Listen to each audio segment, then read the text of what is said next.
Chapter 1952. Yi Qian could see the confusion in her best friend's eyes, as well as the struggle in the depths of her eyes. She knew that right now, she wasn't advising her best friend on what to do. Instead, she was explaining the problems that her best friend had to face.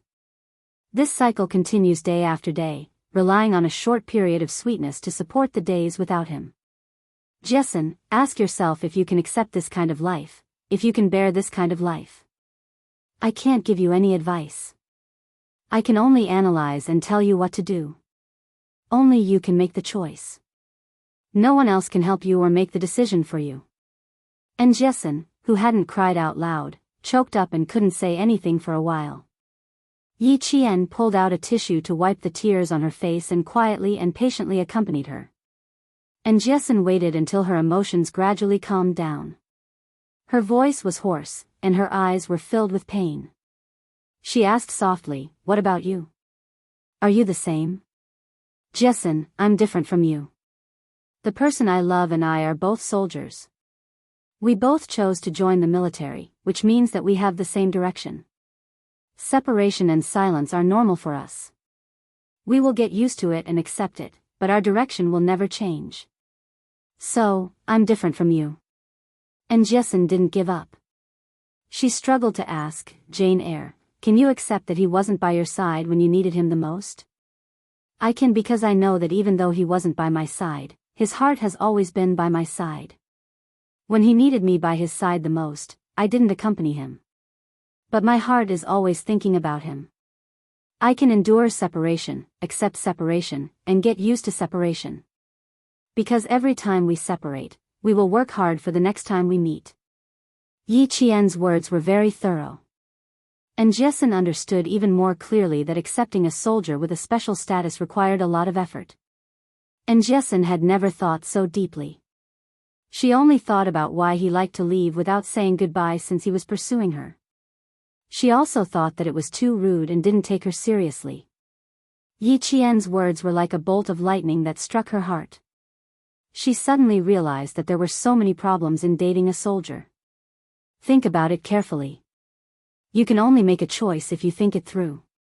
Yi Qian saw the confusion on her face and reached out to hug her friend gently. He said softly, "You won't be able to figure it out in such a short time. You're still in your first year. Why are you so upset over these things?"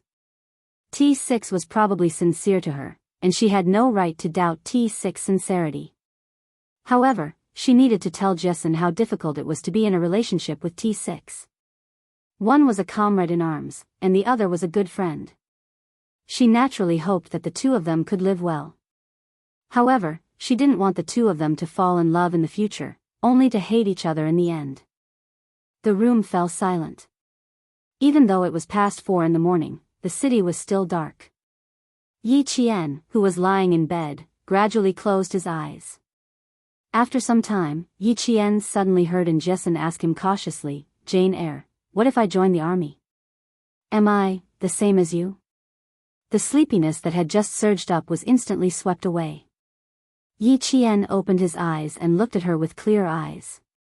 "Jessen, I said just now that I'm different from you. You don't have to be like me. You just have to look at your own heart. My choice and my identity can't be your reference. Do you understand?" Chapter 1953. She couldn't do this and couldn't do that. How was she supposed to choose? And Jessen bit down on her lower lip, the struggle in her heart only intensified. "I don't think you've reached the stage where you've decided on him yet. Why do you have to make a decision so quickly? Jessen, there's still time ahead. You can take your time to think about it." Yi Qian looked at her friend seriously and said slowly, "Decisions made in a hurry are often incomplete. You can think about it carefully, but once you've made a decision, you can't regret it." And Jessen nodded slightly at her friend's serious expression. "Okay, I'll think about it carefully. Like you said, I haven't decided on him yet. I just think he's not bad. He's someone I can date properly. Yes, he's an outstanding soldier. You have good taste." In Yi Qian's eyes, his comrades in the Snowfield Brigade were all outstanding. She couldn't keep her eyes open. She rubbed her head against the soft pillow and yawned. Go to sleep. Let's talk when we wake up. And Jessin couldn't take it anymore, but she forced herself to keep her eyes open. She waited for Yi Qian to fall asleep for a while before she closed her eyes. However, when she woke up, she was the only one lying in bed. She called out, Jian, in a daze. She, who was half asleep and half awake, did not receive any response. She opened her eyes abruptly and raised her voice, Jian, Other than her, Ling Chen, who was still sleeping with her, was no longer in the room. She muttered, Don't tell me they went to visit me. Out of the corner of her eye, she saw a piece of paper on the bedside table. Her eyes were still groggy, but she could read a few words on it. And Jessin had a bad feeling. She quickly picked up the piece of paper with a few lines of words written on it. After reading it, Jessin leaned against the headboard as if she had lost all her strength. Her best friend said that she had something important to do and needed to leave. She couldn't play with her for a few more days and asked for her advice. The last line was especially striking. Please forgive a soldier for leaving without saying goodbye. Most of the time, it's not that they don't want to say goodbye, but that they don't have the time or the means to say goodbye. Just like the soldier you like, leaving without saying goodbye is the last thing they want to do, but they have to do it. And Jessin clenched the message and let out a long sigh. She muttered to herself, Damn it, I made a wasted choice last night. I need to think about it carefully. Think about it carefully. It turned out that when Yi Qian had gone to bed in the wee hours of the morning, she hadn't gone to sleep because she was making a choice. In the end, Yi Qian's quiet departure made her decide to be with T6, waver again. When the students woke up one after another, they found out that Yi Qian had something to do and had left at the last minute. Zhang Yuan woke up with a hangover and looked at the gift in her hand that she hadn't given out yet. She cursed herself under her breath and took back the gift that she had prepared at home untouched. By the time the first class left the hotel, Yi Qian had already returned to her room on the 23rd floor of the Caesar Hotel. She sat next to the fax machine and stared at the fax papers. Her expression was terrifyingly cold. Chief Kai said that he would send over the test reports as soon as possible. He still needed to return the original copies. As soon as the first page was sent out, Yi Qian couldn't wait to pick it up. When his gaze fell on the blood type column, his pupils constricted slightly. The blood type matched.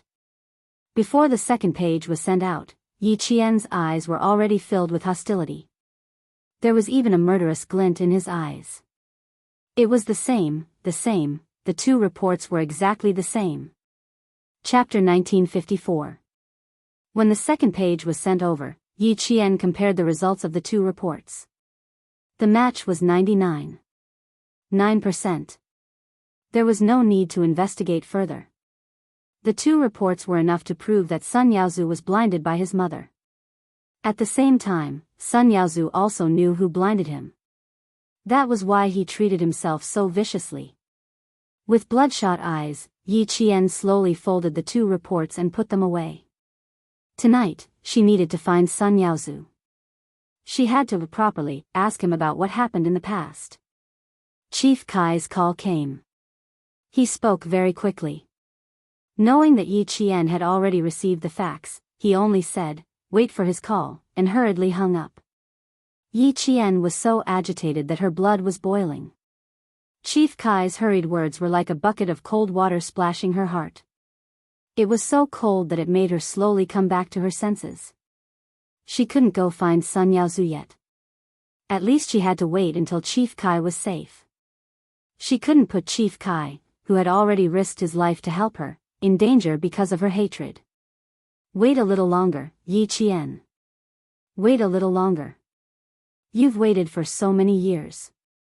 It won't hurt to wait a little longer. Yi Qian sat on the bed and softly muttered a few words. Then she sat motionless like a statue. She didn't think about going back to her good friend in Jessin. Before she dealt with Sun Yaozu, she didn't want to be too close to her friend. She didn't want to implicate her friend and cause her to do something bad. Since she couldn't go find Sun Yaozu for now, she would go find old Madame Yi, who had been living in the sanatorium of the Southern Province People's Hospital. Old Madam Yi would know as much as Sun Yaozu.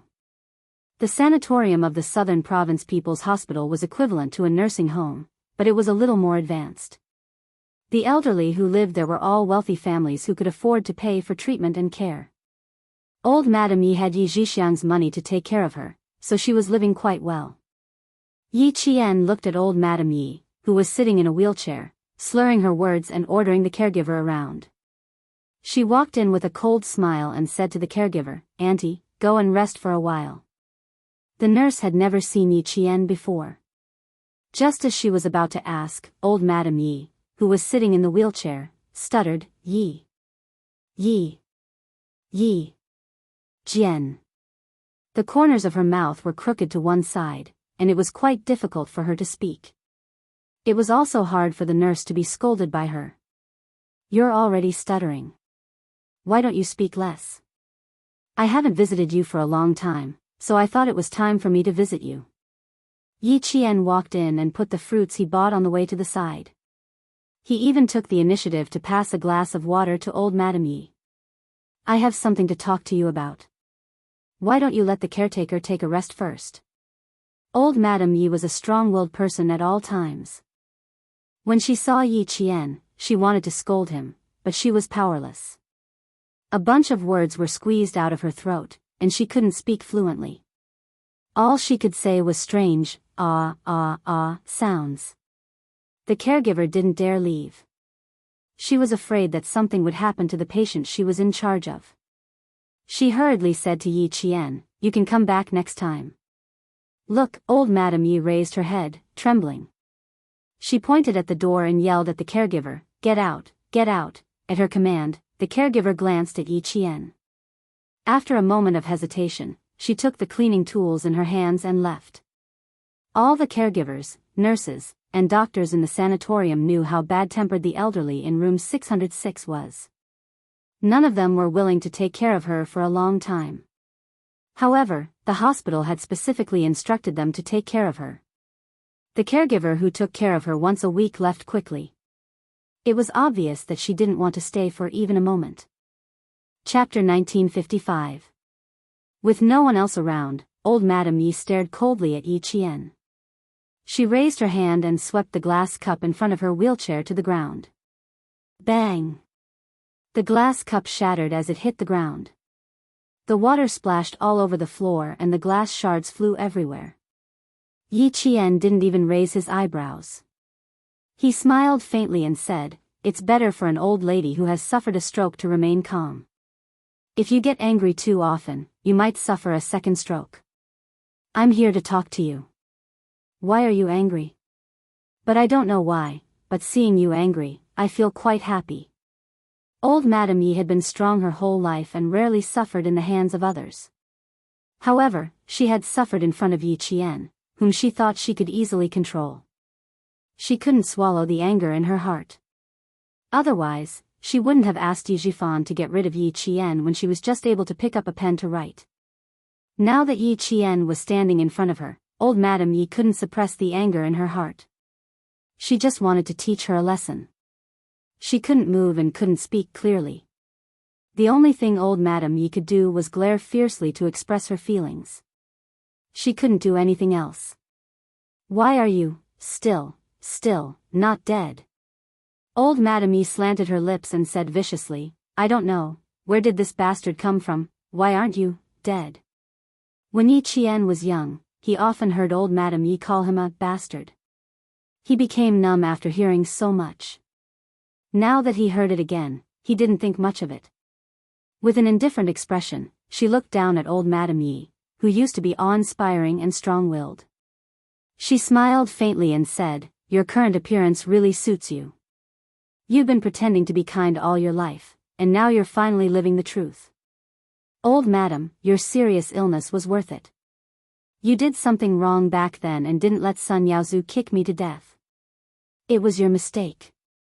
You can continue to watch and see how your family will suffer retribution. Old madam, although you can't walk, you're still living a good life and haven't been tortured.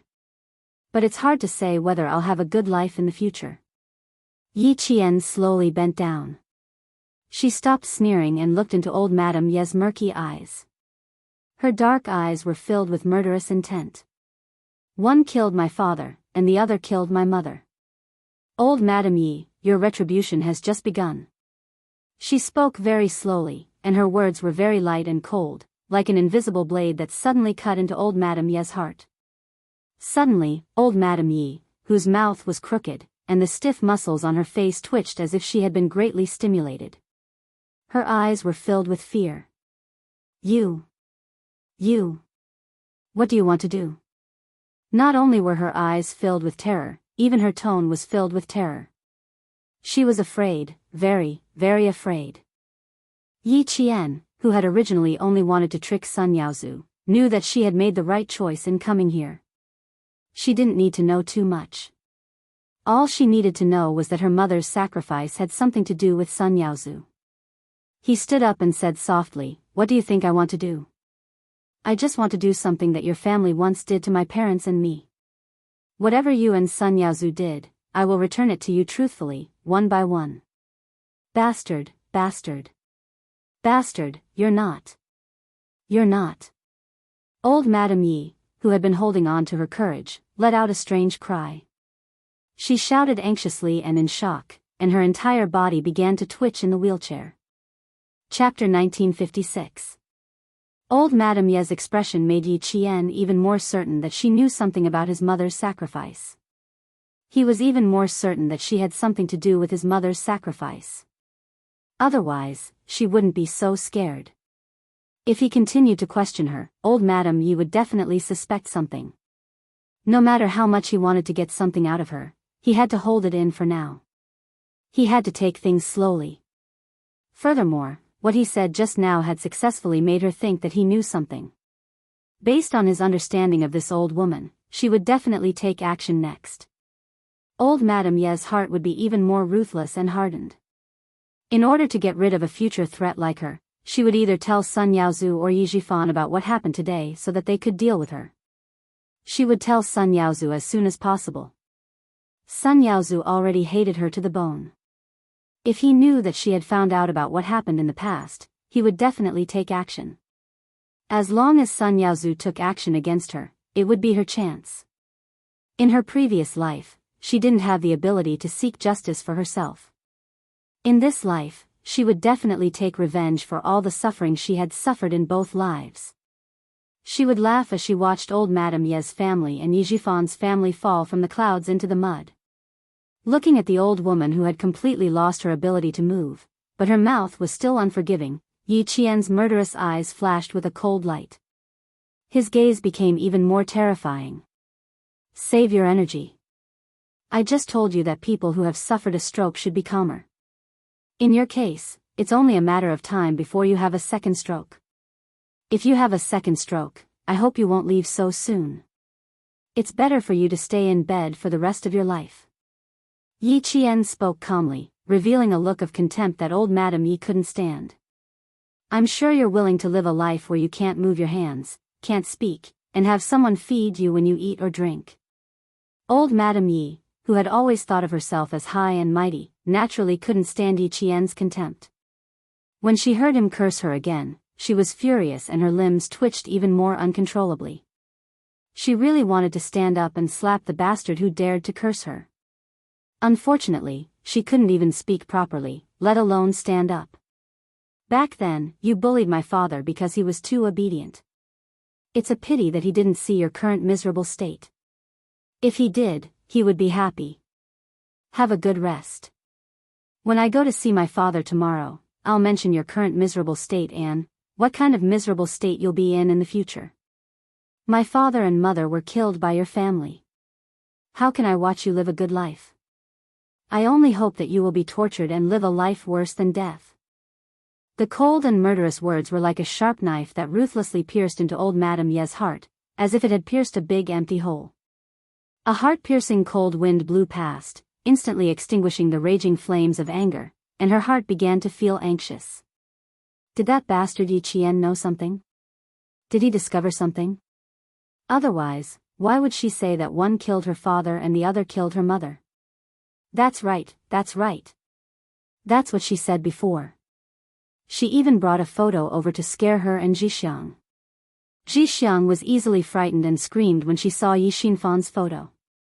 Jixiang's actions last time must have made this bastard completely suspicious.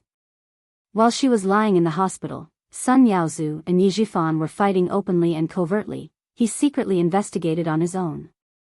Chapter 1957. She must have found something by now.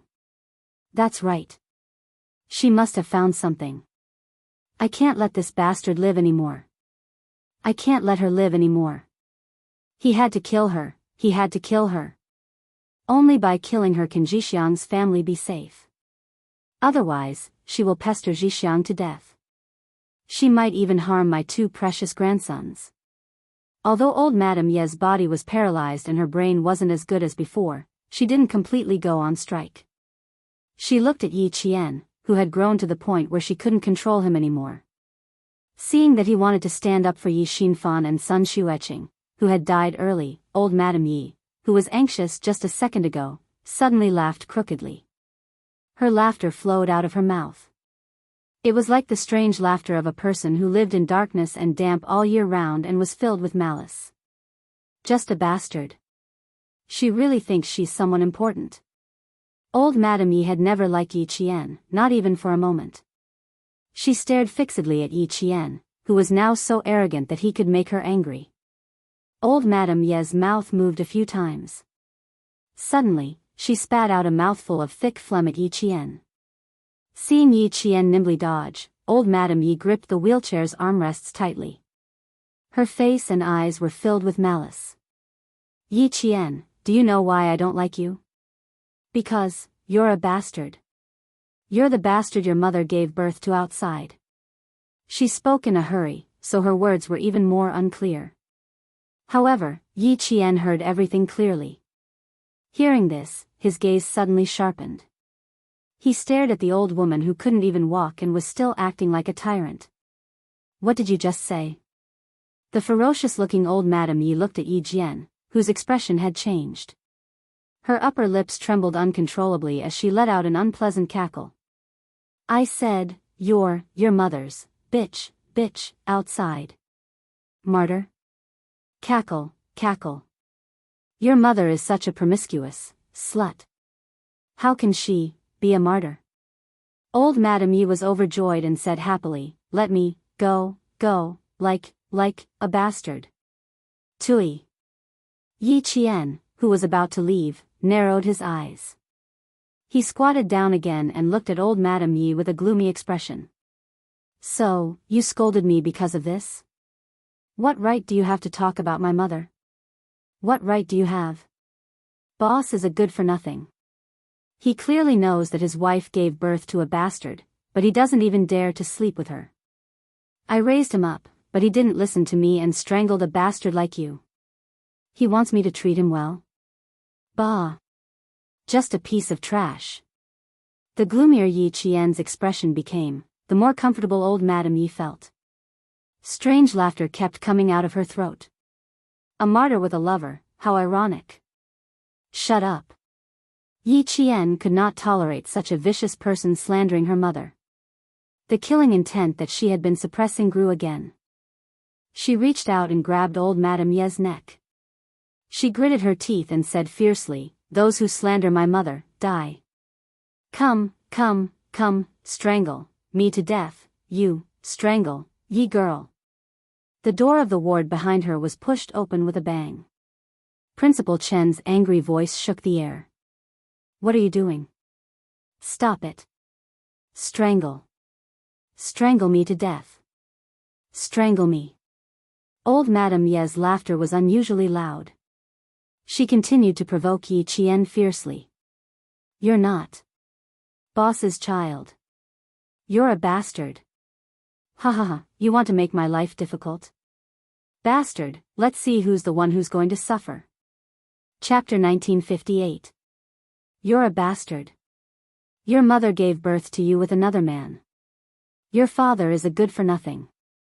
He knew that you weren't his child, but he still raised you. Old Madame Ye's continuous curses seemed to come from the void, expanding in circles. When they reached the ears, they all swarmed in like a whirlwind, squeezing into the brain in an instant. It was incomparably sharp, piercing the brain and causing pain. Yi Qian, whose eyes were red, glared at the old woman whose face was completely distorted. He gritted his teeth and wanted to bite her throat so that she could no longer speak and say those vicious words. Little Yi, she wants to destroy you. Are you really going to let her destroy you? Principal Chen held Yi Qian's wrist tightly. His gaze was as sharp as a knife. Do you know that your loved ones will be hurt and your enemies will be happy? Where did your rationality go? Where did your calmness go? Principal Chen scolded in a low voice. He didn't want old Madame Yi, who was like a mad dog, to hear him scolding Yi Qian. He wanted her to be happy. He was really glad today. He suddenly wanted to contact Chief Kai to ask about the progress of the investigation into Martyr Sun Xueqing's death. He wanted to see if he could leak some information to Little Yi. It was also because of this phone call that he found out that Little Yi and Chief Kai had been in contact for a long time. He also found out who the eyepiece on the dagger in Martyr Sun Xueqing's hand belonged to. When Chief Kai found out that Little Yi didn't leak any information to him, he immediately said, "Oh no," and asked him to come out and find Little Yi immediately. After searching for a few hours and taking a big detour, he finally found Caesar Hotel. When he knocked on the door, he bumped into Caesar's boss, Ho Zi. With his help, he successfully found the hospital. Principal Chen, who ran until his forehead was sweating, was anxious and angry. His voice was several times stricter than before. Little Yi, if I came even a little later, you would have committed a heinous crime. Do you know that? Yi girl had always been calm. No matter how big the matter was, she would not lose her mind completely. However, the situation was different this time. The old woman of the Yi family had coincidentally made Yi girl, who had just found out that Sun Yaozu was related to the sacrifice of Martyr Sun Xueqing, suddenly lose her mind. No child could bear the humiliation of their parents, not to mention the humiliation of the enemy who had killed their parents. Even if a saint was alive, he would not be able to bear it. Moreover, Granny Yi was truly detestable. Every word she said was disrespectful. Wake up, Yi girl. Do you remember what I said to you before I died? Look at you now. Are you worthy of this old uncle? Principal Chen was obviously really angry. He even mentioned Uncle General. When Yi Qian heard the words Uncle Gen, her muddled mind suddenly cleared up. She looked up and seemed to have realized who was holding her back. Uncle Chen, she scolded my mother. I couldn't help it. I couldn't help it. She's the only one who's collapsed on the bed. Do you still need me to clean her up? The person you want to deal with isn't here. Do you understand? Seeing her eyes gradually clear up, Principal Chen heaved a sigh of relief. He looked at Granny Yi, who was laughing maniacally. He lowered his voice and said, "She's not important at all. If you want to strangle her to death today, you'll have fallen into her trap." Granny Ye's expression just now clearly showed that she wanted to drag Yi girl down with her. She wanted to completely destroy Yi girl. Yi Qian gently closed her eyes and forced back the tears in her eyes. I know, Uncle Chen. Let go first. I want to ask her a few questions. She wanted to ask if what she said just now was true. Chapter 1959. Yi Qian knew that he had lost his composure, but he had already restrained himself. He hadn't really killed this vicious old woman. Faced with Uncle Chen's reprimand, Yi Qian didn't regret his loss of composure, nor did he regret strangling old Madame Ye's neck. As a child, if he didn't do anything when someone insulted his parents, how could he be a child? Seeing that Principal Chen didn't intend to let go of his wrist, Yi Qian swallowed back his salty tears and said, Uncle Chen, Yi girl has never disappointed you or me. Even if she lost her composure and did something unwise, I still tolerated it. You know that with my skills, if I really wanted old Madame Yi to die, I wouldn't even have to strangle her neck. All I would have to do is twist her head. Uncle Chen, I'm very angry, but I know how to control myself.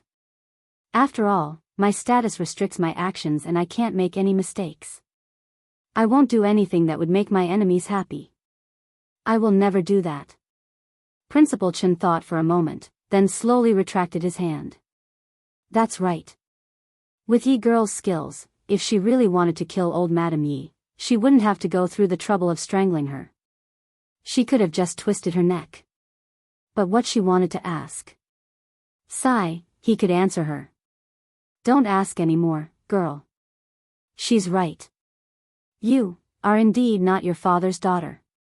Your father is infertile. Back then, your mother chose to marry your father because she knew he was infertile. Girl, you really aren't Yi Xinfan's daughter. Your parents are only married, but they aren't husband and wife.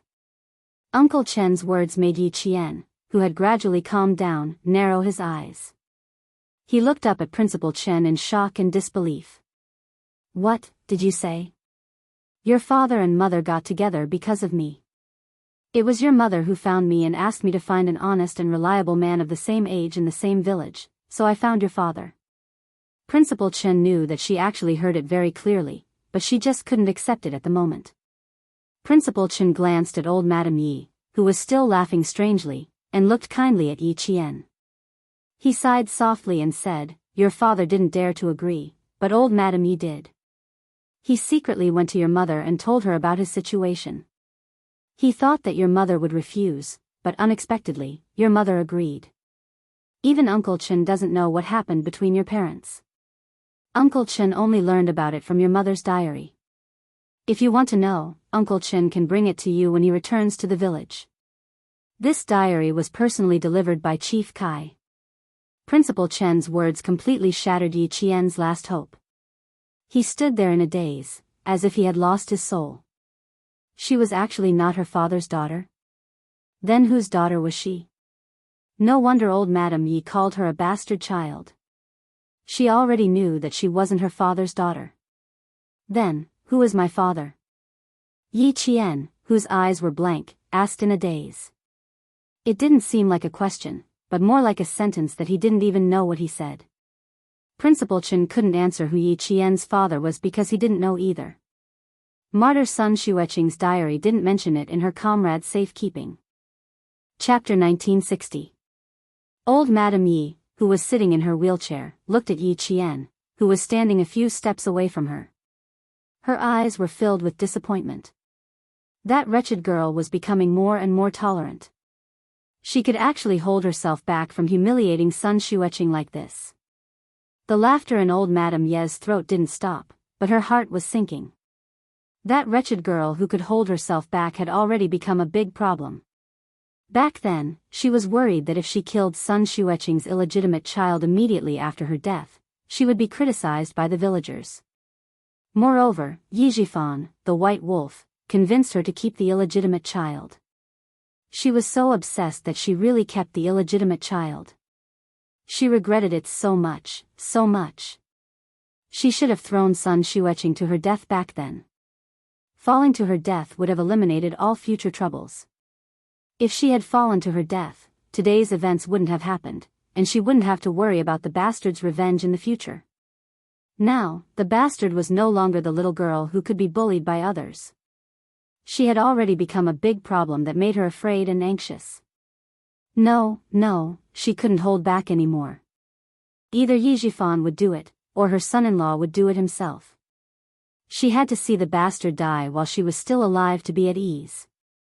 She had to see the bastard die before she could leave with peace of mind.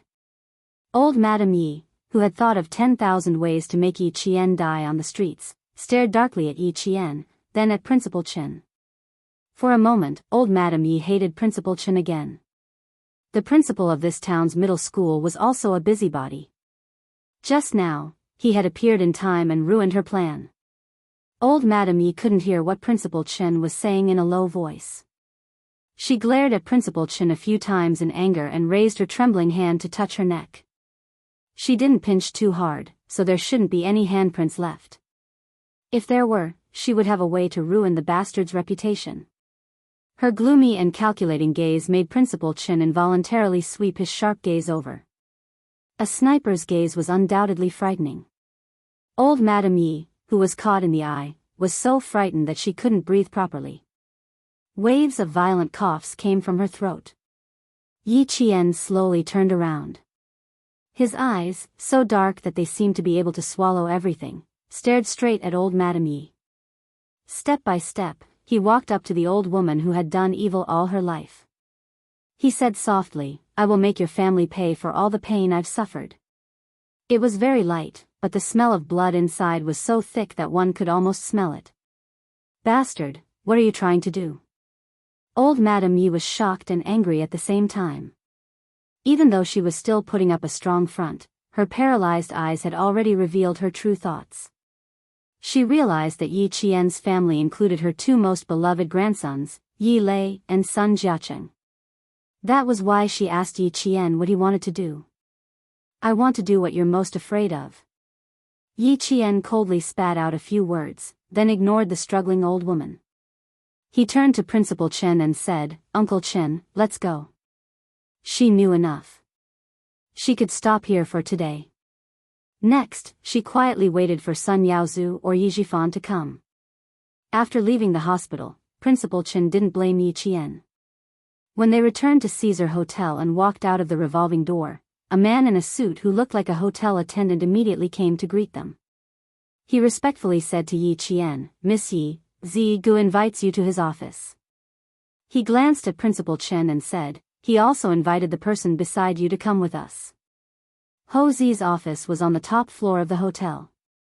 The hotel's guest elevator hadn't arrived yet, but there was a special elevator that led directly to the top floor. Chapter 1961. When the elevator doors opened, they could see the bulletproof glass door. The man pushed the card open and invited Yi Qian and Principal Chen to enter. He then stood at the elevator entrance and waited. Ho Zi had been waiting for Yi Qian in the office. The moment Yi Qian stepped into the hotel, he received the news. He personally brewed tea and served it to Principal Chen. He smiled and said, "Please have some tea. I'll talk to Xiao Yi for a while. Please listen and see if there are any suggestions that need to be changed." Suggestions? Principal Chen glanced at Ho Zi calmly.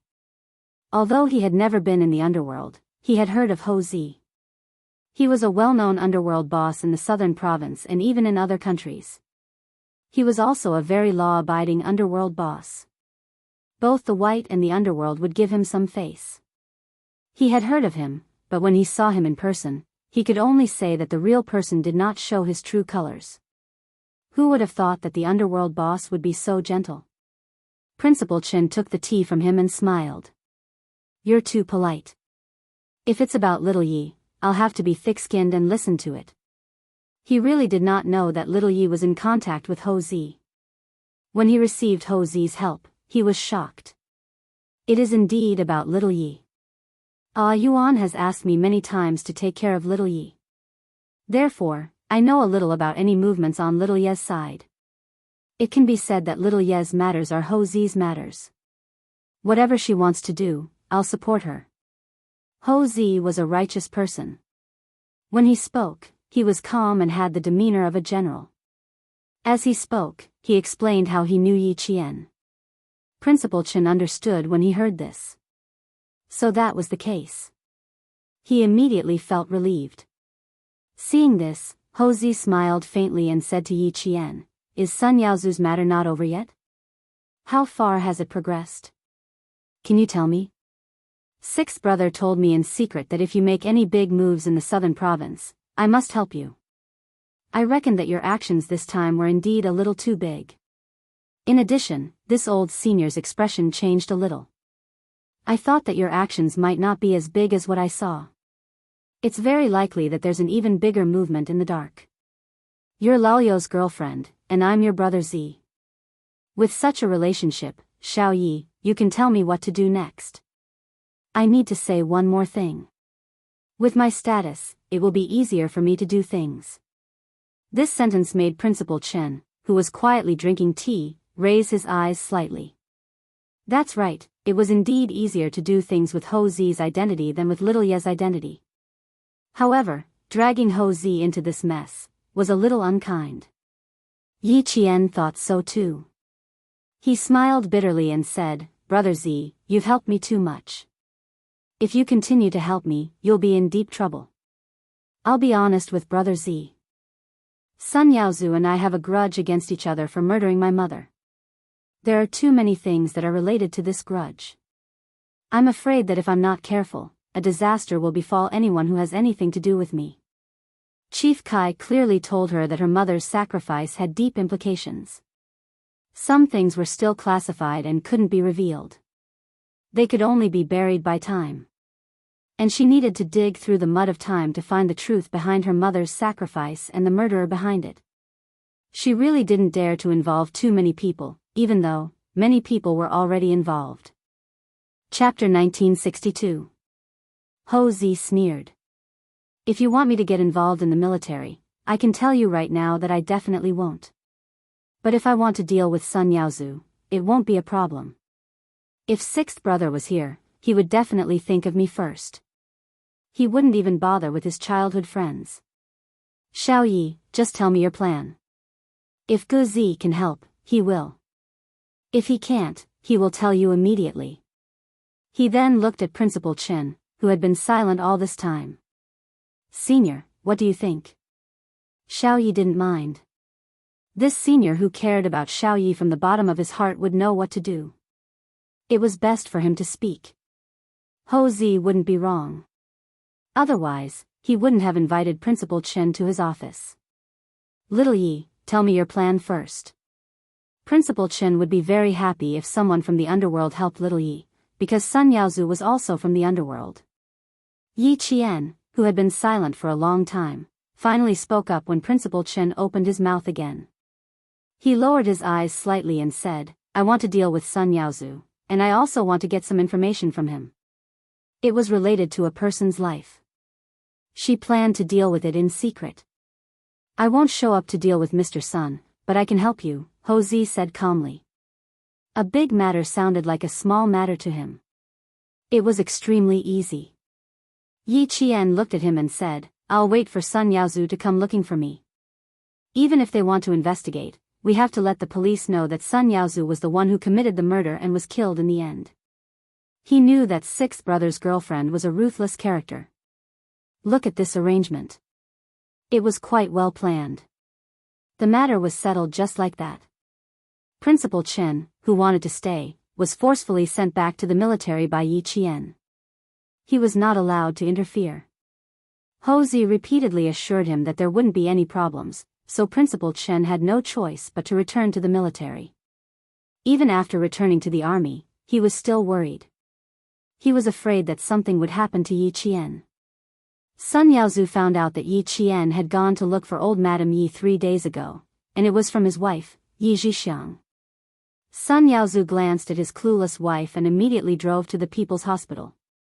When he came out of the People's Hospital, his eyes were stitched and bandaged, and there was a fierce look on his face. That damned girl still dared to come here? It just so happens that I'm looking for her too. You want to settle accounts, right? Fine, I'll settle accounts with you. If I don't kill you this time, my surname isn't Sun. How could old Madame Yi bear to let her daughter and son-in-law take the risk first? She thought of asking Yi Zhifan to step in, but Yi Zhifan hadn't come to the hospital recently, so there was no way to make this plan come true. Since his son-in-law, Sun Yaozu, had come over, he could only be the one to solve the problem. Yi Qian did not let Sun Yaozu search for too long. She had the intention of letting him find her, so how could she delay it? She wanted to meet Sun Yaozu more than anyone else. Miss Yi, someone is following you. Don't look back. Keep walking forward. Walking along the dimly lit street, Yi Qian knew that someone was following her before the people sent by Ho Zi. I know. Don't get too close to me. This was a street that led to a village in the city.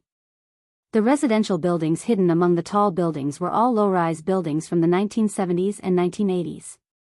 The electricity above their heads was dense like a spider's web. The streets on both sides were narrow, and only bicycles and motorcycles could pass through.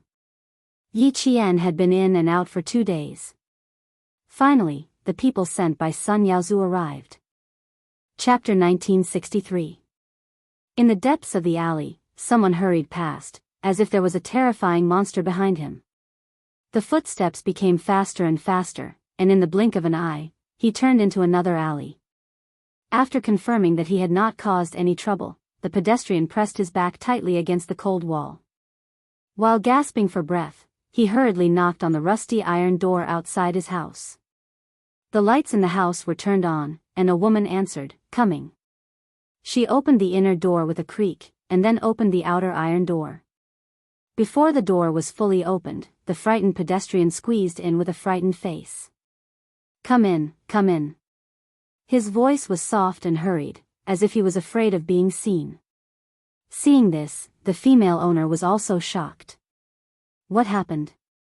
She conveniently turned off the lights. The male owner, who worked overtime until 11 o'clock, found his chair in the dark. When he sat down, he realized that even his legs were trembling. A group of hooligans blocked a little girl. I wanted to help with a stick, but when I saw that they even took out a knife, I was so scared that I almost peed my pants. I didn't dare to help and quickly came back. They were in a village in the city, the most chaotic place. 5 people lived together, and no one knew each other. Robberies were discovered at the end of the year. But it was the first time that he had encountered someone with a knife. The female owner, who was so scared that she kept gasping, was so nervous that she stuttered, You, are you okay? This is none of your business. Our family depends on you. If anything happens to you, who will we rely on? I don't care. I don't dare to care even if I wanted to. 5 or 6 of them all had knives. The male owner was so scared that he wiped his face and asked the female owner to pour him a glass of cold water to calm him down. After a while, he sighed, that little girl, sigh, probably. Seeing that he was still talking about it, the female owner scolded in a low voice, "That's enough. Don't meddle in other people's business. If you saw it, just pretend that you didn't see it. Keep your mouth shut and don't cause trouble for the family, do you hear me?" I know, I just feel, sigh. What's the use of you thinking? Can you beat them with knives by yourself? Don't worry about it, go take a shower. You have to catch the morning shift tomorrow. Next year, you have to pay tuition fees again. Your parents are still waiting for you to send money back for your brother to get married. Don't meddle in it. The female owner was afraid that she would cause trouble, and the voices in the house became quieter and quieter, until it was silent. On the other side of the alley, the footsteps were footsteps, the footsteps, the footsteps, the footsteps, the footsteps, and the footsteps, the footsteps, the footsteps, and the footsteps, the footsteps, the footsteps, the footsteps, the footsteps, and the footsteps. Of the footsteps, the footsteps, the footsteps, the footsteps, the footsteps, the sound. Brother Z, they took Missy away. Someone looked in the direction of the van and spoke to Ho Z with a phone glowing with a faint blue light. Head in the direction of Qingnan Middle Road. Ho Z had already returned home and was making supper for Xiaoyue, who had yet to return from work. He was wearing a blue and white checkered apron. He turned off the stove and walked out of the kitchen. Be careful. Call me if anything happens. Brother Z, can Miss Yi really do it alone? The assistant was a little worried and asked, Mr. Sun sent 6 people, all with knives. I'm afraid that Miss Yi will be at a disadvantage. Most importantly, if Miss Yi was at a disadvantage, how would Brother Z explain it to Sister Wei? How would he explain it to the crown prince of the family Xia? Chapter 1964. Ho Z, who was now a good family man, sat down on the sofa with an apron on. He picked up the phone and made a call. The Miss Yi you mentioned is not simple. You can ask her for advice one day. Arrange the car. Pick her up immediately when she comes out. Clean up the scene. Don't leave any traces behind. Since he had promised, he naturally had to complete the task properly. It was never Ho Z's style to leave any traces for others to catch. The doorbell rang. Ho Z immediately got up. I'm hanging up first. Contact me if you need anything. Without waiting for his assistant to say anything, he quickly hung up the phone and walked a few steps away. Xiaoyue, who was wearing a navy blue coat, walked over, braving the cold air. Before she could change her shoes, Jose carried her to the living room where the air conditioner was turned on. It's been hard on you. How many days have you been working overtime? How cruel of you to leave your husband alone in the room every day. Master Hosan, who was awe-inspiring outside and could shake the entire southern province with a stomp of his feet, was a filial husband at home. For a successful man like him, his wife at home should be afraid of him messing around. However, when it came to Jose, it was the opposite. He was afraid that the cruel woman in his arms would abandon him again. Xiaoyue lazily lay in her man's thick arms and said weakly, "Haven't you always been clamoring to go back to Family Eve with me? Let's go back together on New Year's Eve. I don't want to leave you alone to celebrate the new year." She spoke weakly, but Jose's mood was like a roller coaster that suddenly rushed to the clouds and then fell back to the ground. He asked her uncertainly, "Baby, you're not talking nonsense, right? What? You don't want to go home with me for the new year?" Xiaoyue, who seemed to be weak just a moment ago, suddenly sat up in his arms. She glanced at him from the corner of her eyes. Suddenly, her aura was released and she had the demeanor of a queen. "Forget it. Pretend I didn't say anything." Then she was telling the truth. Jose, who was pleasantly surprised, hid his expression and said in a deep voice, "You have to keep your word. How can you be so casual? Then I have to make some preparations. The old man likes to drink tea, so I have to prepare some good tea leaves. Old madam likes small ornaments such as embroidery, so we have to find some good ones. It would be best if they were old. Uncles, aunts, brothers, and sisters-in-law, you have to give me a list of what they like. It's my first time visiting, so I have to be polite. Where are your brothers? Is there anything you like? Apart from you, I only have a younger sister from my aunt's side. I'll have to spend some effort on this younger sister." When it came to marriage, Jose was just like any other man. He was afraid that he would leave a bad impression on his first visit, so he tried his best to be perfect. Xiaoyue looked at him with a serious expression, and the smile in her eyes had long been overflowing. She and the man in front of her had been going around in circles for almost 20 years. They had been on and off, but in the end, they were still together. Looking at the young man who used to be so handsome that the delinquents in Chang and went crazy and the socialites threw themselves at him, he became a mature and steady middle-aged man in front of her. Time was kind to him. He didn't become uglier, but more handsome. He was full of charm that could make women fall in love with him. Especially his peach blossom eyes, which were deep and reserved. Looking at them for a long time would make her heart beat faster. Although his appearance was handsome, what made her even more fascinated was his feelings for her. For nearly 20 years, he had never had another woman, not even a scandal. He had always kept himself clean and honest. Once, he said to the young her, "You will be my one and only. My one and only will never change." Chapter 1965. For nearly 20 years, she was indeed his one and only. She was in the past and still was now. He had always kept the promise he made when he pursued her. She was his one and only. A gentleman's promise was engraved in his heart. Xiaoyue raised her slender arm and hooked it around Jose's neck.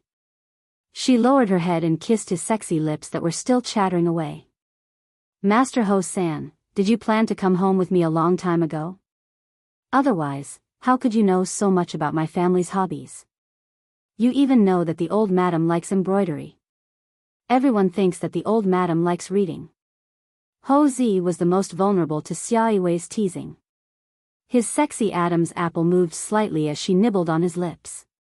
Even his breathing became heavier. "Of course I have to find out. Otherwise, who will I ask for help if there's a fire at home?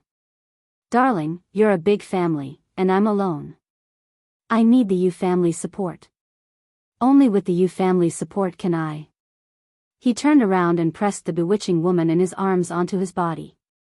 His peach blossom eyes, which had charmed countless women and frightened countless opponents, were filled with darkness. "Only then can I lock you by my side. Don't even think about leaving my side for the rest of your life." Meeting Xia Yiwei was the biggest disaster in his life. For her, he was willing to go through hell. Xia Yiwei smiled coquettishly. Her eyes were filled with deep affection as she stared at the man who moved her heart and wanted to spend the rest of her life with him. As his kiss traveled down her lips, she gently closed her eyes and murmured softly, "Giving birth to a child can lock me in. Yes, my queen." In front of the only woman he loved, Ho Zi, who was all-powerful in the underworld, tried his best to please the woman under him. "You will be my one and only. My one and only." He would use his whole life to fulfill this promise. The cold wind blew in the dark night. Somewhere, the crackling sound of firecrackers could be heard, bringing a bit of noise to the cold night.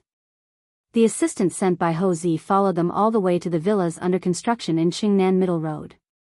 Seeing the van stop in front of a villa whose exterior had been painted, he said to the person beside him, "Drive the van to the back door. Be alert. I will contact you two at any time." "All right." The two men nodded and lowered their caps a little to cover most of their faces. Their coat collars were straightened up, and they left swiftly. The door of the van opened and two men pushed Yi Qian out of the car. They warned him in a low voice, "Behave yourself. If you dare to play any tricks, we'll break your legs." Yi Qian, who had a bag over her head, did not know where she was being taken. She shook her shoulders violently as if trying to shake off the two pairs of hands that were pressing on her shoulders. The two men who were holding her down looked even more ferocious.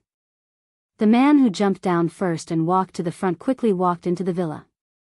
Soon, Yi Qian was also brought in. There was the smell of paint and damp cement in the air. It smelled like a construction site. Yi Qian, whose hands were tied, estimated where she was the moment she was pushed in. Then, someone said, "Why are you only here now? The boss has been waiting for half an hour. He even lost his temper just now. Hurry up and bring her in. This chick is very fierce. Our brothers only became obedient after we showed them our knives. One of our brothers even got bitten twice by her. Damn it, we'll deal with her later." The man in charge of capturing Yi Qian scolded and urged the people behind him, "Hurry up and bring her in. The boss is not in a good mood." Chapter 1966. After the leader finished cursing, he ordered the other three men, "The three of you stay outside and don't let anyone come near. Keep your eyes open. If the boss is unhappy, we'll all be in trouble." A total of 6 people went to surround Yi Qian. 3 of them stayed outside and the other 3 went in together. Yi Qian secretly moved her tied hands. As she walked through the dark corridor, her right hand suddenly twisted strangely. Her hands, which were originally tied to her wrists, were released in a minute. She secretly tugged at the rope with her freed hands. Not bad, it was indeed very sturdy. She would use it to deal with Sun Yaozu later. Yi Qian didn't move immediately. She only wanted to deal with Sun Yaozu. These people weren't in her area of concern, so there was no need to take more lives. With her head still tied up, Yi Qian felt that she had entered a very spacious room. Perhaps it was a new house. The air was damp and dusty. She was then pushed down the cement stairs. The stairs were uneven and filled with cement dust. After walking down one floor, she could clearly feel that the air was somewhat stagnant. It was as if she had entered an enclosed space. A basement? Was she being brought to a basement? When the tip of her foot touched a hard object, Yi Qian deliberately lost her balance to confirm her guess. She staggered forward and kicked the object with her foot. After a series of echoing, clang sounds, Yi Qian knew that her guess was right. They were indeed in a basement. The man walking in front heard the commotion and turned his head to glare at Yi Qian, who was being dragged all the way. His 2 companions said unhappily, "Hold her steady. If she falls to her death, we'll be in trouble too." It was obvious that they were quite afraid of Sun Yaozu. However, Yi Qian slightly curled her lips. This kind of fear wasn't a fear of reverence, but a very simple fear of stopping a monetary transaction. It was also the most unreliable kind of fear. Then she wasn't afraid that these people would really sacrifice their lives for Sun Yaozu. They were only doing it for the money. They wouldn't really sacrifice their lives. Brother Z reminded her to be careful of the 4 bodyguards around Sun Yaozu. 2 of them were foreign bodyguards from South Asia. These bodyguards usually had their hands stained with blood. She was wary of these 2. The good thing about foreign bodyguards was that they could shift the blame to others. After the man in front finished speaking, Yi Jian vaguely heard the echoes of roars coming from the basement. She couldn't hear it clearly, but it made Yi Jian realize that this basement probably had more than 1 floor. There were at least 2 floors. The roar came from Sun Yaozu. He had never had much patience. After becoming a boss, he restrained himself a little. But when it came to Yi Qian, he had absolutely no patience. Not long after his men went out, he began to ask questions. When Yi Jian didn't show up after 9 o'clock, he was already very irritable. When Yi Jian didn't show up after they caught her, he flew into a rage. The only 2 chairs in the room were smashed into pieces by him. When he heard the guards say that Yi Qian had arrived, he picked up a broken table leg and spat viciously, "Drag her in." Damned girl, she had finally fallen into his hands today. Tonight was the time to end her life. No, he couldn't cripple her in one go. Back then, that bitch Sun Xueqing blinded herself in one eye. No matter what, he had to blind both of her daughter's eyes first. He had to slowly torture that damned girl. Sun Yaozu, whose only eye flashed viciously, let out a few sinister laughs. His already ferocious face suddenly became as ferocious as a man-eating monster. He gritted his teeth and said to the 2 bodyguards beside him, "Do whatever I tell you to do later, do you hear me?" Chapter 1967. Yes, boss. The 2 bodyguards nodded. Their job was to do whatever their boss told them to do. It didn't take long to walk from the 1st floor to the 2nd basement floor. Sun Yaozu, who had just finished giving instructions, heard footsteps. The one-eyed man snorted coldly and stood in front of the 4 bodyguards, waiting for Yi Jian to come in. When he saw Yi Qian being dragged in by his men, he laughed heartily, then said fiercely, "Take off her hood." There were lights in the basement, and under the white light, Yi Qian, who had been in the dark for more than an hour, still hadn't gotten used to the light. Sun Yaozu stared at her and said sarcastically, "TSK, TSK, TSK, and you call yourself a military school student. Look at you, ha ha ha, are there any military school students as cowardly as you?" 2 foreign bodyguards stood beside him, and the other 2 bodyguards guarded one of the exits to the 1st floor and the other to the garage on the 2nd floor. Yi Jian narrowed his eyes and looked around. Finally, his eyes fell on the exit where the wind came in, which was the exit to the garage on the 2nd floor. "Sun Yaozu, you've got guts," Yi Qian said coldly. "You dare to kidnap a military school student? Looks like you're not afraid of being caught." Sun Yaozu laughed as if he had heard a joke. "Catch me? Ha ha ha, damn girl, I'm the one catching you now. Who the fuck dares to catch me? Who am I? I have money and people. You're just a poor military school student. What do you have to fight me?" At this point, Sun Yaozu seemed to have realized that there shouldn't be too many people present. He yelled at the 3 men who brought Yi Jian in, "Fuck, what are you standing here for? Get out of here." The 3 men were used to being yelled at, so they said, "Yes," and quickly turned to leave.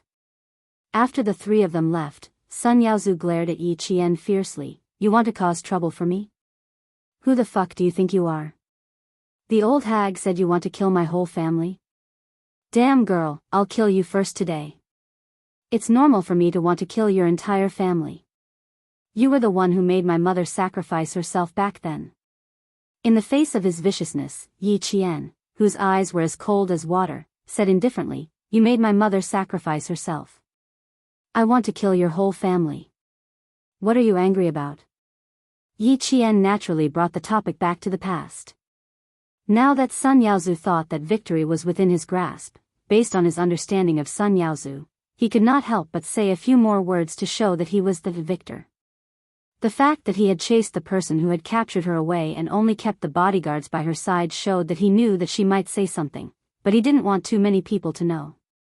As long as he led the topic back to the past, he would always bring up the past.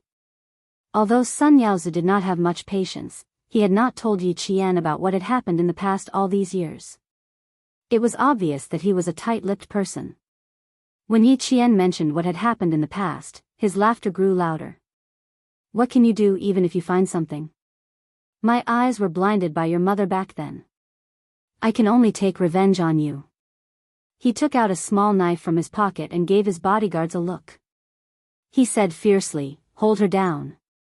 Yi Qian pretended to be afraid and retreated. He said angrily, "My mother should have blinded both of your eyes back then. She trusted you so much back then, but you betrayed her." Chapter 1968. Ha ha ha, wretched girl, your mother called me little brother back then. Who else could she trust if not me? Betrayal? Pfft. I was doing well and earning a lot of money. How could she make me give up on making a fortune with just a few words? Sun Yaozu stood where he was and spoke fiercely, while his other two bodyguards closed in on Yi Qian. Yi Qian, who continued to retreat to the corner, heard his mother call Sun Yaozu little brother, and his eyes immediately darkened. Grandfather did not have any biological brothers. My mother doesn't have a brother, she only has Sun Dongqing as a sister. Sun Yaozu, don't get involved with my mother. If she really called Sun Yaozu little brother, then the matter could be explained further. When her mother sacrificed herself, she was holding a dagger in her hand. There were no signs of a fight around, which meant that Sun Yaozu, who was stabbed by her, was actually next to her mother. Later, when her mother discovered the problem, she hurriedly raised the dagger and stabbed him. Unfortunately, she was shot and killed before she could finish off Sun Yaozu. My surname is Sun, and so is your mother. What's wrong with calling me little brother? Sun Yaozu smiled strangely. His fierce eyes were filled with murderous intent as he stared at Yi Qian. He gritted his teeth and said, "I'll remember the wound that blinded my eyes. Today, I'll get it back on you. Catch her and press her to death." The two bodyguards who were surrounding them heard the order and did not slowly close in on Yi Qian. They all thought that Yi Qian would be easily caught, but Yi Qian nimbly avoided them with a roll on the spot. At the same time, he rushed at lightning speed toward the exit that she had noticed wind coming in from. Wind meant that the airflow was flowing, and airflow meant that it was unobstructed. This was the exit to the underground garage, and the bodyguard was from South Asia. He probably did not expect the girl who was dragged in by a few hooligans to be so agile. When he reacted and reached out to grab her, he only managed to grab the corner of Yi Qian's clothes. In just a few seconds, Yi Qian, who was in front of them just a moment ago, rushed out of everyone's sight. Even Sun Yaozu, who had been watching closely, did not react. When he came back to his senses, he roared angrily, "Fuck! Why aren't you chasing after him? I fucking invited a bunch of trash." The four bodyguards raised their sleeves and quickly chased after him. Yi Qian had already rushed out of the second-floor basement exit and was heading towards the entrance of the villa.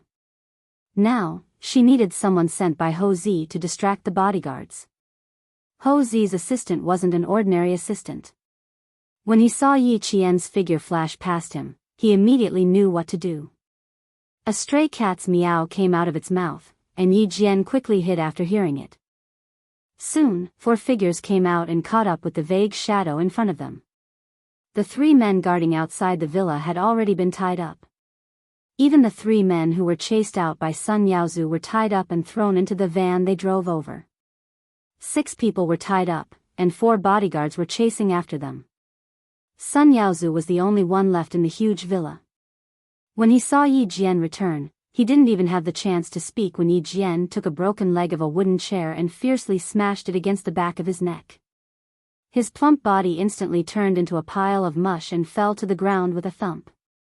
When the 2 men who came in with Yi Qian saw this, they carried Sun Yaozu away without saying a word.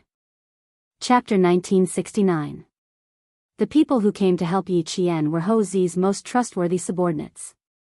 After receiving Ho Zi's orders, They only did what Yi Qian needed them to do and did not ask questions. Sun Yaozu was wide and fat, so it was quite strenuous for the two men to lift him up. By the time they got into the car, his face was flushed red and he was sweating profusely. "Miss Yi, Brother Z has instructed you to go to Mount Dalong.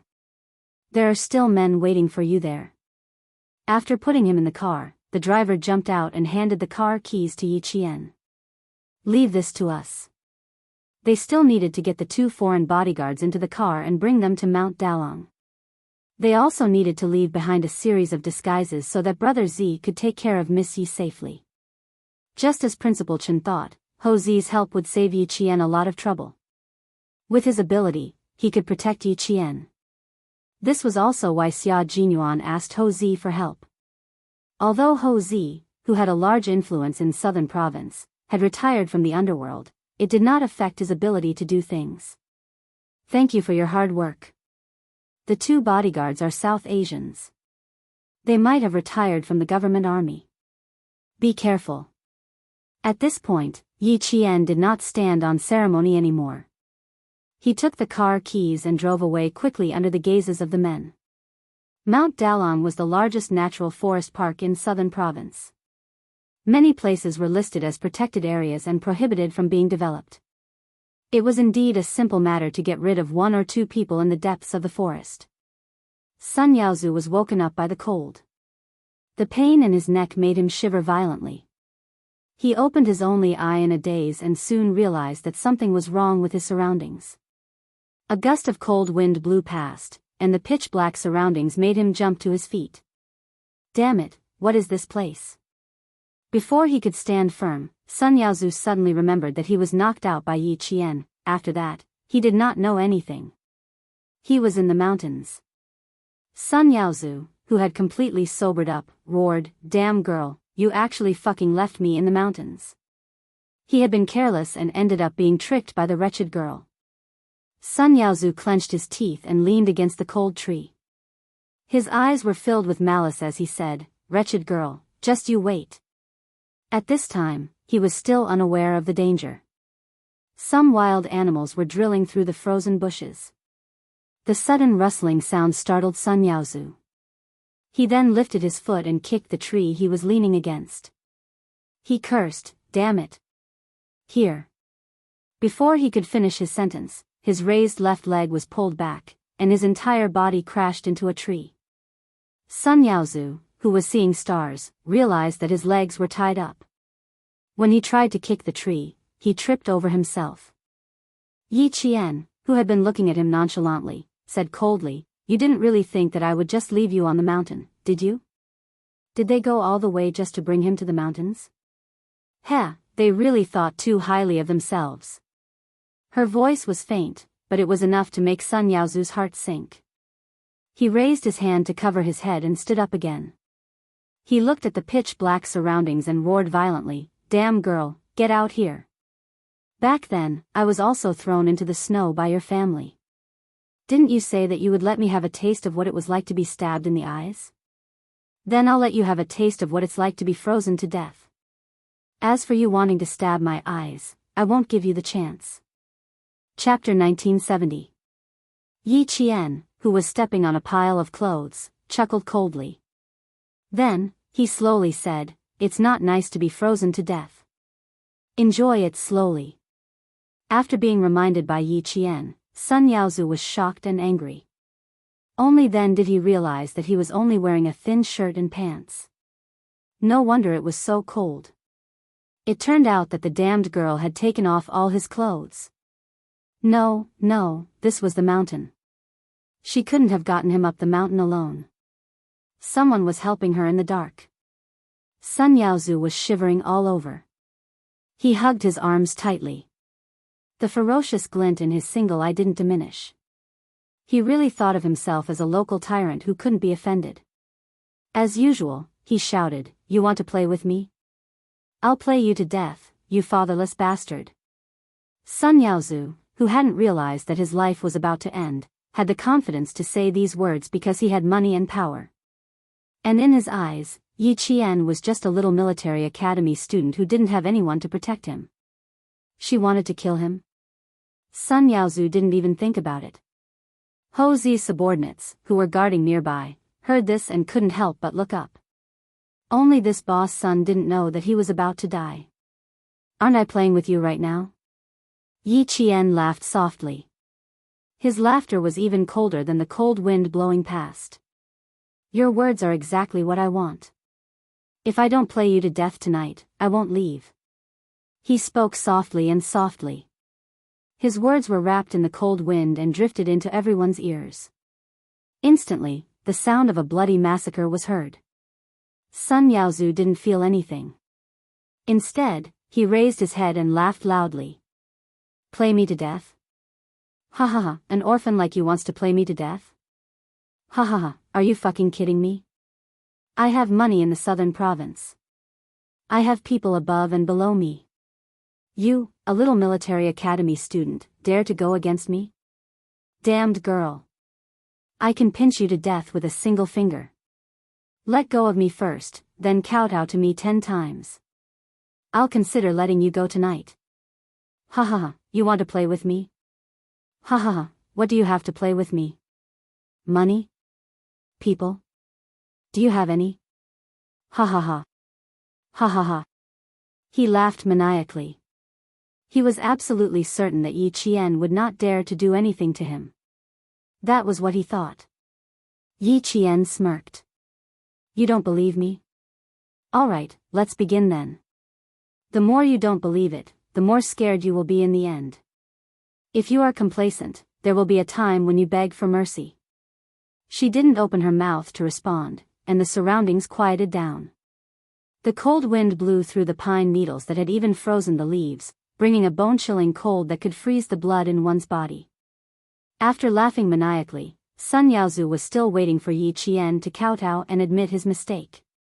When the surroundings were so quiet that he could only hear his own breathing, he began to look left and right. It was too quiet, so quiet that it was as if he was the only one here. It was too cold, so cold that his joints were about to stiffen. He couldn't help but panic in his heart. Even his confidence gradually began to falter. Damn girl, get the hell out here. Get the fuck out here. Sun Yaozu roared loudly, but in return, there was still a deathly silence. There was not a single sound. He roared a few more times, but there was still no response. Sun Yaozu, who was so cold that he couldn't stop trembling, began to realize that he was in danger. He stopped roaring and squatted down, trying to untie the rope that bound his legs. No matter how hard he tried, he couldn't untie it. It was getting colder and colder, and his fingers were getting stiffer and stiffer. It was getting harder and harder to untie the rope. Chapter 1971. He was so anxious that he didn't dare to untie the rope anymore. He clenched his teeth and roared, "Get out here. Fuck, you dare to play with me? Do you fucking want to die?" There was still no response. The only thing that accompanied him were the cold trees around him and the occasional rustling of some small animal in the bushes. After another 10 minutes, there was still no movement. Sun Yaozu couldn't help but jump up in an attempt to warm himself up. With a ferocious look on his face, he roared again, "Get out here. Get out here. Son of a bitch, get out here." Insults floated over one after another. Yi Qian remained unmoved and continued to lean against the tree with his eyes closed. The show had just begun. Let him torment himself for a while, until he was completely scared. Sun Yaozu wasn't like old Madame Yi, who could curse 18 generations of people's ancestors. He also didn't think of insulting martyr Sun Xueqing. He just kept on cursing Yi Qian, saying unbearably ugly things. Son of a bitch, stop fucking pretending to be a ghost. Get out here if you have the guts. His words were ugly, but it was obvious that he didn't have much confidence left. The only reason he could still shout was because he was holding on. Sun Yaozu, who had shouted until his throat was sore, had a look of panic on his face. His gaze swept around in a hurry, as if he was looking for something. At this moment, he was really starting to feel scared. Cold, too cold. Even jumping on the spot didn't bring any heat. Sun Yaozu, who was shaking all over his body, began to wonder if Yi Qian had already left and wasn't around at all. No, if he stayed any longer, he would really freeze to death. Good, good, good. You fucking have guts. Just you wait. If I don't kill her when I get back, I'm not human. Sun Yaozu didn't dare to stay any longer. He hugged his arms and tried to run up the mountain. His legs were so cold that his muscles were stiff. Before he could take a step, he tripped over the bushes under his feet. How could Yi Qian give him a chance to escape down the mountain? The rope that tied his legs was the same one that tied her hands. It was tied with a professional knot in the army and could only be cut with a sharp tool. After struggling for almost an hour, before Yi Qian could even make a move, Sun Yaozu, whose face was bruised and swollen from the fall, was so cold that he no longer had any strength to struggle. His teeth were chattering, and his whole body was curled up into a ball, trying to use this method to keep himself warm. He didn't want to die. He didn't want to die. He had earned so much money and achieved his current status. He didn't want to die. He didn't want to die at all. Why didn't those good-for-nothings at home realize that he was missing? Where were the bodyguards that he had spent so much money on? All of them are fucking useless freeloaders. Damned old hag, if I go back and meddle in your business again, I won't be human. Sun Yaozu, who was so cold that even his head was trembling, clenched his teeth tightly. He cursed fiercely in his heart. Yi Qian, who didn't want to freeze him to death for the time being, saw that it was about time. Finally, she took a step out of the darkness. Her feet trampled over dead branches and leaves as she walked in front of Sun Yaozu. She turned on a dim blue flashlight. Her expression was cold as she looked down at him condescendingly. Sun Yaozu, the cold doesn't feel good, right? Sun Yaozu, who was so cold that he was about to lose consciousness, vaguely heard someone talking. He struggled to lift his eyes, but only saw a dim blue light. As for who was talking to him, he couldn't tell at that moment. Save me. Save me. Someone. Someone wants to kill me. Save. Save me. He subconsciously asked for help. There was no trace of his initial arrogance. Chapter 1972. Sun Yaozu, whose lips had turned purple from the cold, did not know that the person he was asking for help was Yi Qian. With only a ball of blue light in front of him, he raised his heavy eyelids and kept murmuring, "Save me, save me." Yi Qian, who was not moved at all, asked coldly, "Why did you shoot my mother?" "Shoot? What do you mean shoot?" Sun Yaozu answered with his eyes closed. At this time, he was so cold that his joints were rusty and had no energy left. Just like that year on New Year's Eve, when he threw Yi Qian into the deep snow. Seeing this, Yi Qian broke off a tree branch and turned around to pick up the dirty coat she stepped on. He threw it directly onto Sun Yaozu, who was gradually losing consciousness from the cold. The coat was made of thick wool and could clearly protect him from the cold. Sun Yaozu, who instinctively wanted to live, tried his best to hold on to the warm coat. His fat body shrunk as if he was trying to squeeze himself into the coat. At this moment, the insufferably arrogant Sun Yaozu no longer had the awe-inspiring aura from before. He was no different from a beggar, fighting only for a meal. Yi Qian's eyes were full of mockery. It had only been a little more than an hour and 12 minutes. Back then, when she was only a few years old, she had been frozen for more than 3 hours. She listened to the laughter and chatter in the house. She listened to Yi Ying's happy voice when she received the money.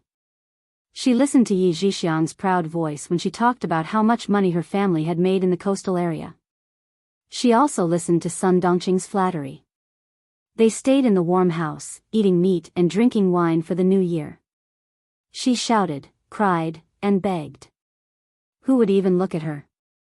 He kicked her unconscious and threw her outside. Sun Yaozu. Tonight is your retribution. Recalling the past, Yi Qian's calm eyes suddenly turned cold and ruthless. He lifted his leg and kicked Sun Yaozu's chest. This was the place where she was kicked that year. An eye for an eye, fair. What she could not take revenge in her previous life, she had to pay it back little by little in this life. Sun Yaozu, who finally had some warmth in his heart, was kicked to the throat and coughed violently. It also kicked him back to his senses. The kick was not light. If it were not for his fat, his ribs would have been broken. Even though his bones were not broken, he was in so much pain that he arched his body and fell to the ground. Before he could recover from the pain, he clearly heard a familiar voice asking him coldly, "Why did you shoot my mother?" Because of this cold voice, he suddenly became clearer. It's that damned girl, the one who dared to risk her life with him. Go za. Before he could say anything else, his voice suddenly, he let out a scream. In the dim blue light, Yi Jian could see that Sun Yaozu's wrist was bent at a strange angle. The number of people I've killed is definitely more than yours. Yi Jian twisted his wrist and looked at him with a murderous look in her eyes. It's more than you think. You said that I don't dare to kill you?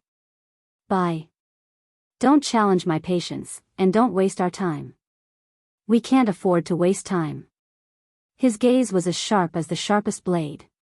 Yi Qian asked again, back then, why did you shoot my mother? Sun Yaozu had never seen Yi Qian like this. The Yi Qian who was so cold that his heart trembled, and the Yi Qian who was so unfamiliar to him. Chapter 1973. He chuckled softly, his eyes filled with provocation. His frozen purple lips trembled as he said, "Let go of me, and I'll tell you." A student dared to say that he had killed many people? Ha ha ha, did he think he was a fool? A military school student dared to kill people? Could he continue to study after killing people? Ha ha ha, was he trying to lie to Grandpa's son? There was only one way to deal with someone who always thought he was strong, and that was to show him what it meant to be stronger. Yi Jian took out a small knife from her pocket and smiled faintly at Sun Yaozu. She grabbed two of Sun Yaozu's fingers, and a cold light flashed in her dark eyes. The moment she swung the knife, Sun Yaozu covered his little finger and ring finger that had been cut in half and screamed in pain. Ow, ow, ow. Ah! His screams traveled quite far, and even scared a few birds away from their nests. Let me give you a gift for our first meeting. Kindly accept it. Yi Qian wiped the blood-stained knife on his coat and smiled faintly. Your knife is very sharp. It's quite handy for me. Yi Qian, who had been captured, did not carry any other weapons other than the silver wire on his wrist. This small knife was the one Sun Yaozu had wanted to use in the basement to stab Yi Qian in one of his eyes. Now that she was using it, it was quite good. Speak properly. If you say something wrong, I'll continue to cut off your other 8 fingers. As long as you can withstand it, I'll be happy to play with you. Yi Qian said faintly. He did not take another look at the blood in his eyes. Take a good look at the 2 fingers that I cut off. Next time, I'll probably cut off the entire palm. If not, I'll leave a section for you. Yi Qian was already used to seeing blood. His 10 fingers were connected to his heart. Being cut in half at once, the immense pain directly cut off Sun Yaozu's domineering confidence. Holding his fingers, he moved along with the dim blue light and saw the 2 halves of his fingers that he had cut off. Bloody fingers, neat white broken bones. She cut them off so easily. It was actually quite difficult to make someone who was used to being tyrannical suddenly become afraid. Facing his 2 broken fingers, although Sun Yaozu was afraid, he wasn't so afraid that he would beg for mercy. He still forced himself to maintain a fierce expression and glared at Yi Qian. How dare you, you. Of course I dare. Don't you believe me? Don't worry, I'll just cut off 2 more of your fingers. Yi Qian raised his eyebrows.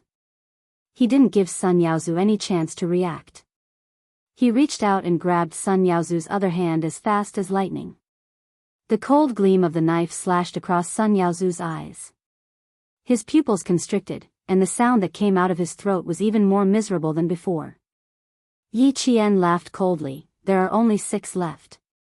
If you still don't believe me, then keep peeling. Sun Yaozu, who was screaming miserably, believed it. He really believed it. It was only now that he understood that the Yi Qian he was facing was not the Yi Qian he knew at all.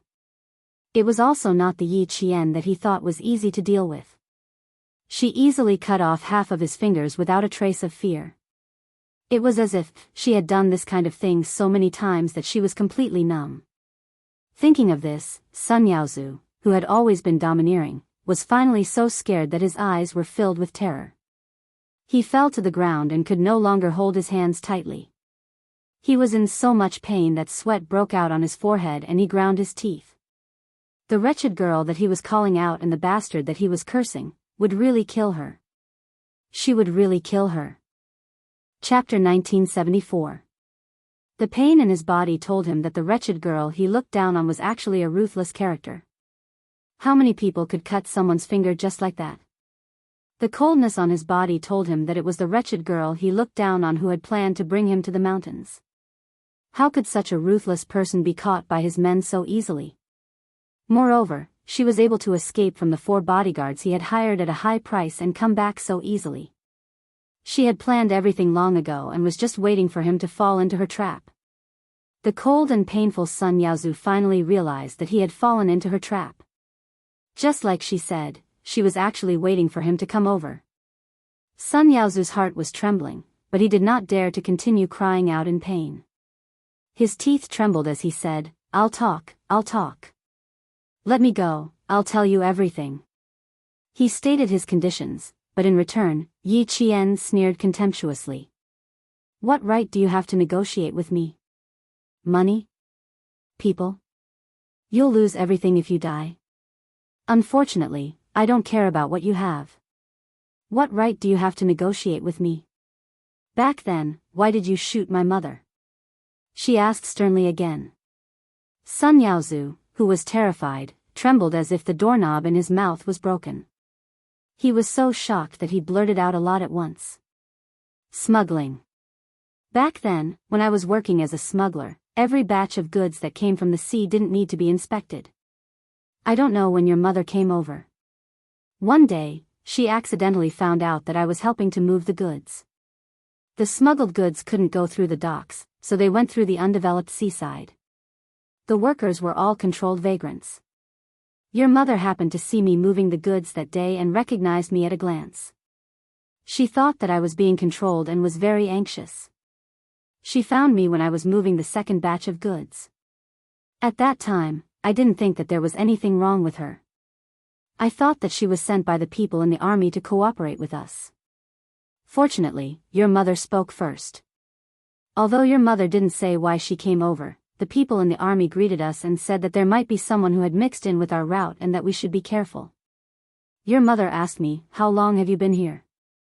Then I understood that your mother was sent to find out about the smuggling route and not to help us. Your mother left a few days later. Before she left, she said that she was going to save me.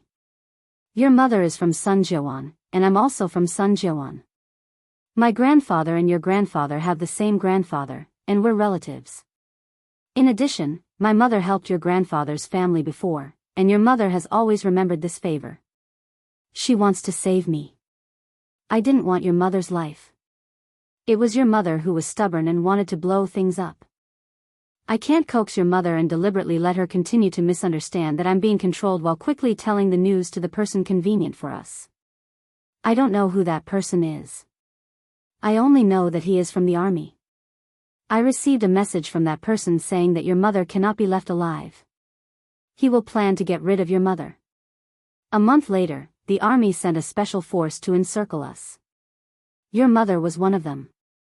That night, the mountain was filled with gunshots. I was so scared that I didn't dare to move, but I didn't expect your mother to find me. I was so scared that my legs went weak. I thought your mother was coming to kill me, so I shouted, "She's here." Your mother reacted really quickly and immediately realized that there was something wrong with me. She was shocked and angry. She shouted my name in her native language and even pulled out a knife to stab me. Chapter 1975. My eyes were blinded by your mother, but I wasn't the one who shot her. I didn't have a gun. The one who shot her was someone wearing the same clothes as your mother. It was your mother's men who shot her. It had nothing to do with me. He spoke very quickly, afraid that he would make Yi Qian angry if he spoke too slowly. But because he spoke too quickly, Yi Qian began to doubt the veracity of his words. Yi Qian, who was getting closer to the truth, didn't want to waste any more time. "You're telling too many lies," she said darkly. She pressed the knife against his right thumb with the back of the knife and said, "The diary my mother left behind is very different from yours. Do you really want me to cut off 2 more of your fingers?" Sun Yaozu screamed in fear again. He looked at the young man's ruthless face and shouted, I'll talk, take the knife, away, away." Sun Yaozu didn't suspect that he was being tricked. He really thought that Yi Qian had the diary. Otherwise, why would she come looking for him? Someone found me, told me to let your mother see it on purpose. I don't know who it was. I took a sum of money and listened to his arrangements. I let your mother see it on purpose. Someone wanted your mother's life. They took someone else's money and worked for someone else. Ouch, ouch, ouch. I'm telling the truth. It's all the truth.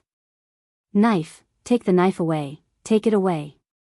Yi Qian didn't doubt the veracity of his words. Chief Kai told him that his mother seemed to have realized that she might not be able to return safely, so she secretly asked her comrades to help her and handed the diary to Chief Kai, whom she trusted the most. In other words, his mother had already guessed that someone wanted to kill her. Yi Qian, whose heart felt like a huge rock, asked in a hoarse voice, "Who are they? Did you see the person who shot my mother clearly?" The person who shot her mother was wearing the same clothes. The truth was so cruel that she couldn't believe it was the truth. How could they shoot their own comrades? She couldn't believe it. There must be something wrong. There must be something wrong. I don't know. I really don't know. I've told you everything I know. I didn't shoot your mother. I didn't do it. Yi Qian stared at him closely, scrutinizing his eyes and facial expressions. This time, he was not lying to her. You were a fugitive. Why did you recover your identity later? Yi Qian asked his last question. As long as he got an answer, the culprit in front of him who had worked together with another person to kill his mother should be dealt with. Someone helped me and told me that they could help me resolve my identity, but the condition was that I had to keep a close eye on Yi Jifan. But I couldn't go and cause trouble for Yi Jifan. His voice was processed, so I couldn't tell who he was. I'm not lying to you. I really don't know who this person is. Sun Yaozu didn't hide anything at this point. He told her everything he needed to know in order to save his own life. I know about your father's death too. The old woman didn't like your father. All he did was ask about where he could earn the most money, but the work was dangerous. Your father was forced to leave home by the old woman. The work he found was also forced by the old woman. Yi Qian, I've told you everything I know. If I hide anything, may the heavens strike me with lightning and I'll die a horrible death. He even swore a deadly oath. Yi Qian, who knew enough, glanced at Sun Yaozu, who still thought he could leave this place alive. He smiled faintly and said, Okay, I got it. I'll continue to investigate what you said. She would continue to investigate until she found the truth. Chapter 1976.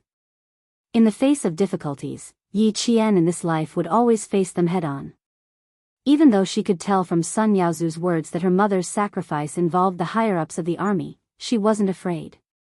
She wouldn't risk her life to find out the truth. Having been reborn, she cherished her life very much.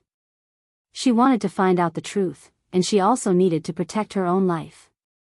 As a martyr, her mother shouldn't have sacrificed herself like this.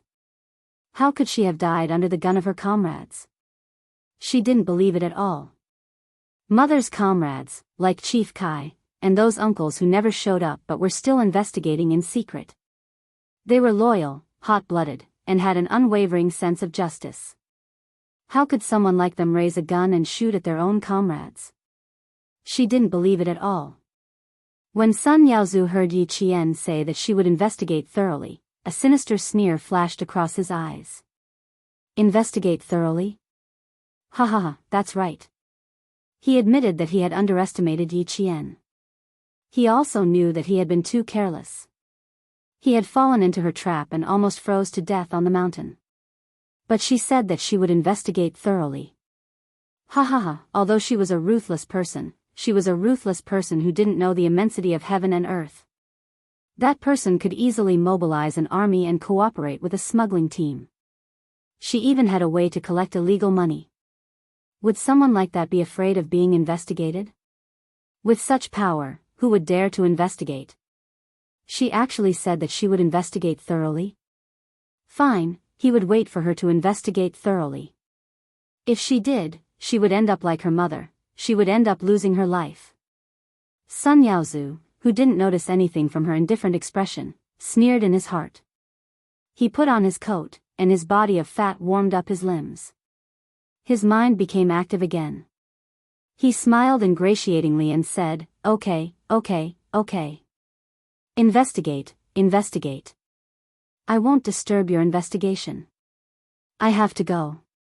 If I don't go now, I'll be covered in blood. I'm afraid I'll bring you trouble." Huh, was he threatening her? Yi Qian sneered. "You won't bring me trouble. You won't have the chance to bring me trouble."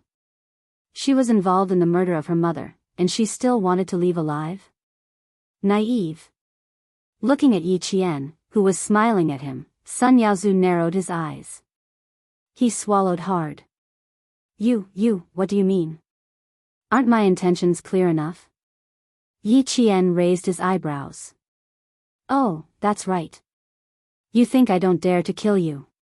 Wrong, wrong. Didn't I just say it? I've killed many more people than you can imagine, Anne." There was a cold smile on Yi Qian's beautiful face. She slowly bent down and looked at the other party with a little coldness in her clear black eyes, as if there was a handful of snow. "And it's all legal killing. Although killing you is not legal, it's still a very simple thing." The girl in front of him smiled faintly. Her youthful face gradually overlapped with the face in his memories, as if they were the same person. The only difference was that the Rong Yen in his memory was worried about him and told him that she would definitely save him. But the youthful face in front of him was filled with murderous intent. One wanted to save him, the other wanted to kill him. Sun Yaozu retreated in horror, trying to find a place where he could feel safe. No, you can't do this. Murder is against the law. Aren't you a military academy student? How dare you kill me? If you kill me, you won't have a good ending. Chapter 1977. If I don't kill you, do you think I'll let the tiger return to the mountain and wait for you to come back and kill me? Yi Qian laughed. His dark eyes were filled with endless murderous intent. Do you think I'm stupid enough to wait for you to come and kill me? I don't want to do it myself. I'll just kill you the way you tried to kill me back then. No, if you kill me, you'll be destroying yourself. Yi Qian, it wasn't easy for you to get to where you are today. Yes. Look at how hard it was for you to escape from the Yi family. Now Yi Zhifan can't do anything to you. Yi Ying will forever be inferior to you. You can't kill me. If you kill me, you'll go to jail. Sun Yaozu, who was so cold that he was about to lose consciousness, now truly felt that he was going to die here. Fear and panic came crashing over him like a raging tide. He was very, very afraid of death. He never thought that death would be so close to him. Right now, he could only beg for mercy. He cried bitterly and begged for mercy. He wanted to live. He didn't want to die. A life for a life. If you kill me, you won't have a good ending either. If Yi Ying knew about this, she would be so happy that she would immediately return to the country. Yi Zhifan and Sun Dongqing would be even happier. Yi Qian, let me go. I beg you, let me go. Tell me what you want me to do. I'll definitely work for you obediently from now on. Old hag Yi, you must hate her, right? She also took money back then. She also had a part to play in killing your mother. I'll get rid of her for you, okay? If you let me go, I'll be a dog in your hands from now on. If you tell me to go east, I won't go west. In order to live, Sun Yaozu threw away all of his dignity just to live. As long as he was alive, there would be a chance for revenge. However, Yi Qian laughed softly when she heard this. She had always been a narrow-minded person. Seeing him kowtow to her and beg for mercy, she had to admit that it felt good to see it. All right, I won't tease you anymore. Sun Yaozu's eyes lit up when he heard Yi Qian's words. He thought that Yi Qian was just teasing him when he said he would kill him. He was so scared that his beer belly deflated a little. Then he heard Yi Qian say coldly, I'll let you go as soon as possible. It's boring to tease you for too long. From heaven to hell, Yi Qian only needed to say a few words. Sun Yaozu looked at her and raised her hand. Someone walked out of the darkness and asked her respectfully, Are you going to tie him to the tree directly? Yes, and he's wearing too many clothes. Let's take them off. Yi Qian's casual words made Sun Yaozu completely despair. His fat legs twitched violently a few times, and a strong smell of urine drifted over with the cold wind. The man standing in front of Yi Qian glanced down and said to Yi Qian without changing his expression, The car is parked at the foot of the mountain. We still need to walk some distance before we can get there. We'll take care of the rest. The 2 foreign bodyguards have also been taken care of. As long as we clean up this place, we'll be done. The subordinates that Ho Zi sent to Yi Qian were all his trusted aides. They were all quite capable and always did things cleanly. Not even a fingerprint would be left behind at the scene. Before he finished listening, Sun Yaozu's eyes rolled back a few times and he actually fainted from fear. Yi Qian didn't stay. Ho Zi said at the time that it would be better for him to take care of the rest of the matters. Just as Sun Yaozu said, it wasn't worth it to ruin her own future for him. Looking back at Sun Yaozu, who was tied to the tree like a dead pig, Yi Qian narrowed his eyes slightly. He hid his deep sharpness and left the scene with a calm and fearless aura. After taking care of Sun Yaozu, what awaited her next was an even bigger storm. And she was already prepared. Chapter 1978. After Yi Qian left for a while, the man in charge of handling the aftermath gave Ho Zi a call. At that time, it was almost 3 a.m. Ho Zi was anxious to go to the Yu family for the new year. After coaxing Xia Yiwei to sleep, he sneaked out of bed and dealt with the important matters at hand. He had to rush back to the capital with his beloved woman to reunite with her family on New Year's Eve. While working at his desk, he heard his phone ring. He looked at the caller ID and suddenly remembered that he had a big matter to deal with outside. He was so busy that he had forgotten about it. He replied with a faint hello, and his subordinates reported the situation at Mount Dalong. After knowing that Yi Qian had listened to his orders and did not personally deal with Sun Yaozu, he also did not make things difficult for his subordinates and went down the mountain. Ho Zi's slender fingers lightly knocked on his desk. A faint smile appeared on his handsome and mature face. Okay, I got it. Clean up the loose ends. It won't be very peaceful in the next few days. Brothers, be careful for a few days. Ho Zi still had his concerns. If it was in the past, he would not have to worry about dealing with a few people. He would have to personally instruct his subordinates to be careful for a few days. Ho Zi was used to controlling everything himself. Therefore, Yi Qian could only participate in the first half. When Yi Qian told him that he wanted to deal with Sun Yaozu, his suggestion was for him to deal with the loose ends. In his previous life, Yi Qian understood Ho Zi's way of doing things through the boss of the security company. In this life, he had interacted with him many times. He knew that this was a gang leader who was used to controlling the entire situation. In the end, no matter what he said, she nodded. He did not want trouble after the incident. She did not want to trouble him at all. However, in the end, he was still the one who troubled her. Naturally, she had to listen to his arrangements. Otherwise, she would be seen as someone who did not know what was good for her. Yi Qian's cooperation made Ho Zi feel a little surprised. This decisive girl did not refute him directly. After the incident, she would definitely do something to reassure him. This was her personality. Ho Zi also had this bad habit. However, she did not. She completely followed his instructions and cooperated. This made him a little surprised. She actually trusted him so much. She was not worried that he would not clean up the loose ends. In the end, she would lose everything. That's interesting. Ho Zi glanced at the phone on the desk. He stood up and stretched with a smile on his face. Tonight's work was over. Since she trusted him so much, he couldn't let her down. Yes, she also knew her limits and knew how to get along with him. Or it could be said that she was very clear about his style of doing things and understood his personality.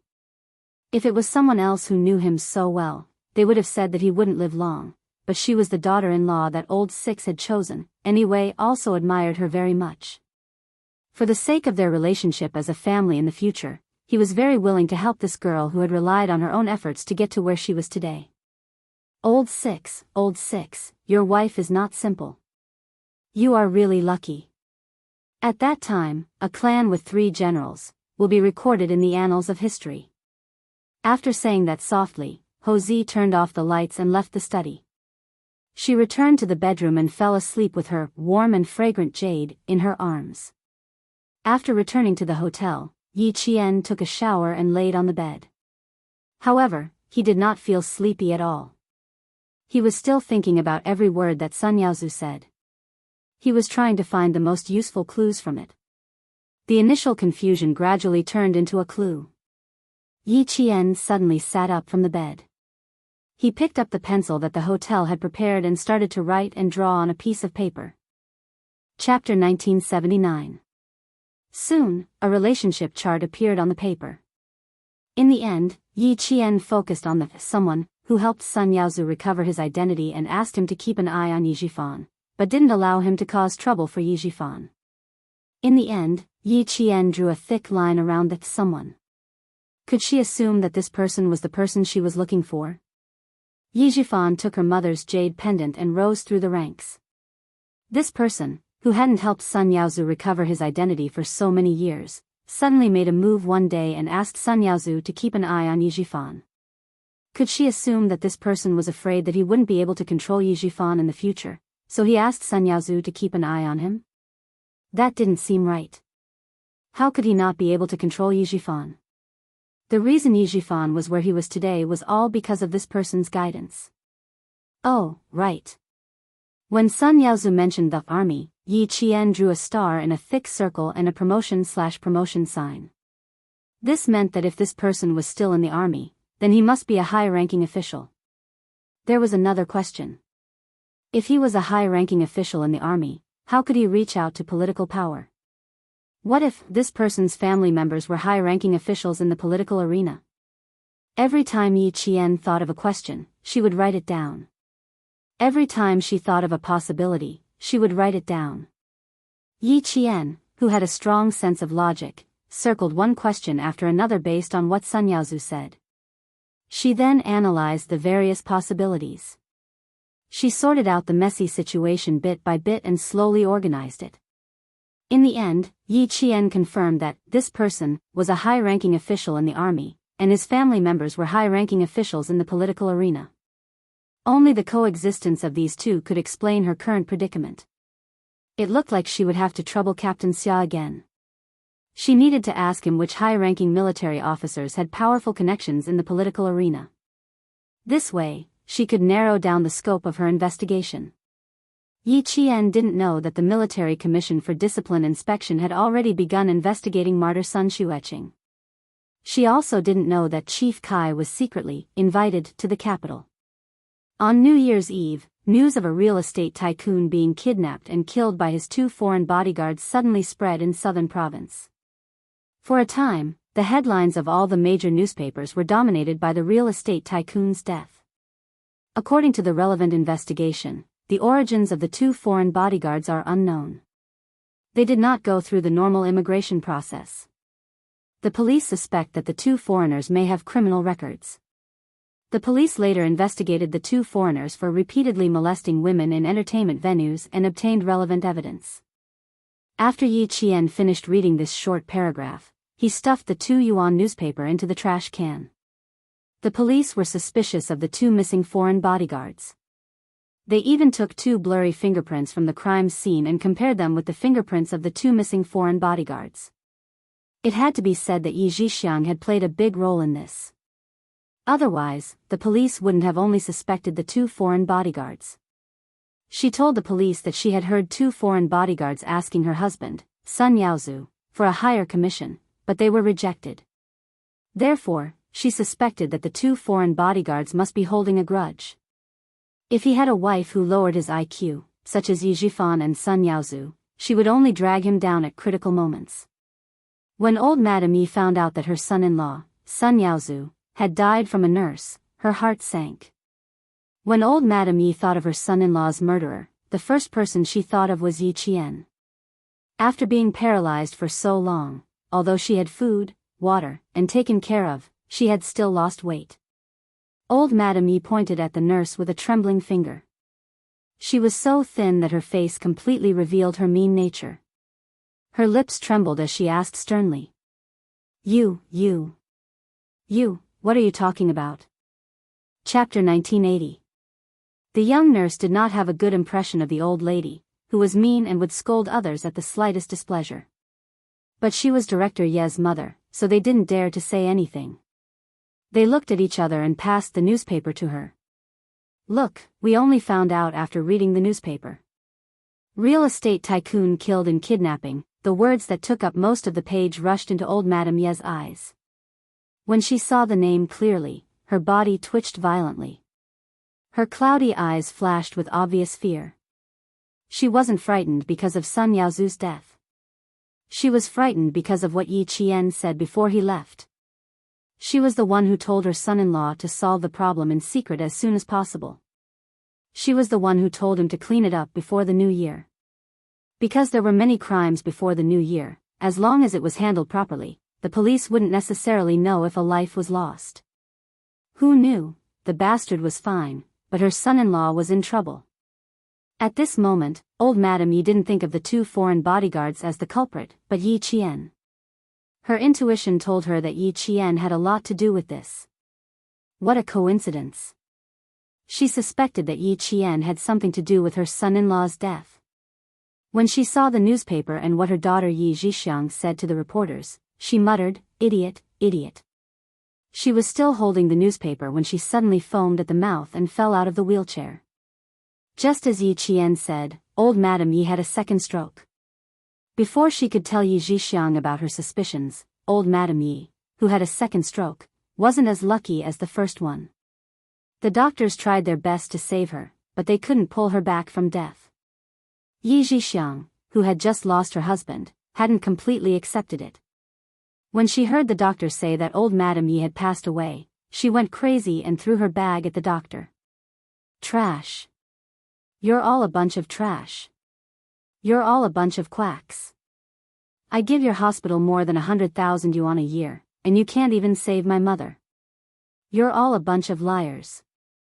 The doctor wanted to comfort her, but he didn't expect a weapon to fall from the sky and hit him squarely on the head. When Yi Zhixiang came at him again, the doctor raised his hand to block it and quickly stepped back.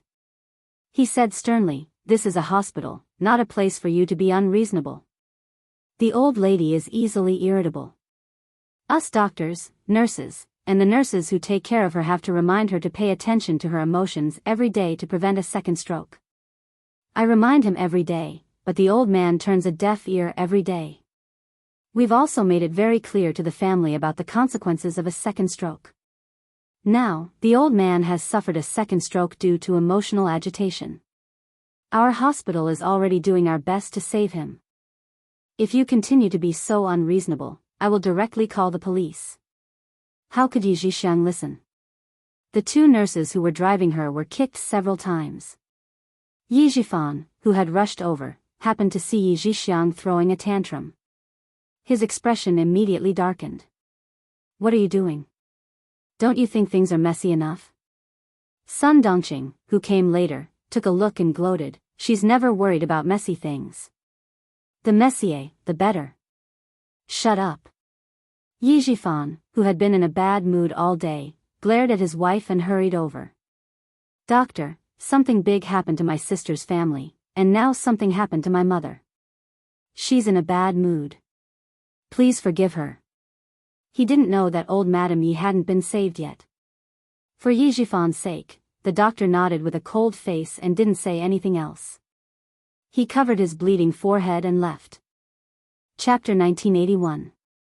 Yi Jifan's arrival was a relief to the hospital. Although he was a provincial official, he was not arrogant and had a good temper. He never made things difficult for others.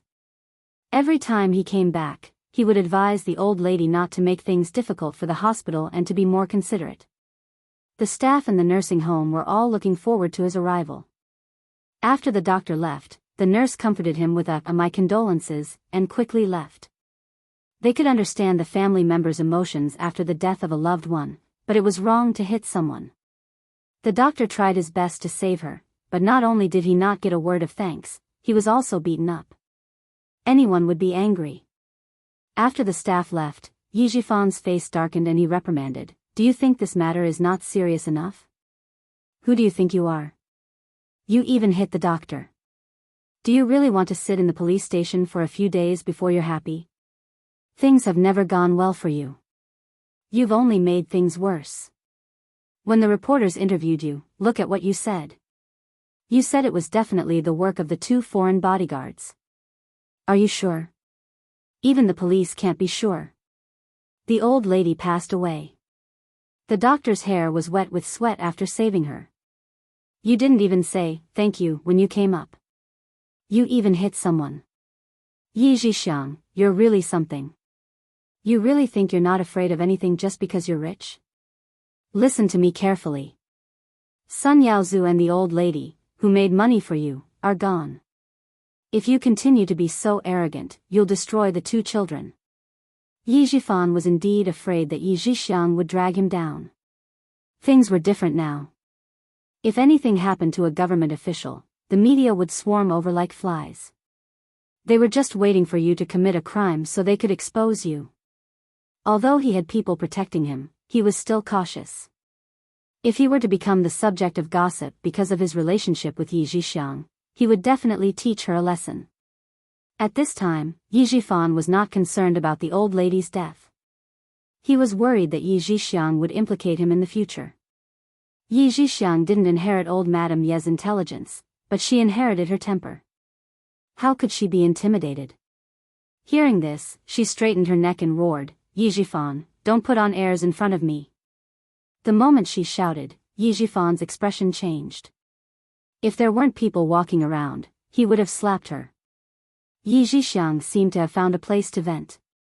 Without looking at his expression, she pointed her finger and shouted, "My mother is gone. I know you two are happy. Especially you, Sun Dongqing, you." She had just pointed her gun at Sun Dongqing, but Sun Dongqing, who was never one to be trifled with, did not even let her finish. She glared at her angrily and retorted, "What did I do? What did I do? That's because your mother is gone. Shut up, all of you." When Yi Jifan saw that the 2 of them were arguing unreasonably, he couldn't restrain his anger and shouted, "Don't you think it's embarrassing enough? Sun Dongqing would not let herself be taken advantage of. With the old lady's death, she suddenly felt that she was in charge. Yi Jixiang happened to be in charge. How could she let it go so easily? She looked coldly at the crazy Yi Jixiang and said, "I'm happy. What can you do to me? You and your mother bullied me years ago. I've been looking forward to this day. Ha ha ha, it's finally here. Why can't I be happy?" Yi Jixiang was infuriated by Sun Dongqing's words. She roared and swung her bag at Sun Dongqing's head. "Bitch, bitch. I'll kill you, bitch." Chapter 1982. A fight between 2 women was much fiercer than a fight between a woman and a man. No matter how fast Yi Jifan's reaction was, he couldn't stop both of them at the same time. More and more onlookers gathered, and more people were pointing at them. The doctors and nurses who heard the commotion had no choice but to join in. In the end, the security guards came out and evacuated the onlookers. Then, they dragged the two shrews back to the doctor's office. Only then did the quarrel stop. The doctor couldn't stay. For Yi Jifan's sake, he said a few words like, "We all understand," to save some face for him. He left the office to the three of them and left with the excuse that he needed to check on the ward. Yi Jifan, who had lost all his face, was so angry that his face was ashen. He swept his gaze over the two of them with raging anger. He didn't have the habit of hitting women, otherwise, he would have hit them with a chair. You two are really something. One is the wife of a real estate tycoon, and the other is the wife of a provincial official. Do you think that not many people in Nan province know you? Do you want to make a name for yourselves today? Only then will you feel happy when people point at you on the streets. Every word was said through gritted teeth. Every word was cold and ruthless. Now you got what you wanted. I dare say that only the two of you showed up today. No one doesn't know you two shrews. At this point, Yi Jifan's anger flared up. He slapped the doctor's desk. Bam! Sun Dongqing and Yi Jixiang's hearts skipped a beat. They saw Yi Jifan pointing at his face and roaring with a ferocious expression, My face has become the laughing stock of the entire Nan province. His ancestors' faces have been disgraced by you two idiots. Yi Jixiang, who was a little scared, sat down. She covered her face and cried loudly. Second brother, what should I do? What should the company do? Lei Lei and Qingqing are so young. What should we do in the future? Oh, now you're calling me second brother? Weren't you very impressive when the dead old woman was still alive? Sun Dongqing wasn't afraid of drama. Looking at Yi Jixiang's current appearance, she was very happy. What should we do? How would we know? It's just a salad. Yi Jifan saw that she only knew how to target others and was not worried about her own situation at all. He scolded angrily, Do you think it's easy to deal with?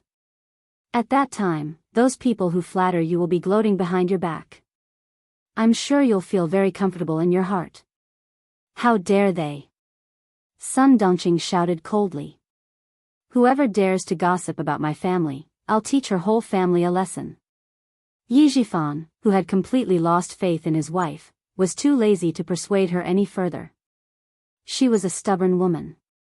No matter how good or bad you were, she would only think that she was right. Get lost. Yi Jifan took a few deep breaths. Unable to suppress the anger in his heart, he pointed at the door and shouted, Did you hear that? Scram. He still needed to ask about Sun Yaozu. Keeping Sun Dongqing here would only add to his troubles. Sun Dongqing didn't want to stay. She rolled her eyes and said sarcastically, Who wants to stay? What bad luck. She walked to the door and turned around. She glanced at Yi Jixiang with disdain. What bad luck. Give me a call before you go home. I'll use mugwort to smoke you. Yi Jixiang, who was covering her face and crying, immediately raised her head. She glared at the person who dared to go against her. She gritted her teeth and said, Sun Dongqing, don't be so smug. How dare you curse my mother? You will also suffer retribution. Chapter 1983. Sun Dongqing snorted in disdain and said, I think it's your family that's going to get retribution. Then she walked away smugly. Yi Jixiang was so angry that she almost fainted. Brother, look at her. Look at her. She didn't even shed a tear when Mom passed away, and she's still making sarcastic remarks. Now, the only person Yi Jixiang could think of was Yi Jifan. However, Yi Jifan wasn't sad. Sun Dongqing had suffered a lot in the hands of old Madame Yi when she first married him, so it was only right for her to vent her anger. Thinking about business, Yi Jifan calmed down a lot and said, Birth, old age, illness, and death are natural laws. Do you think being sad can bring someone back to life? Old Madame Ye's sudden death was normal for Yi Jifan. She had been paralyzed for so long and had such a bad temper. The doctor had reminded him many times to persuade her. If she continued to be irritable, she would definitely have a second stroke and her life would be in danger. He heard it but didn't remember it. In the Yi family, Other than Yi Qian, who hated her the most, Yi Zhixin also hated her. When he received a call from Yi Zhixiang saying that old Madame Yi had another stroke, he used the excuse that he was far away and that it would take him a few hours to get back. He didn't want to see this vicious old woman off, nor did he want to hear her last words. Yi Zhixiang couldn't accept Yi Zhifan's indifference. She looked at him in disbelief. Brother, how could you be like this? Mom treated you so much better than Big Brother. Treated him so much better than Yi Xinfan? Yi Zhifan sneered. I know how to avoid your mother's anger. I'm just a little smarter than Yi Xinfan. Otherwise, I would be your mother's punching bag. Yi Zhifan didn't want to talk about history anymore. His expression was cold as he said in a businesslike tone, I don't have much time to arrange your mother's funeral. I plan to let the company handle it. Today is New Year's Eve. You still have to go back to the Sun family for the new year. Your mother's funeral will be handled after the new year. I'll take care of it myself. You don't have to worry about it. Although the tea had cooled down after the person left, he had pretended for so long that he did not mind pretending to be a filial son for a few more days. Hearing this, Yi Zhixiang felt a little better. Then, she heard him ask, Now, tell me about Sun Yaozu. Tell me everything you know so I can talk to the police and have them investigate more carefully. Tell me, how did he recover his identity? I need to start investigating from here and see if anyone is using Sun Yaozu to do something illegal. He said it in a dignified manner, but in fact, he just wanted to confirm the suspicions in his heart. After hesitating for a while, Yi Zhixiang decided to tell her everything she knew. He came home drunk that day and told me that if you ever dared to do anything wrong, he would make you pay for it. I was a little curious and asked a few more questions. Only then did I know that there was a noble person helping me. The condition was to let Yaozu keep an eye on you. But then I saw that damned girl, Yi Qian, appear on top of the city gate tower with the country's leaders. Then, your good daughter hit me and sent me to the hospital. I forgot about it. Yi Zhifan's face darkened. He only guessed that the person might have helped Sun Yaozu, but he did not expect that person to want him to keep an eye on him. When he left the hospital, Yi Zhifan's heart was still in turmoil. He did not have half a second of peace. On New Year's Eve, Yi Zhifan's family was destined to not have a peaceful time. Yi Qian, who had returned to the sniper base, made dumplings with the soldiers and happily celebrated the new year. Chapter 1984. Yi Jian, who had been reborn in the second year of junior high, counted silently in her heart as she made dumplings. She realized that she didn't seem to have spent Chinese New Year in the army. She was either on the way to training or on the way to training. Looking at the less than 100 recruits and veterans of the sniper base gathered in the canteen to make dumplings in full swing, Japan's somewhat impetuous heart gradually calmed down. The familiar color and the familiar temperament were what she liked only in this life. Take it easy. Although there's still space in your stomachs, if each of you makes 100 dumplings, you'll have to make more than 1,000 dumplings tonight. If you can't finish them, you'll have to go back to the dormitory. A middle-aged man in the middle joked. His fingers moved nimbly, and in just a few words, he made a perfectly shaped dumpling. It was obvious that it was made by a master chef. The middle-aged man's surname was Deng. He was a captain and a company commander. He was the commander of the sniper base. He was also a soldier with outstanding military achievements. He was 34 years old this year. The soldiers all laughed. Someone replied, I'm not afraid of being full. I'll run 3 kilometers after eating a few. 100 dumplings won't be a problem. That's a good idea. Comrades, what do you think? There was a collective objection. The laughter was joyous and harmonious. Yi Qian didn't have much contact with Commander Deng. Firstly, she had only been here for a short time. Secondly, when she was here, Commander Deng went out on a business trip and didn't come back until yesterday. Today, it was Principal Chen who introduced her to the sniper base that she spoke a few words with Commander Deng. Commander Deng, who came from the northeast, was a famous Chinese New Year holdout in the sniper base. He had been in the army for 8 Chinese New Years and hadn't come home. Including this year, it had been 9 years. He had planned to go home to visit his wife and children this year. An instructor who was supposed to be on duty during the Chinese New Year had a seriously ill father. Commander Deng took over his duty without hesitation and asked the instructor to go home early in the morning to visit his family. Principal Chen looked at Company Commander Deng, who was talking and laughing with the soldiers, and said to Yi Qian, "He bought the tickets a long time ago. The night before the business trip, he told me that he could finally go home this year to see his family and his daughter, whom he hadn't seen for a long time. He also told me about his old father at home. When his mother found out that he was going home, she was so happy that she cried. When he came back yesterday, he found out that an instructor's father was seriously ill. Without hesitation, he gave his train ticket to his comrade. He's also a true man. Little Yi, the thing we don't lack the most in our army is true character."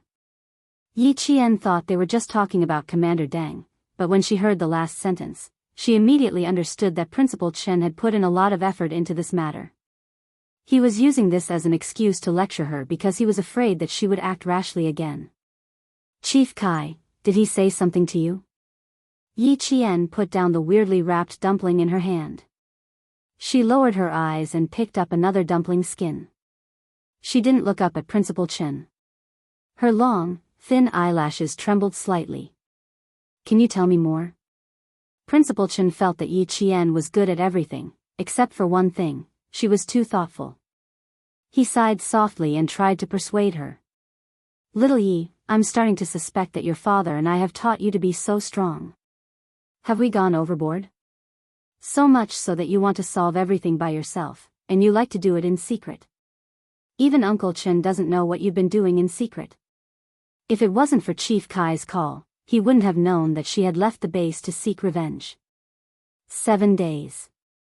For 7 whole days, he still hadn't noticed anything wrong with this little Yi girl. Yi Qian pursed her lips and revealed a stubborn look.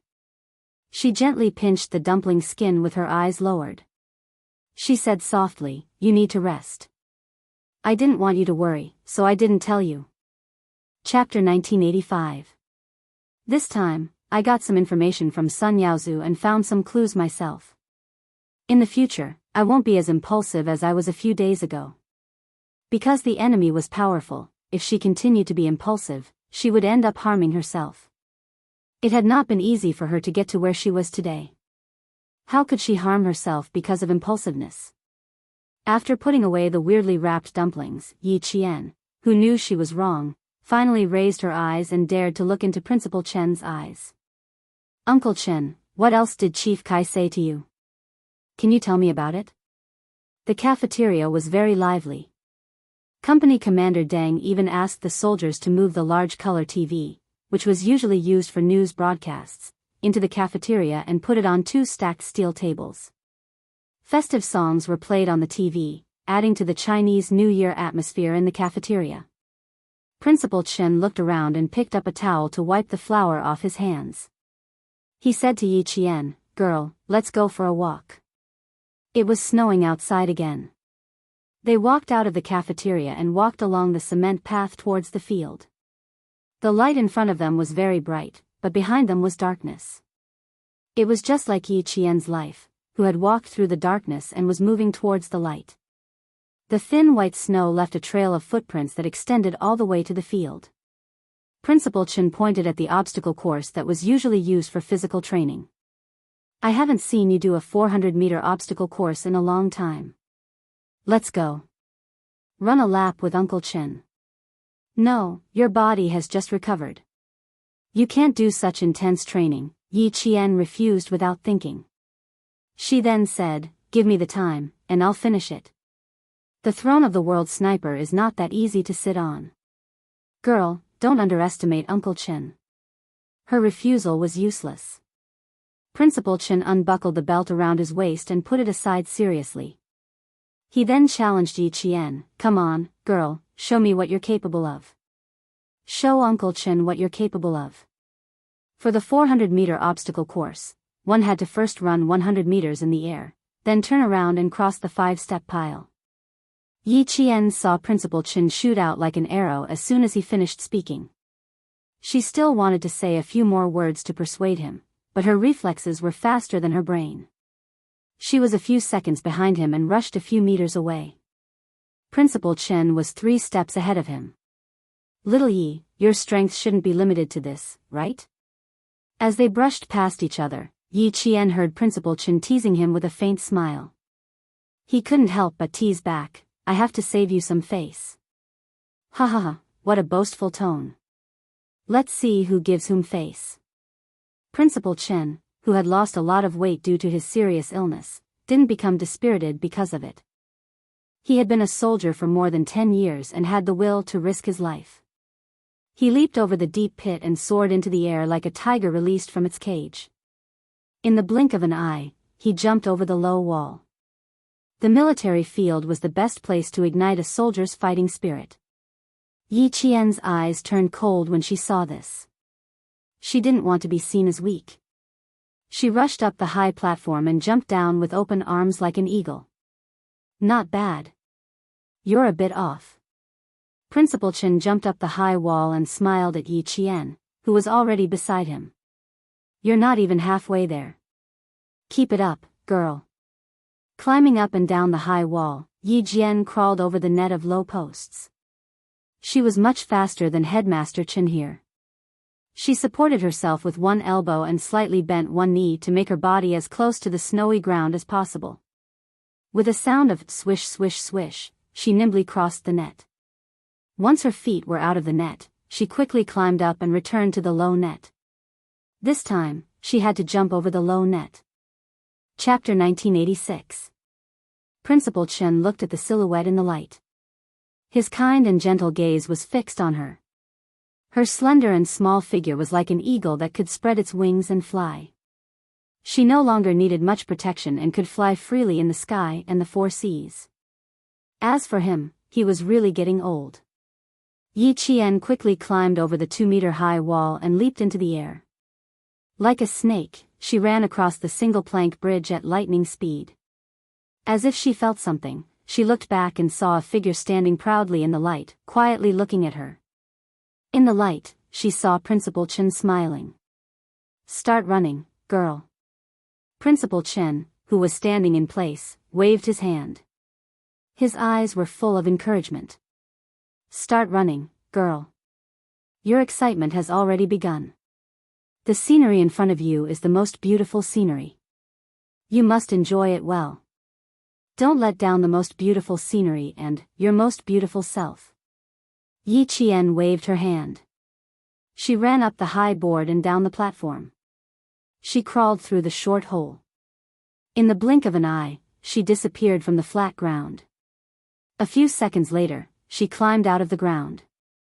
She went down the deep hole and then went back up again. It depended on her overall fitness.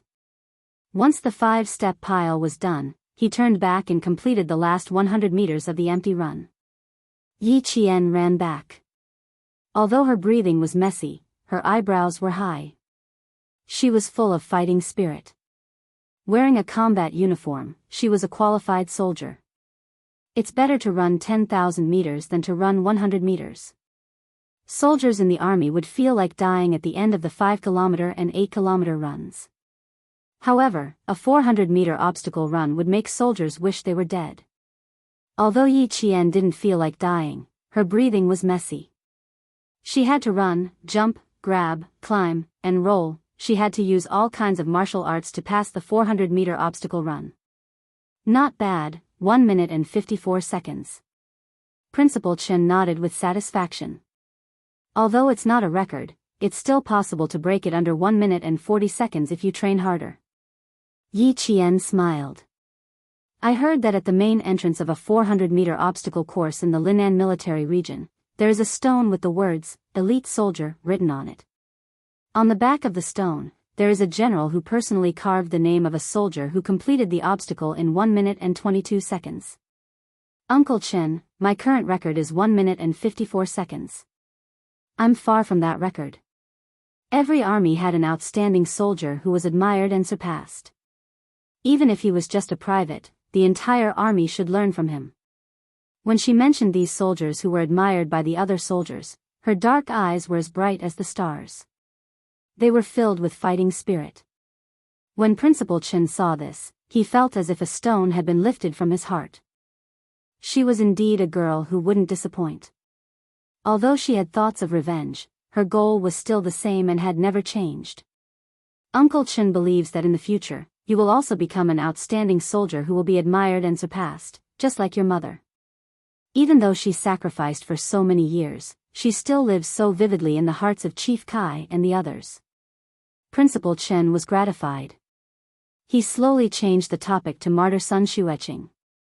Chief Kai did mention to me that they suspected that your mother was shot in the back by one of their own. However, they later thought that it was impossible. How could comrades who had gone through fire and water with each other point their guns at their own comrades?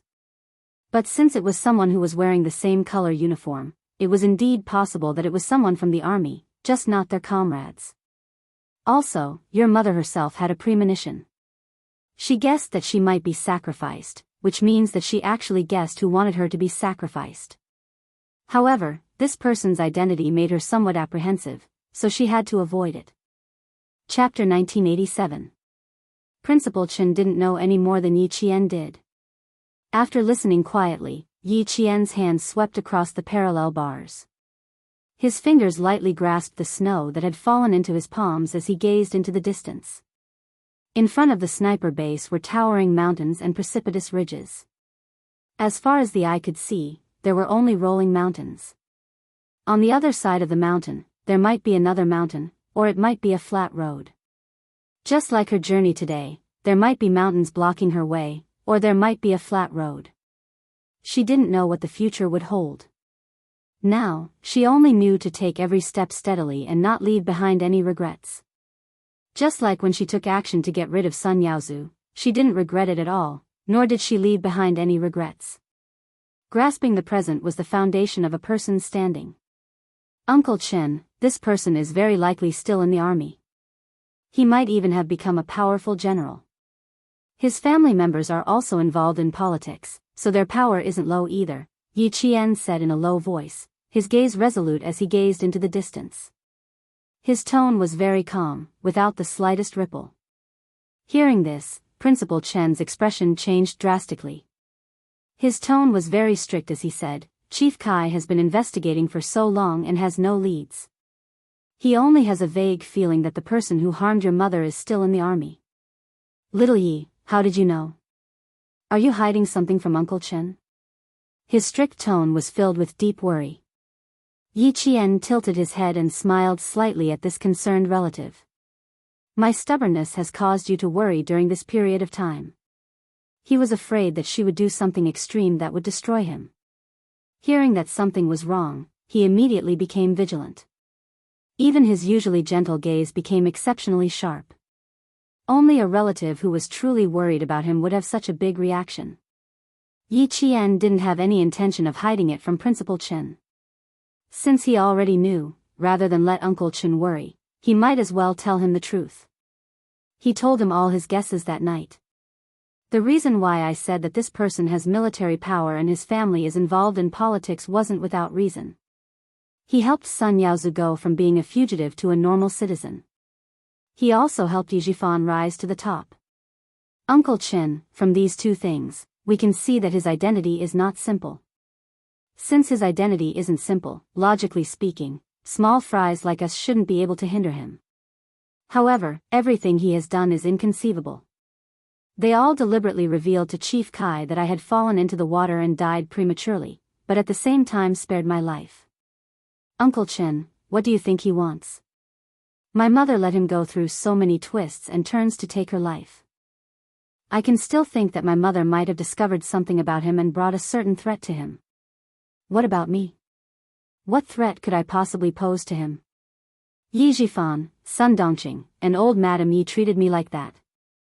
I wonder if he was the one who instigated me to live in the past. He secretly spared my life, and also instructed Yi Jifan's family to raise me until I'm useless. Uncle Chen, am I worth him setting up such a big trap? I don't think so. I don't think I'm worth him spending so much effort to deal with me.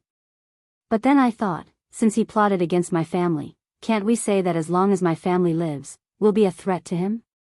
Speaking of threats, my father passed away early, my mother sacrificed herself, and the adults are no longer alive.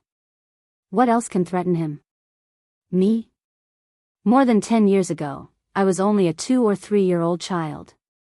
What could I possibly threaten him? If he really felt that I was a threat to him, he could have asked Yijifan's family to find a way to deal with me when I was young.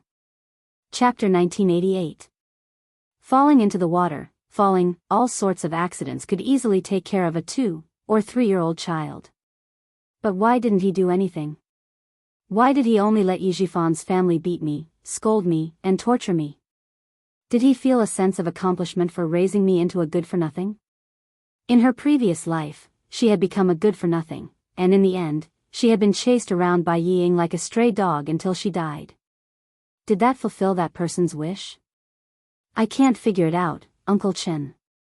I've thought about it for a long time, but I still can't figure it out. After listening to her analysis, Principal Chen couldn't calm down for a long time.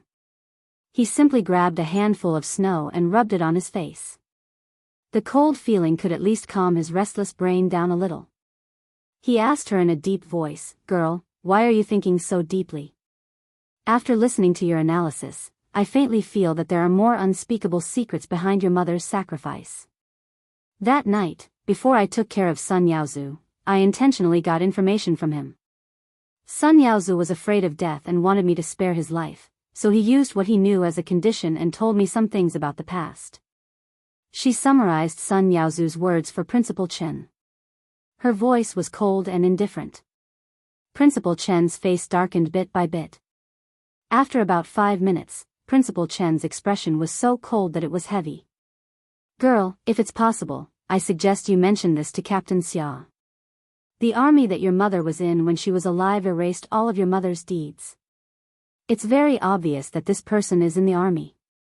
Now, even Sun Yaozu's identity was taken care of by someone and asked him to monitor Yijifan.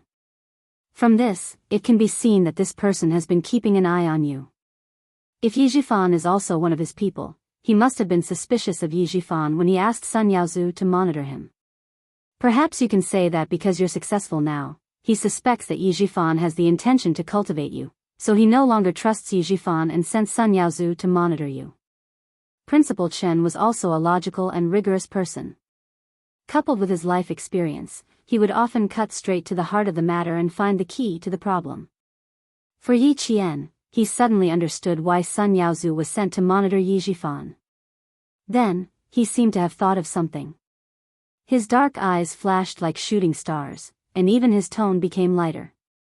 I know, Uncle Chen." "Know what?" Seeing how excited Yi Qian was all of a sudden, Principal Chen couldn't help but laugh. "You're so happy all of a sudden. What did you find out this time?" Yi Qian was very excited, as if he had found a thrill. "As long as we know why you only want to waste me but don't dare to kill me, then we have nothing to be afraid of." What was there to be happy about? It would only make his mood more solemn. Principal Chen, who was thinking in his heart, didn't interrupt his sudden happiness. He looked kindly at the girl who had quickly restrained herself after being willful. "It would be good if you knew why he has so many misgivings about you. He must have misgivings about me, so he can't do anything to me now. Or rather, the time isn't ripe yet.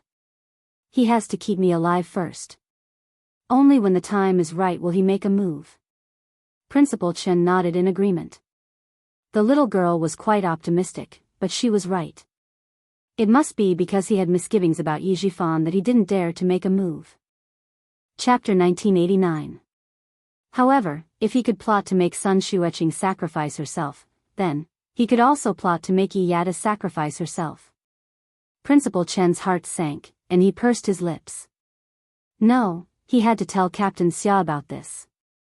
He didn't know if his special forces had undergone strict screening. "Yi Yadu, Uncle Chen will give you a suggestion. You can confess to Captain Xia about this. Revenge is important, but we need to act according to our abilities. Since the other party has a high position and power, you and I are not strong enough to fight him head-on.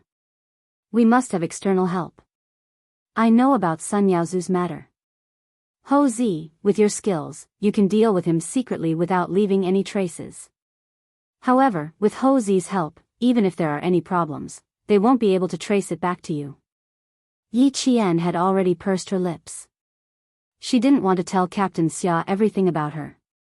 She only wanted to ask Captain Xia about which generals in the army had powerful political power. Seeing her expression, how could Headmaster Chen not understand? There was a trace of regret in his heart. He regretted teaching her the principle of not asking for help in everything. He also regretted raising her to be too independent. Yi Yadu, two people get along differently. Your matter to Captain Xia is his matter. He really takes your matter to heart and asked Ho Zi to help you as much as possible. He has already done so much. Do you still want to hide it from him and solve it yourself? Yi Qian opened her mouth and wanted to say something, but Principal Chen didn't give her a chance. He continued, if you really do that, I can tell you with certainty that Captain Xia will be very angry. Because he treats you as one of his own, but you treat him as an outsider who can't be trusted. Yi Yadu, do you think that Captain Xia is an outsider? Yi Qian didn't hesitate and answered firmly, no, I don't think so. It's just that I don't want to trouble him too much. He has enough things to do, and I don't want him to worry about me. As the commander of a special forces team, he had too many things to deal with. She couldn't bear to let him bear another burden. Her problem wasn't something that could be solved in a day or two, and it involved a lot of people. If she implicated him, she wouldn't be able to rest easy for the rest of her life. Child, aren't you usually very clever? Why are you so muddle-headed and worrying? Principal Chen's chest tightened a little. Seeing that she still hadn't reacted, he didn't know whether to laugh or cry. If he thought it was troublesome, why would he ask Ho Zi to take care of you? He's definitely not afraid of trouble, and he doesn't think that you're trouble. In Captain Xia's heart, your problem was his problem. It was something that he had to solve personally. He placed you in his heart and only wished to share your burdens and relieve your worries. He only wished that you would be happy in the future. Since Uncle Chen has said so, you should understand. She knew that the two of them needed to be honest with each other and not deceive each other. Yi Qian understood. However, she treated the matter of avenging her mother as her own problem, so she didn't see the big picture and walked into a dead end. With Uncle Chen's advice, the quick-witted Yi Qian instantly understood. She bit her lower lip and softly said, okay, I understand, Uncle Chen. I'll tell him when he comes back. Chapter 1990. That's right.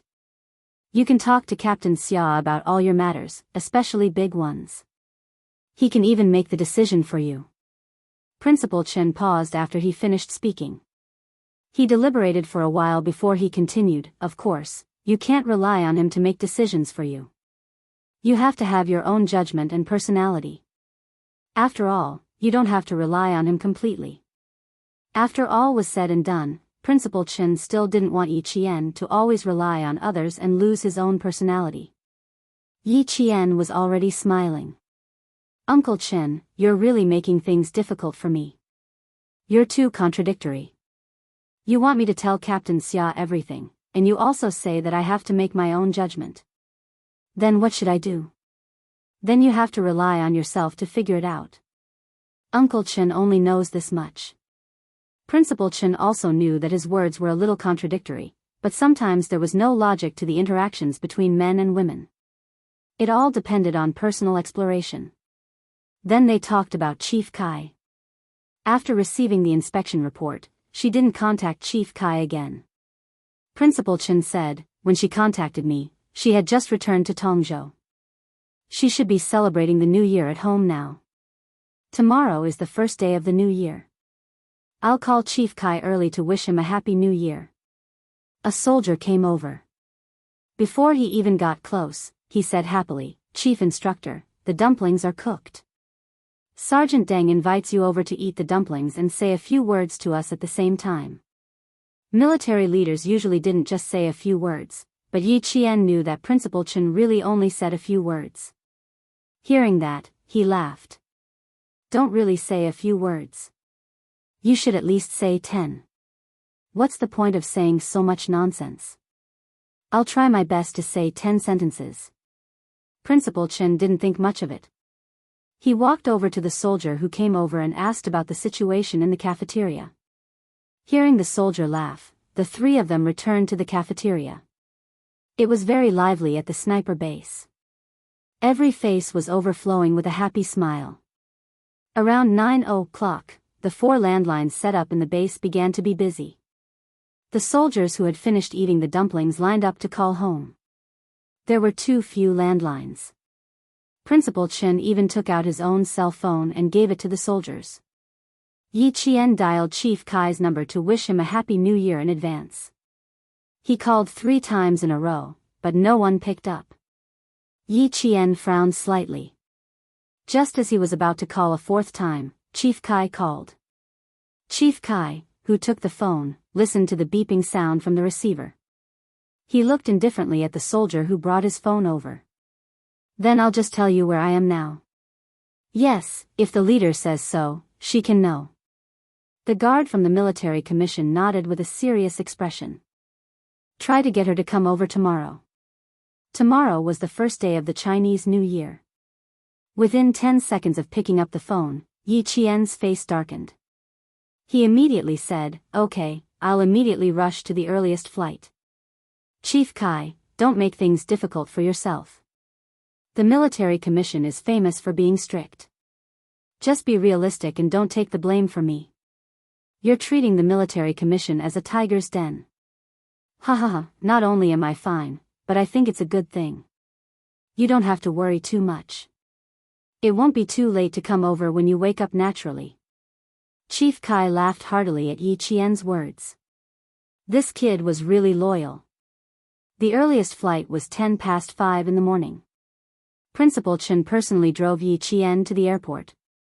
Don't panic when you arrive at the military commission. They won't be able to trace the Sun Yaozu incident back to you. After you arrive, you have to think carefully about what they ask, but you can't let them know. You have to react quickly. You can't leave any clues for them to find out. Do you understand? Chapter 1991. The Military Commission for Discipline Inspection was not an ordinary organization. Even if the highest-ranking officer made a mistake, the Military Commission for Discipline Inspection could still handle it. Yi Qian had been very worried before, but when he heard Chief Kai's voice over the phone, he didn't seem tired at all. He could even laugh loudly and talk to him. Sometimes, he would say something unrelated. That was what he said to the people around him. It was also an indirect way of telling him that he was fine, just that his personal freedom was restricted. Uncle Chen, as long as my mother's matter is not resolved, you'll be worried for me. This time, Uncle Chen, I have a feeling that the Military Commission for Discipline Inspection is interfering. Just like Chief Kai said, this is a good thing. There's just one thing I don't quite understand.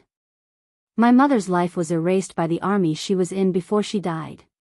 Why do you think the Military Commission for Discipline Inspection suddenly launched an investigation? Could it be? Yi Qian's voice gradually trailed off. His pupils suddenly contracted as if he had discovered something big. Even his fingers couldn't help but tremble. Principal Chen, who was driving, couldn't help but take a quick look at her when she suddenly stopped talking and didn't say anything for a long time. He saw that her face was as gloomy as dark clouds, with faint traces of thunder lingering in it. He immediately asked her, could it be what? Could it be that this person has already come to the military?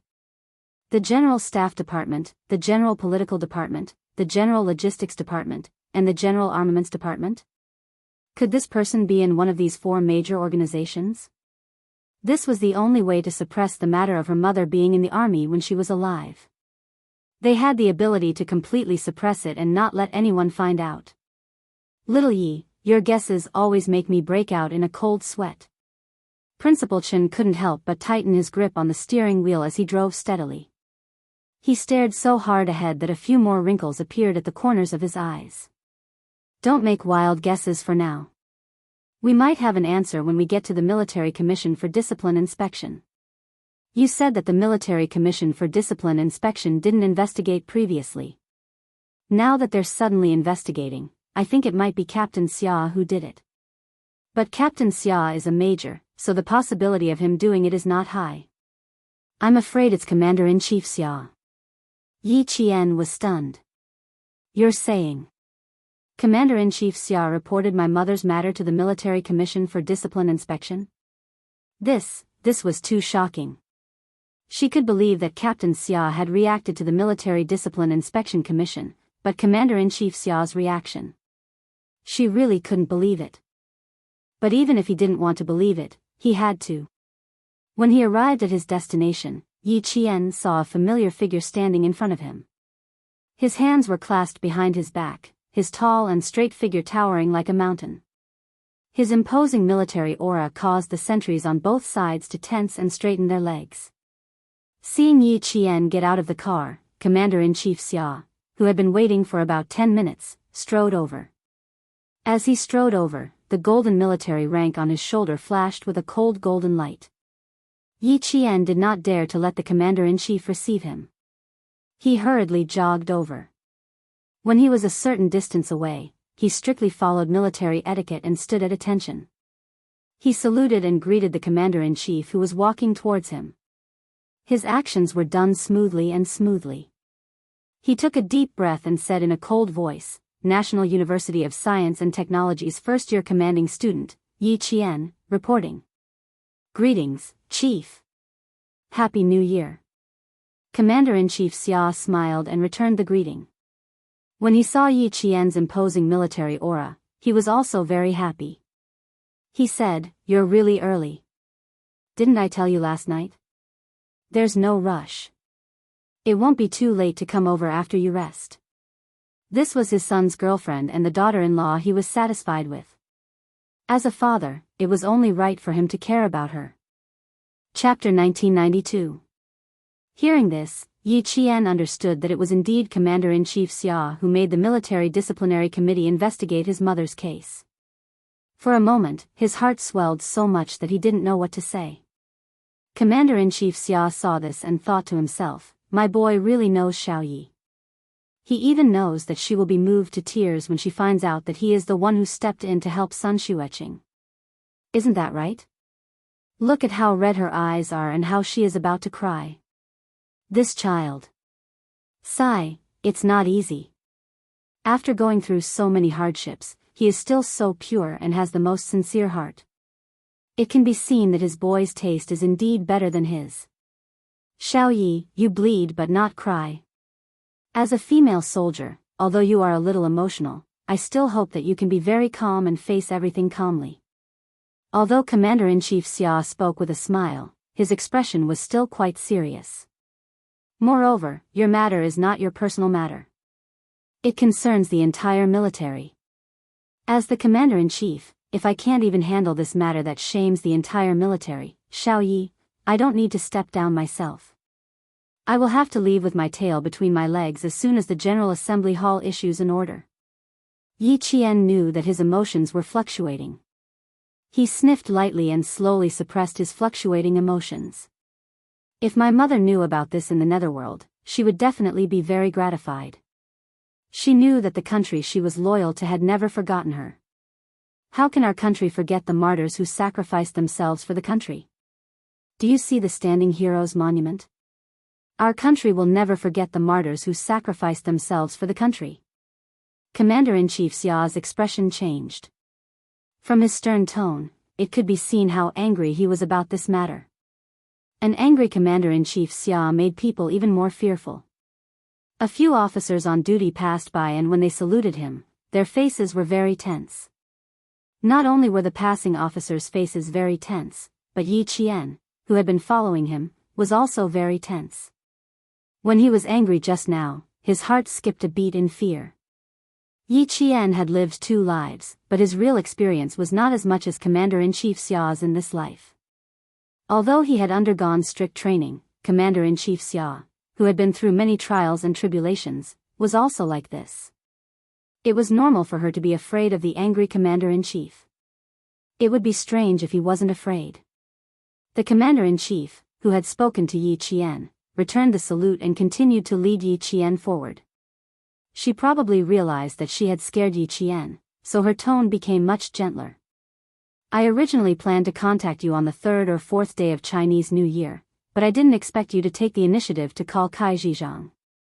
The Military Discipline Committee notified me and directly asked you to come over. Don't be afraid. It's not a bad thing. It's a good thing. Don't be nervous. Relax and have a good chat with the comrades from the Military Commission for Discipline Inspection. As long as I'm here, you can say whatever you want to say.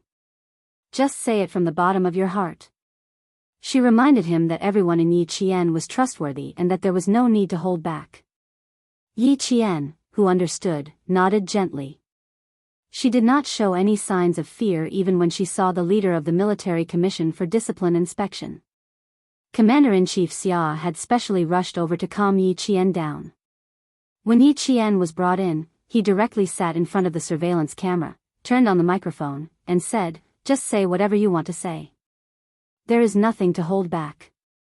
The leader of the Military Commission for Discipline Inspection, who was in charge of recording the conversation, glanced at the commander-in-chief and laughed. "Old Xia, are you afraid that we will bend the law for personal gain? I feel very assured with you all in charge. A military academy student facing a group of leaders will definitely feel a little pressured. I will counsel her a little." Commander-in-Chief Xia, who had turned off the microphone, sat down calmly. His calm words made the leader of the Military Commission for Discipline Inspection fall silent. Chapter 1993. Yi Qian's mental fortitude was excellent. She wasn't afraid of the Military Disciplinary Committee leader. Especially when she heard that Commander-in-Chief Xia could talk to her, she became calmer. "Please sit, classmate." The military rank of the leader who came in was not low. He was a colonel with 2 bars and 4 stars. He was the highest rank in the military and had a certain amount of power. He didn't walk in with a straight face. Instead, he smiled and introduced himself. "I am Tan Bin, the person in charge of asking your mother some questions. I was also the political commissar of your mother's company before she entered the military. Now, I work in the political department and am also one of the committee members of the Military Disciplinary Committee." Yi Qian didn't sit down. She saluted first and said, "Greetings, Chief." Then, she waited for Colonel Tan to sit down before she sat down. "You are very similar to your mother." Colonel Tan carefully looked at the military cadet in front of him and smiled. "Your mother was the sharpshooter in our company. At that time, the gun equipment was not as good as now. There were no sights or correctors. It was just a plain rifle. Aiming at the target depended on the crosshairs on the gun. Martyr Sun Xueqing was not ordinary. She hit the bullseye the first time she practiced shooting. She shocked me and the regiment commander at that time. We thought she had hit the bullseye. We let her shoot 5 more times and she hit the bullseye again. Wow, she was amazing. She was a true female sharpshooter." The regiment commander and I asked Martyr Sun Xueqing if she had practiced shooting before. In the end, your mother gave us an unbelievable answer. Yi Qian, can you guess what answer she gave us? Yi Qian's heart was burning when she heard about her mother's past achievements. She didn't expect her mother to be so outstanding when she was a recruit. It seemed that she had inherited her mother's strengths. That was why she had the marksmanship that even the devil and Q King praised. She shook her head and said softly, "Chief, I can't guess. The time I spent with my mother was too short. I don't even know her as well as you do." This made all the leaders who heard her feel sad. She didn't know her mother as well as other people. Sigh, their hearts were heavy. Colonel Tan sighed heavily. That was indeed the case. Your mother told us that she has sharp eyes and is very good at threading a needle. She thinks that the bullseye is the eye of the needle that she wants to thread, and the bullet is the thread in her hand. Combined with the key points of target shooting that the instructor said, it's easy for her to hit the target.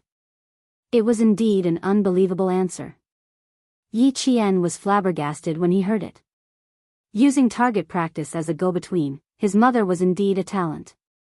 Her expression made Colonel Tan laugh out loud. That's right, that's right. At that time, the regiment commander and I had the same expression as you. I've been in the military for so many years, and your mother was the only one who told me about it. The conversation between the two could be heard in the monitoring room. The stern-looking Commander-in-Chief Xia tapped his fingers on the table. Martyr Sun Xueqing had such talent. It was no wonder that Xiao Ye's talent was so high. It could be seen that there was a saying, the student surpasses the master. Originally, he thought that Martyr Sun Xueqing had sacrificed herself in battle. But after the army erased her life story, he suspected that there was something else behind her sacrifice. Otherwise, he wouldn't have directly asked the military commission for discipline inspection to investigate. He even suggested that only one team leader and one executive officer conduct a detailed investigation, and then the general secretary would be in charge. To be able to erase the life story of a martyr without being discovered by the military, this person was not simple. Chapter 1994. He said to the Major General, who was the backbone of the military commission, Old Song, if the military commission does not investigate this matter thoroughly, we will be letting down all the martyrs who sacrificed for the country and the people. We will be even more ashamed of our military uniform. Old Song, not only the troops, but also the backbone and generals. I have received a lot of anonymous reports recently. Some troops are really ridiculous. There are more officials than soldiers. The heavens were high and the emperor was far away. They were sure that they were far away and the relevant departments would not be able to monitor him. They are bold and presumptuous. They don't do anything practical and only seek personal gain. Old Song, when did the military commission send an inspector? Major General Song was once the director of the political department of the Linchuan military region. He was also one of the leaders of the military commission. Hearing this, he said solemnly, "It's time to clean up. If you didn't report the matter of Martyr Sun Xueqing to the military commission, all of us here would be in the dark. The superiors are not strict and the subordinates are incompetent. Our mistakes in work caused a righteous martyr to be humiliated like this. Who can tolerate it? The higher-ups are already paying close attention to this matter. We intend to investigate in secret first, gather all the evidence, and arrange the replacement personnel in place. We will make a clean cut." Commander-in-Chief Xia was also one of the members of the military commission. However, because of the relationship between Yi Qian and Xia Jinyuan, he chose to avoid suspicion. Hearing this, he nodded and said, "I'll leave it to you. The Navy, Army, and Air Forces have to be reorganized properly. Otherwise, the military commission will be useless and useless. The higher-ups have given us a death order. If we don't investigate the matter of Martyr Sun Xueqing properly, the few of us will report it to the entire military and apologize." Major General Song watched closely and asked Commander-in-Chief Xia, "Yi Qian is still a military school student, but her information is encrypted. Old Xia, what are you guys doing?" Only the secretary of the military commission had the authority to look at her information. The leaders and committee members did not have the authority. Although Yi Qian was a reserve member of the Snowfield Brigade, her information was classified and not just anyone could check it.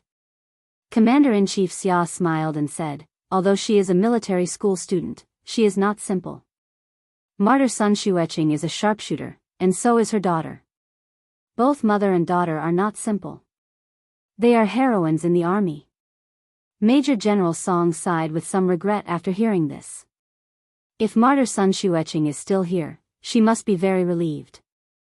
Colonel Tan said the same thing in the meeting room. If Martyr Sun Xueqing was still alive, she would be very pleased. You have completely inherited her merits and become a very outstanding soldier. Although I don't know my mother well, from your tone, I can tell that she's an excellent soldier. I'm proud of her. The atmosphere was as relaxed as if they were having a casual conversation, but Yi Qian knew that the real conversation had yet to begin. What they were talking about now was just to make her lower her guard. Senior Colonel Tan saw that she had a slight smile on her face, and her expression was more relaxed than before. He smiled and said casually, "Yes, we are all proud of her. It's a pity that she died so young. Chief, would you believe me if I told you that my mother's early death wasn't simple?" Yi Qian immediately followed up with a cold and sharp tone. Chief, I suspect that my mother's sacrifice wasn't simple. The colonel wanted to test how much she knew about her mother. There was no need for that. Other than the matter about Sun Yaozu, she would tell him everything she knew and guessed. Chapter 1995.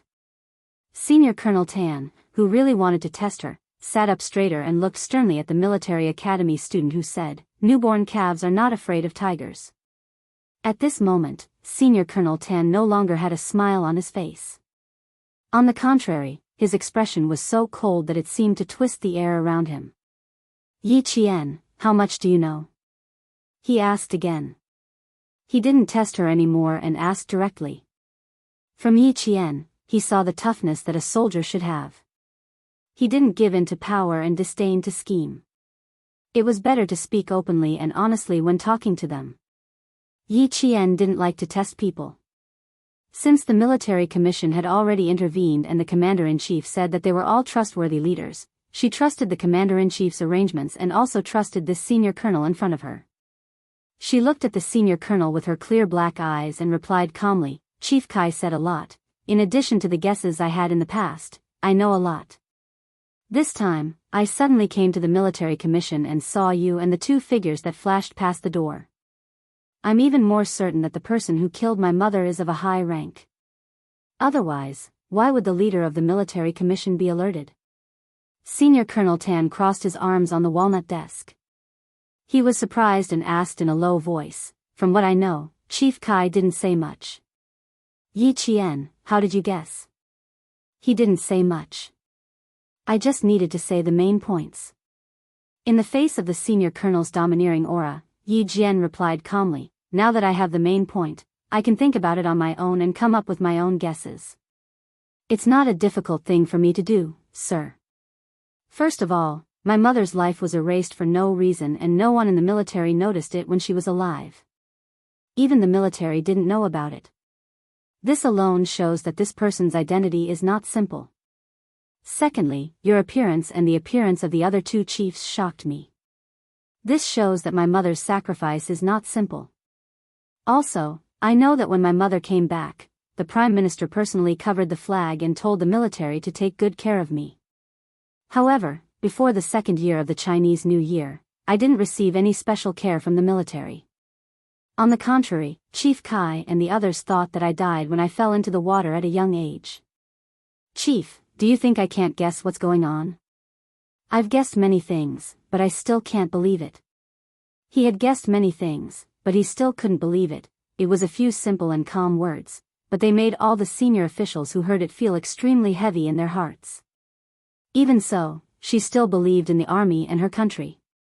Therefore, although she had guessed many things, she still did not dare to believe it. Commander-in-Chief Xia and Major General Song's faces sank. How could they disappoint the soldiers who were loyal to the country and the army?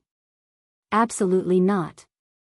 "Old Xia, no matter how big the scope of this matter is, let's work together and get to the bottom of it." Major General Song clenched his fists and slammed the table angrily.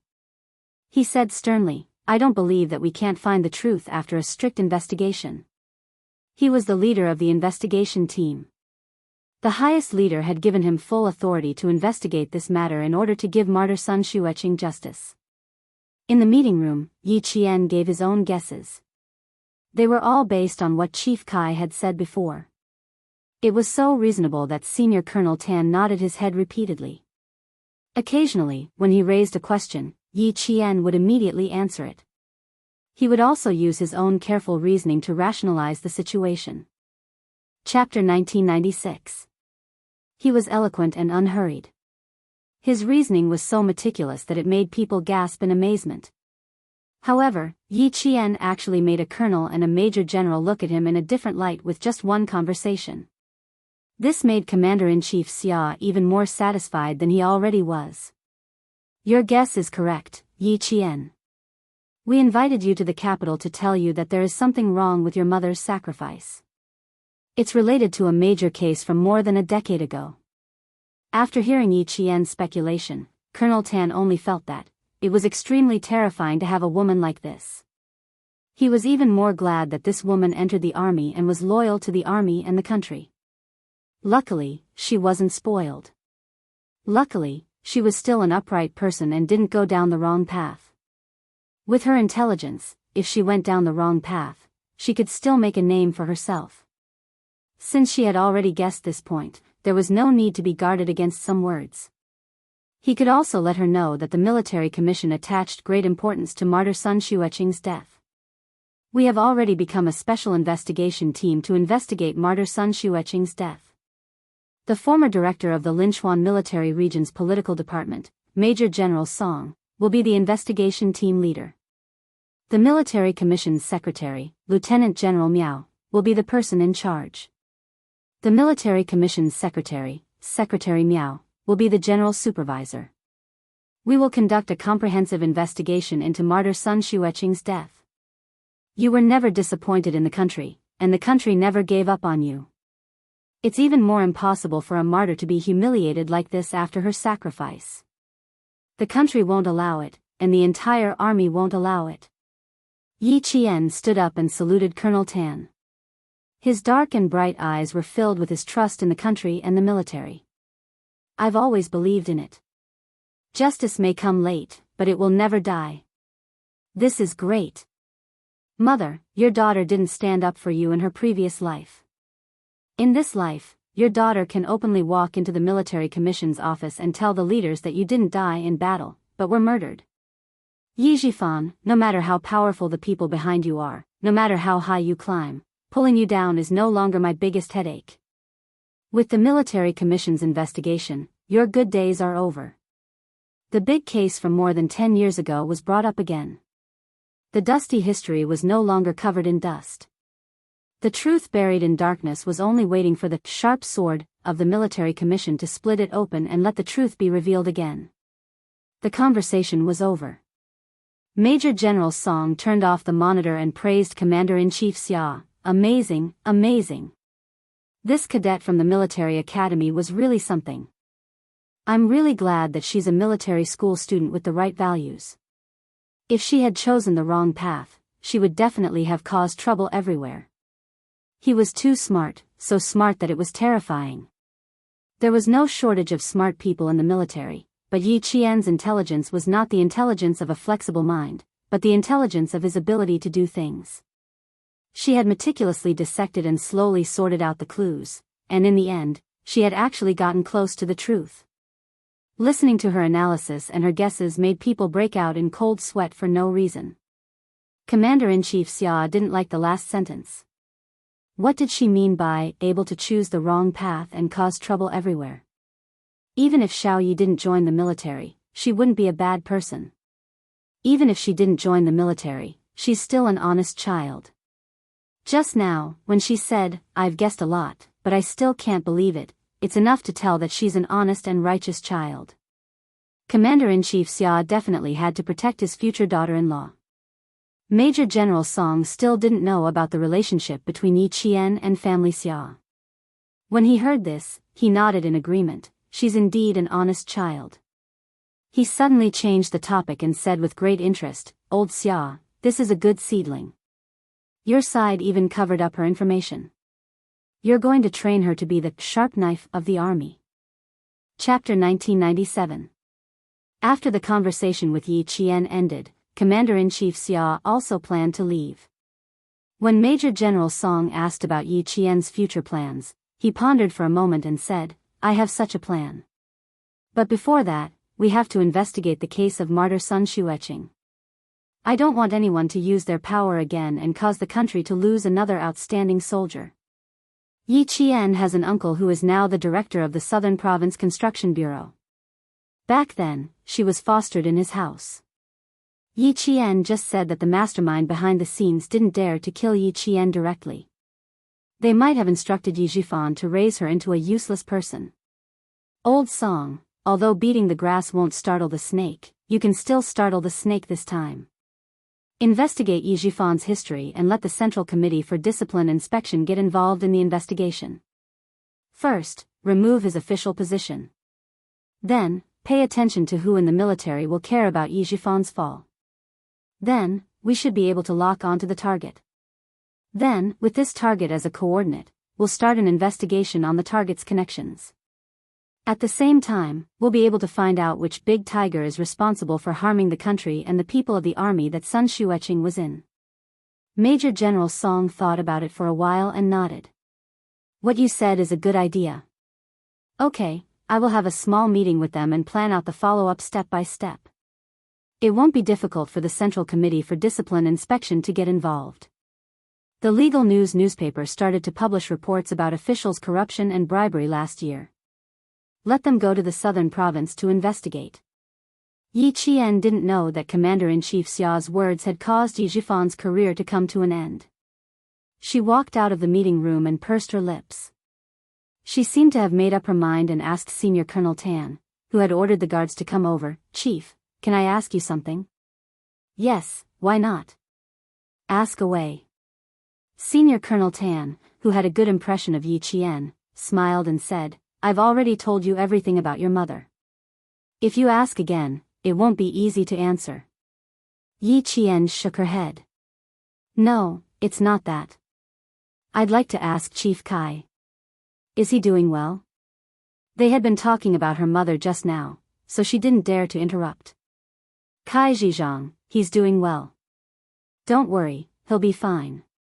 He just needs to stay for a few more days.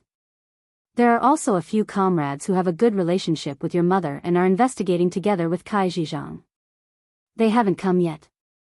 When they come, we can ask them some questions and then let them leave." With Colonel Tan's words, Yi Qian was relieved. Just then, a guard came over, and he followed the guard out of the military discipline inspection building. She always walked fast. Commander-in-Chief Xia only chatted with Major General Song for 2 minutes before she saw Colonel Tan walking over alone. "Where's Xiaoyi?" "Gone." Colonel Tan saluted before replying, "She just left. I asked the guards to send her away." "Is there anything else you need from her, Commander-in-Chief?"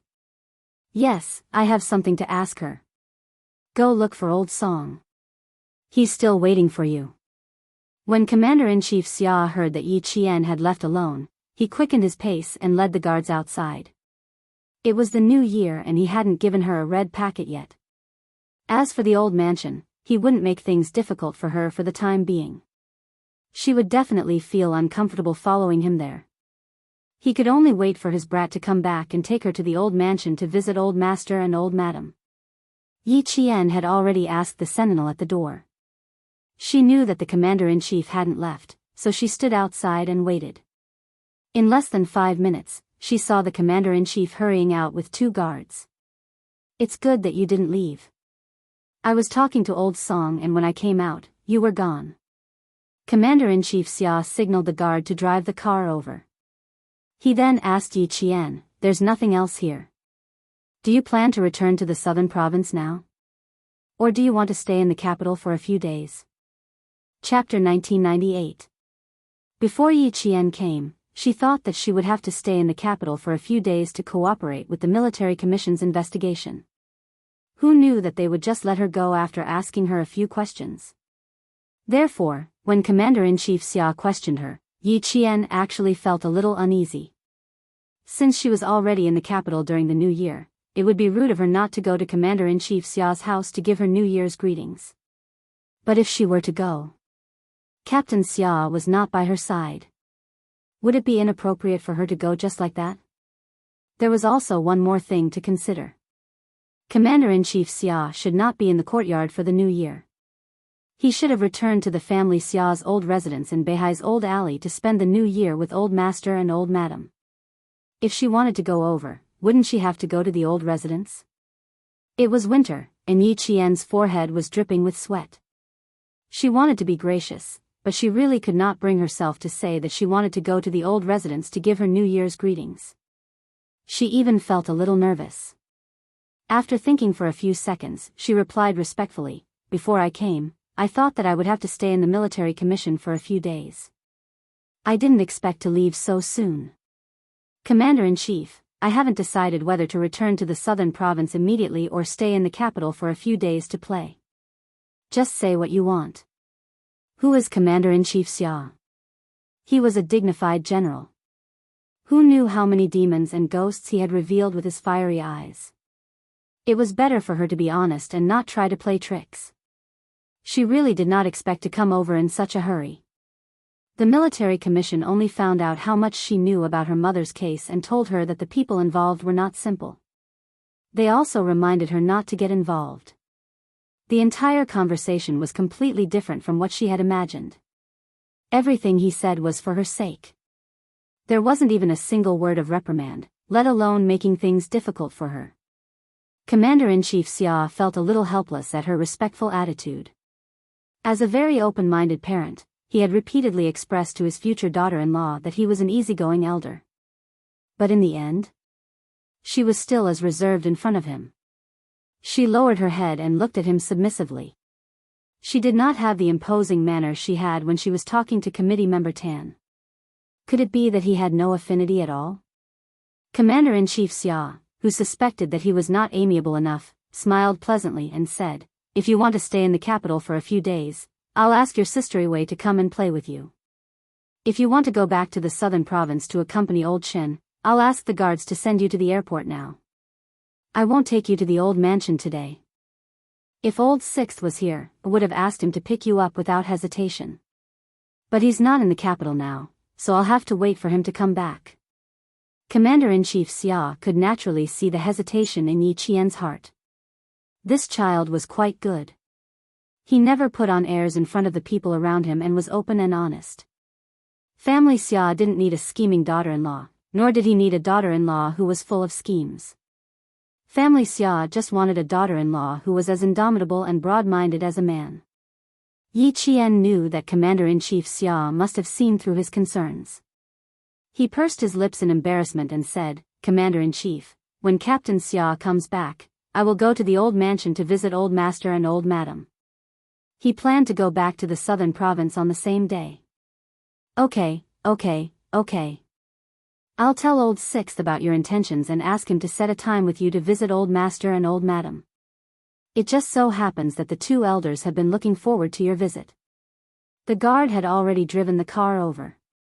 Commander-in-Chief Xia got into the car and said directly, "Go to the airport." Yi Qian felt relieved and grateful at the same time. He felt that Commander-in-Chief Xia's family was very easy to get along with. In the future, yes, in the future, she would be filial to the Commander-in-Chief, Old Master and Old Madam. Chapter 1999. Thinking of this, Yi Qian blushed. She was determined to marry Captain Xia. Do whatever you need to do when you return to Southern Province. Don't be distracted by the conversation with the military commission. I believe you've seen the military commission's attitude towards you, so don't take it to heart. In the car, Commander-in-Chief Xia maintained a gentle tone and told Yi Qian that he was a friendly and open-minded parent. Sixth brother didn't accompany you during the new year. I hope you can spend the holidays happily and don't burden yourself. Dad, Yi Qian, who was still blushing, almost choked on her own saliva. She thought uneasily, did the Commander-in-Chief see through my thoughts just now? The thin-skinned Yi Qian felt her face heat up even more. Commander-in-Chief Xia saw this and laughed out loud. He teased, little Yi, you can't be so thin-skinned if you want to get along with Sixth brother. Do you still remember what I said?" She remembered everything and did not forget it. Yi Qian, whose face was burning red, nodded. "I remember. I need to be more thick-skinned." "That's right. Sixth brother's skin is known to be thick-skinned. If you want to subdue him, you need to train yourself to be more shameless than him. However, the two of you have your own way of getting along. I'm just giving you a suggestion. I don't know if it'll work." She wondered if being thick-skinned was hereditary. Yi Qian thought silently and felt a chill in her heart. How could she think like that? The person sitting next to her was the Commander-in-Chief. In front of you, looking at your military rank, I still don't dare to be presumptuous. Yi Qian knew that the Commander-in-Chief was teasing her because he saw through her restraint. Yi Qian pursed her lips and smiled gently. If I want to be on Captain Xia's level, I need to continue practicing. Commander-in-Chief Xia could tell that his future daughter-in-law was being reserved not because he was not friendly enough, but because she respected him from the bottom of her heart. He suddenly felt a headache coming on. If that's the case, we should still meet more often. Commander-in-Chief Xia was not just saying it. He was seriously considering it. Military Academy students will be assigned to the company to study during the second semester of their second year. Little Yi, why don't you come directly to the military to study? Yi Qian was shocked. To study. She hurriedly said, if I have time off in the future, I will definitely come to the capital to visit you. Then it's settled. The commander-in-chief laughed heartily. Even though he was wearing a military uniform, he still looked like an amiable elder. For some reason, Yi Jian had a feeling that the commander-in-chief had been waiting for her to say that. There was some distance between the Military Discipline Inspection Commission and the airport. The guard in the front passenger seat booked Yi Qian's flight for 2:00 p.m. Commander-in-Chief Xia looked at the time. It was only 11:00 p.m. He could still go to the airport for a light meal. Worried that the Yi family would be waiting for him, the commander-in-chief called the old housekeeper and asked him to tell old Master Xia and old Madam Xia that he would not be home for lunch. Yi Qian, who heard the commander-in-chief's call to the Yi family, sat up straight. He was afraid that he would make a noise. The old housekeeper would not ask about his master's itinerary in detail. Commander-in-Chief Xia saw that he agreed and ended the call. He continued to chat with Yi Qian about daily life and matters in the military. Although Yi Qian was a little reserved, she was not so reserved that she stuttered when she spoke. She was in awe of the commander-in-chief. She felt that she could express herself well. She spoke fluently and could answer any of the commander-in-chief's questions immediately. However, Commander-in-Chief Xia felt that she still had a lot of room for improvement. When the guard went to collect her plane ticket back to Nan Province, Commander-in-Chief Xia said earnestly, "Little Yi, you can be in awe of me in the military. But you don't have to be in real life. You can still talk back to Dad like sixth brother." Yi Qian, who almost couldn't hold her plane ticket properly, could only nod. Her back was sweating profusely. "Take care of yourself. I'll come back to visit you next time." Her heart's ability to withstand the pressure from the commander-in-chief increased. Chapter 2000. Uncle Chen felt that this was very good. From their conversation, it was clear that Commander-in-Chief Xia was very satisfied with Yi Qian. Commander-in-Chief is right. You have to respect him in the army and in your daily life, but you don't have to be afraid. Is there a need to be afraid when your family gets along well? After running around the capital, Yi Qian returned to the sniper base at 7:00 in the afternoon. She held a cup of hot water and told Principal Chen everything that Commander-in-Chief Xia had said to her. Principal Chen was very happy. Commander-in-Chief is Captain Xia's father and also your elder. His attitude is very important. He paused for a moment, then said meaningfully, "You're valued by Commander-in-Chief. Little Yi, you'll have someone to rely on in the future. Do you understand? Someone to rely on?" But she had never thought of finding someone to rely on. She only wanted to rely on her own hard work to win everything. Yi Qian gently placed the cup on the table. There was a hint of doubt in her eyes. "Uncle Chen, are you saying that my mother's situation was actually all because of Commander-in-Chief Xia? Is that right? You can understand it that way." After having a heart-to-heart talk with Yi Qian last night, he found out that she still wanted to hide her situation from Captain Xia. She thought that it was her own problem and did not want to trouble Captain Xia. Principal Chen knew that he had to teach Yi Qian another side of her that no one knew, but everyone knew about. Yi Qian, who had heard Principal Chen say something like this for the first time, couldn't help but sit up straight. "Uncle Chen, don't tell me that my hard work today can't even compare to a relationship. A backer?" There was a hint of anger in her calm tone. Why was she angry? Because she had lost too badly in her previous life. But she admitted it. Who asked her to be so useless? What if she lived a cowardly life? In this life, she had worked so hard with her life on the line. Did she still need a backer? In order to reach Uncle Chen's level of sniping, she carried more than 5 kilograms of weight on her hands. Even if she was so tired that she could not lift her arms, she would still grit her teeth and continue training the next day, just to be able to hold the sniper rifle steadily at any time and in any environment. In order to be able to figure out the model of the gun with her eyes closed and find the parts that truly belonged to this gun from a pile of parts, she could stay up all night just to reach Grandpa Jen's standard. In order to be able to react quickly, she listened to the bullets as they flew past her. She tried to find a way to survive the bullet's trajectory and avoid being hit by the bullet. In order to reach the peak of overall fitness, regardless of wind or rain, he never missed a day of training. He never raised his hand and said that he wanted to rest because he was tired. In order to become a qualified Special Warfare Special Forces soldier, she advanced and retreated together with the male soldiers. She could do what the male soldiers could do. Even if the male soldiers couldn't do it, she would still grit her teeth and complete it. Uncle Jen and Principal Chen had taught her that it was better to rely on herself than to rely on anyone else. She had been through a lot in her previous life, so she believed in their words and tried her best to only rely on herself. She did not want to rely on anyone. But now, Uncle Chen still told her how important it was to have a backer. Was it really that important? Faced with her doubts, Principal Chen was very certain. He also told Yi Qian in a realistic manner, "That's right, little Yi. In the future, you will have Commander-in-Chief Xia as your backer. Your future will be much smoother. I'm not saying that you don't have to do anything in the future. I'm just telling you that with Commander-in-Chief as your backer, some people will be afraid of you and won't make things difficult for you. But Uncle Chen only thinks that your future will be smoother. He doesn't think that you don't have to work hard anymore and completely rely on family Xia." Hearing this, Yi Qian suppressed the anger in her heart.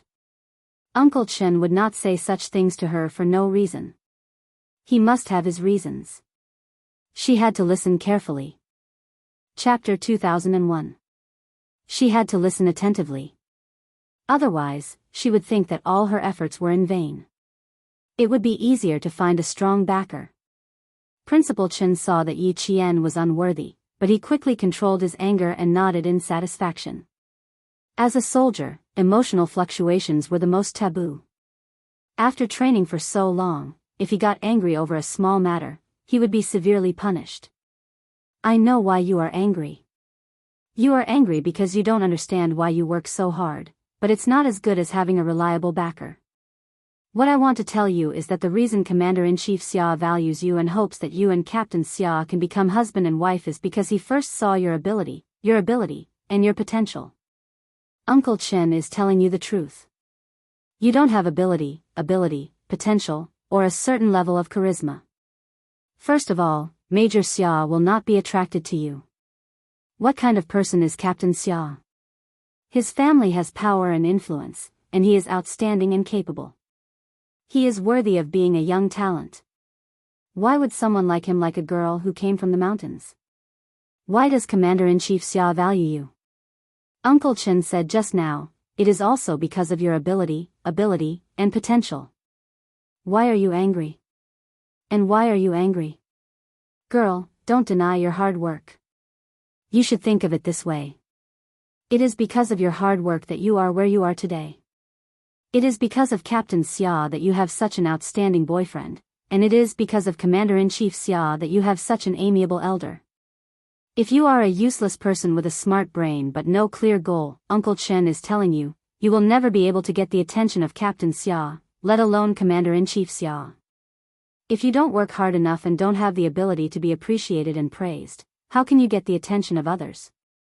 Principal Chen said with a very serious expression. He clearly told Yi Qian that there was no need for her to be angry.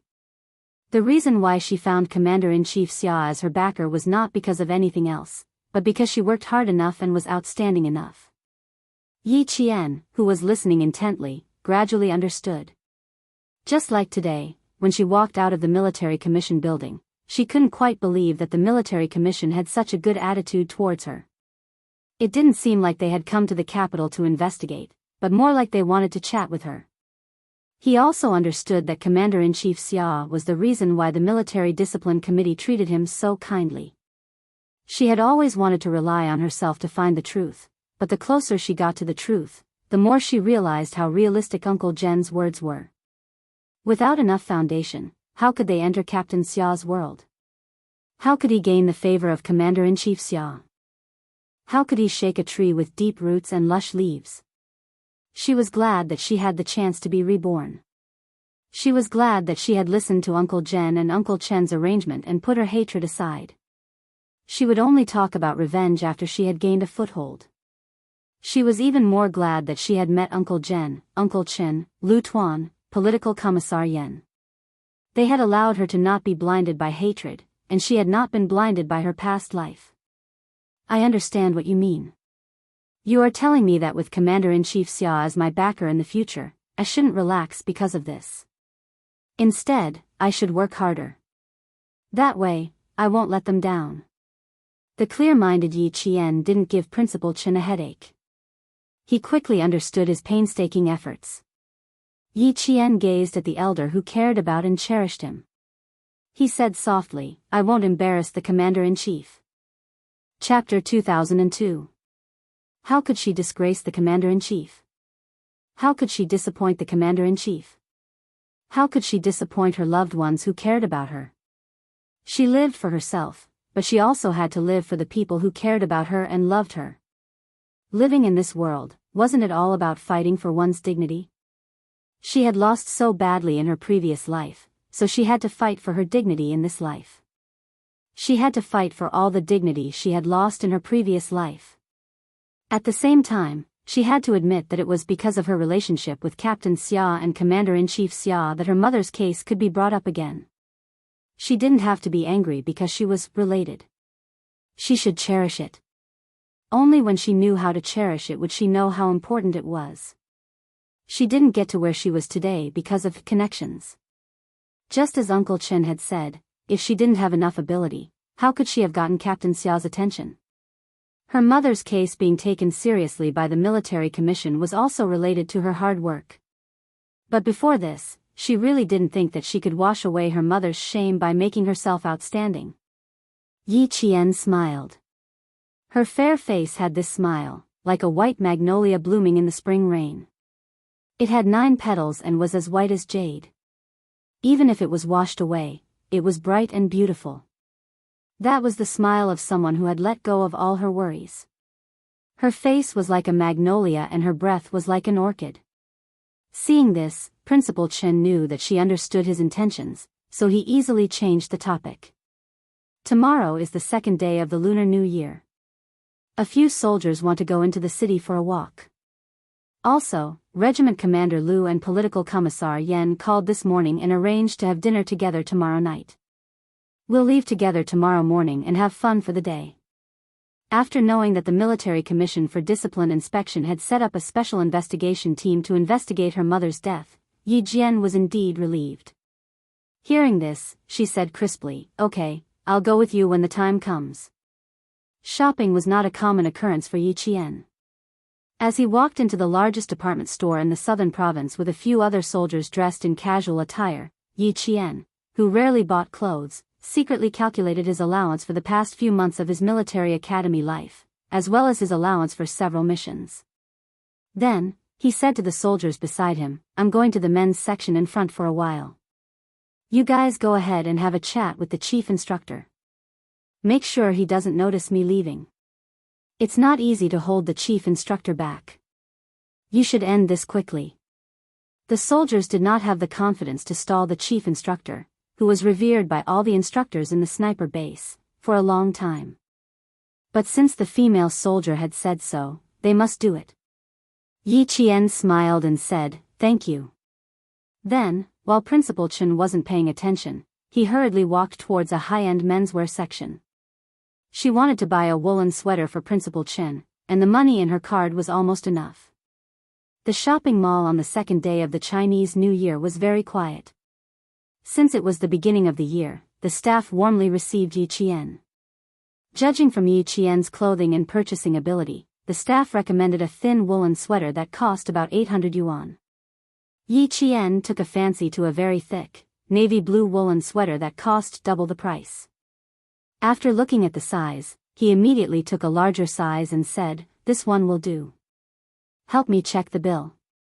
A woolen sweater that cost about 1,600 yuan was considered expensive. Yi Qian himself did not have such an expensive piece of clothing. The military provided clothing for all seasons of the year, so there was really no need to buy such expensive clothing. The staff was naturally very happy and immediately brought Yi Qian to the cashier to settle the bill. When they returned, Yi Qian heard a gentle but overbearing familiar voice. I really like this one. Since you only have a larger size, give it to me first, and I can immediately pay you in cash. As for the customer who went to settle the bill, you can just explain that you found a flaw in the clothing. Wouldn't that be enough? It was really familiar. So he had bumped into Yi Ying, whom he had not seen in a long time. Chapter 2003. It had only been half a year since the end of the college entrance exam. Perhaps it had been too long since he last saw her, so it felt like a long time had passed. Yi Qian didn't want to make things difficult for himself during the new year, so he said to the attendant who accompanied him, "Can you help me take out the clothes?" "Thank you." The attendant heard the commotion inside and said awkwardly, Okay. I'll take it out right away." The attendant inside probably hadn't met such an unreasonable customer before. Although she was angry, she still explained to the young girl who had a good temperament and appearance. They always talked about harmony brings wealth. Besides, it was their first order this year. Tu Jili wouldn't make a fuss and ruin their year's fortune. "Hello, I'm really sorry. This order is indeed booked." The customer just now checked that there was no problem before paying. "We really can't do what you said. How about this, I'll recommend another one. The style, color, and quality are all similar to this one. The only difference is that it has a high collar." If it were any other person, they wouldn't make things difficult for the attendant. But Yi Ying wasn't an ordinary person. Since young, her biggest hobby was to steal things from others. Take Yang Hang for example. She knew that Yao Jing liked Yang Hang, but she still tried to get close to Yang Hang. She also promised Yao Jing that she didn't have any feelings for Yang Hang. This kind of person liked to make her presence known. She felt that everyone in the world should like her. Yi Ying loved to make things difficult for others. If she didn't get what she wanted, she would make everyone unhappy. Yi Qian, who didn't go in, raised his eyebrows. If Yi Ying really accepted the explanation, then she wouldn't be the Yi Ying he knew. As expected, he heard Yi Ying laugh arrogantly. "Attendant, I'm talking to you nicely. Can't you understand? Do you only feel happy when I'm angry with you?" She didn't know that Yi Qian was right outside. She looked at the waiter who was in a difficult position. Her eyes flashed with disdain as she raised her eyebrows and revealed a charming smile. "I've taken the clothes and I've counted the money. It's up to you how to explain it to the customer." He opened the purple lacquer cover of an international luxury brand, took out a stack of money, and threw it on the counter. He looked at the anxious waiter with arrogant eyes. "Okay, keep the change. Take it as my New Year's gift to you." Picking up the bag of clothes, Yi Ying chuckled softly. She was ready to leave in her high heels with a mature, seductive look. The waitress didn't dare to do that. She grabbed the money on the counter and hurried out of the counter.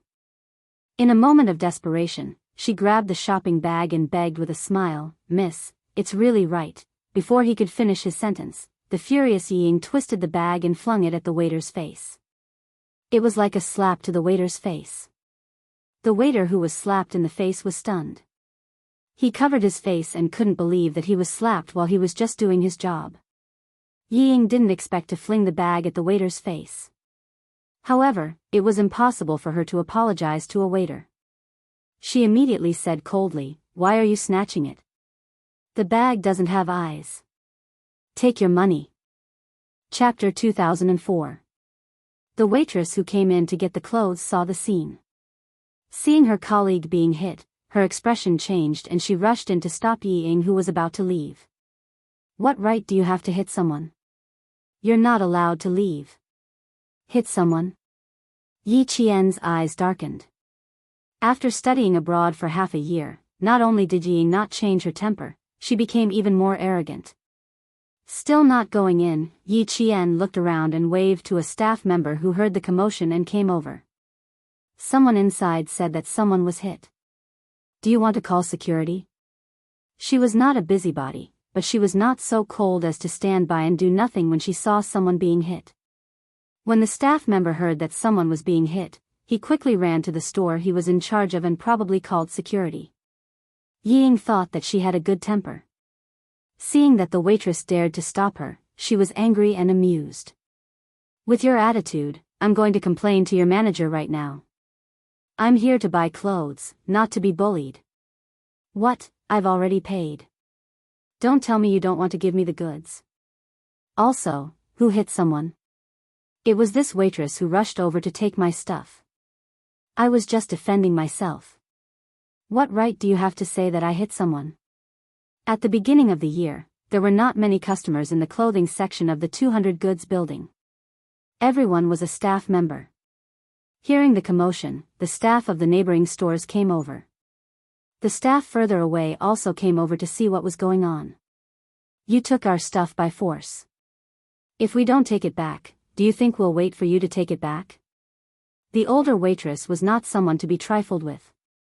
She did not argue with Yi Ying and only spoke the truth. The other staff members who did not understand what was going on suddenly realized what was going on. They looked at her with disdain. Yi Ying, who was surrounded by people, felt embarrassed. She was even angrier. Call your manager over. I've already paid, but you don't want to give me the goods. I'm going to complain. The shop assistant who was hit was young, about 20 years old. Hearing this, she said with tears in her eyes, Miss, the clothes in your hand were obviously bought by another lady. She even went to the cashier to pay. You were the one who forcefully took it from me. Yi Qian frowned. Why did it feel like the clothes Ying bought looked like the clothes she bought for Principal Chen? I forced it? Heh, you're still holding the money I gave you.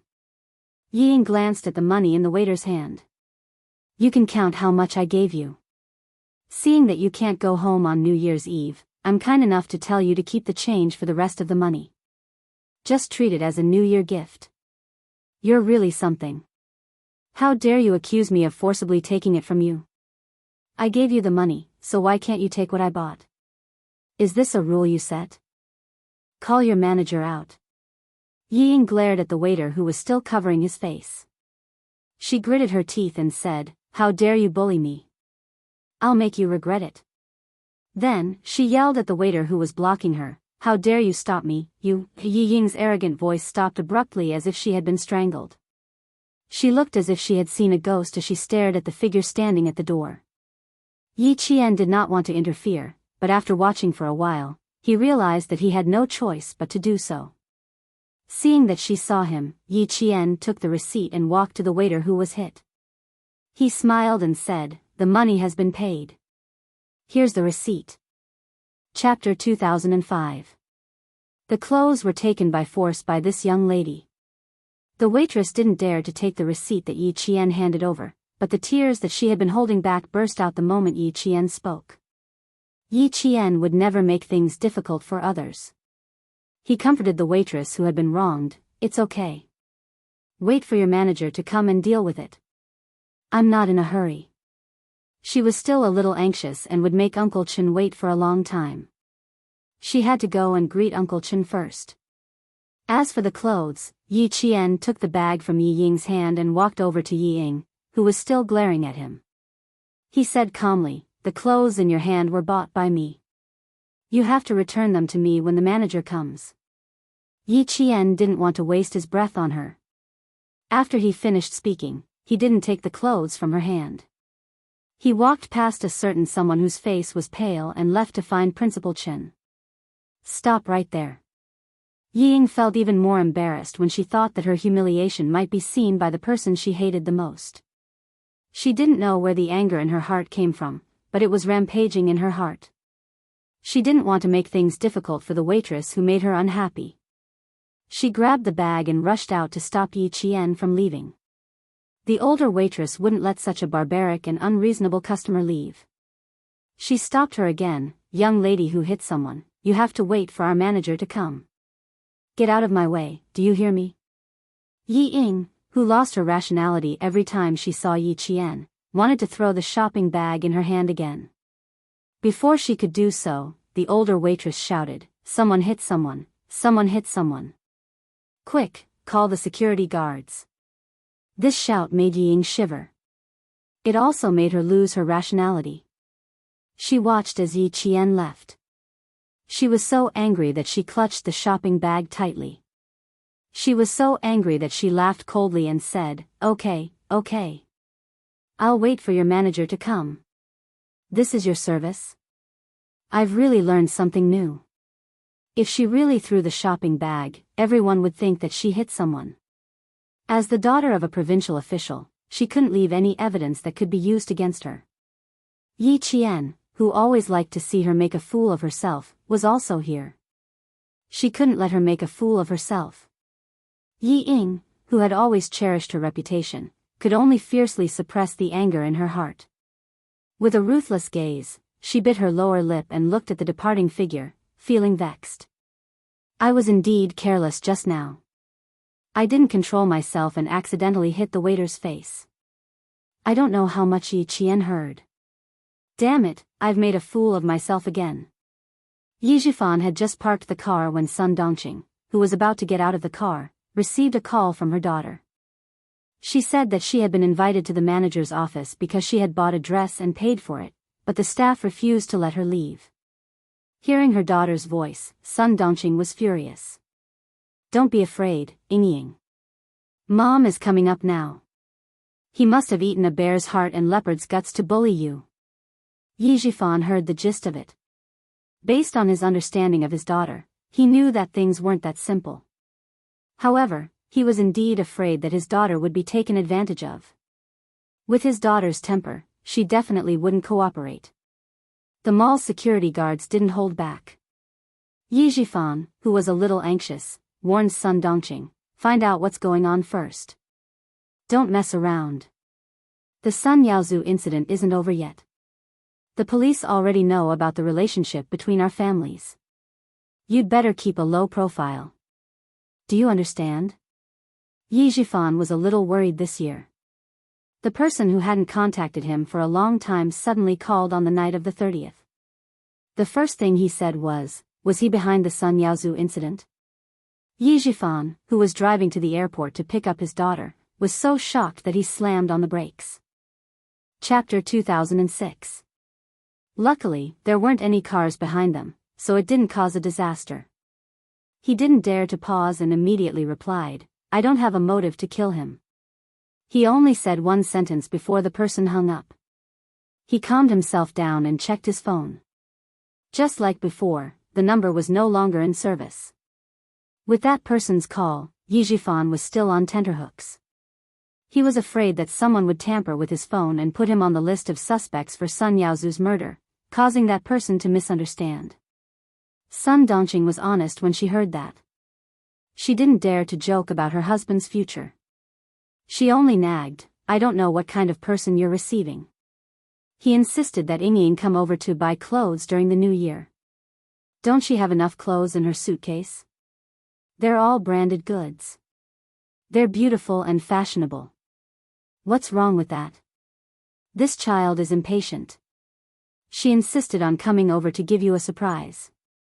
All right, I didn't receive the surprise, but I did receive the shock. Yi Zhifan hated listening to her nagging the most. He heard her and said coldly, what kind of person is he? He's an important person that your Sun family can never hope to be associated with in your lifetime. Important person? Sun Dongqing laughed disdainfully. What kind of important person had she not met? She had even met the leader of the southern province and had even shaken hands with him. The deputy chief of staff Du is here with his wife. Do you think Ying needs to get a more dignified set of clothes? Yi Zhifan's face was cold the entire time. He didn't even look at Sun Dongqing and treated her like air. He didn't know how his daughter was doing in France. None of the clothes in the suitcase were presentable. They looked like they were exposing her arms and legs. Yi Zhifan's face turned uglier when he thought about those clothes. Sun Dongqing didn't care about her husband's attitude towards her. When she heard that, her eyes lit up. I know. You have to take it seriously. You have to take it seriously. Ying Ying's wish was to enter the army so that she could teach that wretched girl, Yi Qian, a lesson. Now that she was in the way of such an important person, she had to take it seriously. If the wife of the deputy chief of staff Du wasn't here, do you think I would have brought you out? Yi Zhifan glanced at his wife, who was incapable of accomplishing anything but good at ruining things. He pressed his lips together and quickly stepped into the elevator. As the couple went upstairs, Yi Qian was also found by the mall's staff. The staff member who had been beaten up was sobbing softly and hoped that Yi Qian could go to the office. Principal Chen, who was buying some snacks with a few soldiers at the supermarket, saw this and lightly patted Yi Qian's head. I really shouldn't have brought you out. We ran into trouble the moment we came out. You're willing to buy clothes that cost more than 1,000 yuan, but I'm not willing to wear them. Forget it, it's better to avoid unnecessary trouble. Give the clothes to that customer. Don't make things difficult for the waitress. If it were any other guest today, Yi Qian would definitely give in. But since it was Yi Ying, she was embarrassed. She did not want to give in. She smiled and said, why don't you take a stroll with them? I'll be right back. Principal Chen didn't know who Yi Qian had bumped into. Yi Qian could handle this kind of small matter himself, so he didn't ask much. He waved his hand and asked her to leave with the staff. The staff member who had been beaten up kept saying, thank you all the way. She was very grateful that Yi Qian was willing to stand up for her at this time. In the manager's office, Yi Zhifan smiled generously. It's not a big deal. We didn't need to trouble the mall to step in. My daughter did accidentally hit the staff member just now. We should apologize. There's no need for the staff member to apologize. They're all young and impetuous girls. It's normal for them to quarrel. Chapter 2007. At this moment, Yi Ying was no longer as arrogant as before. She sat obediently and was as quiet as a flower in a greenhouse. The drastic change made the older waiter dumbfounded. Director Yi, you're too polite. It's all because of our poor management that your daughter was wronged. How about this? The clothes can be considered as an apology from our department store. Please accept it, Director Yi. How could the mall manager not know the director of the Provincial Construction Bureau? Sometimes, the mall needed the approval of the Provincial Construction Bureau to make changes. He didn't dare to offend such a big shot, so he could only let the staff suffer. He then said to the older staff, go back and explain to the customers. You're lucky to have met Director Yi today. If it were someone else, they wouldn't be so nice. Sun Dongqing, who remembered this, touched the woolen sweater that her daughter bought to show her filial piety. The quality and color were okay. It was enough to be used as an apology. However, her daughter's grievance couldn't be overturned because of a sweater. Manager, my husband thinks it's a small matter, but as her mother, I don't think it's a small matter. My daughter came here to spend money to buy clothes, not to be wronged. No apology. I won't accept it. Your two staff are so arrogant. You won't let my daughter leave. Do you think my daughter is easy to bully? She wouldn't let the two staff off easily.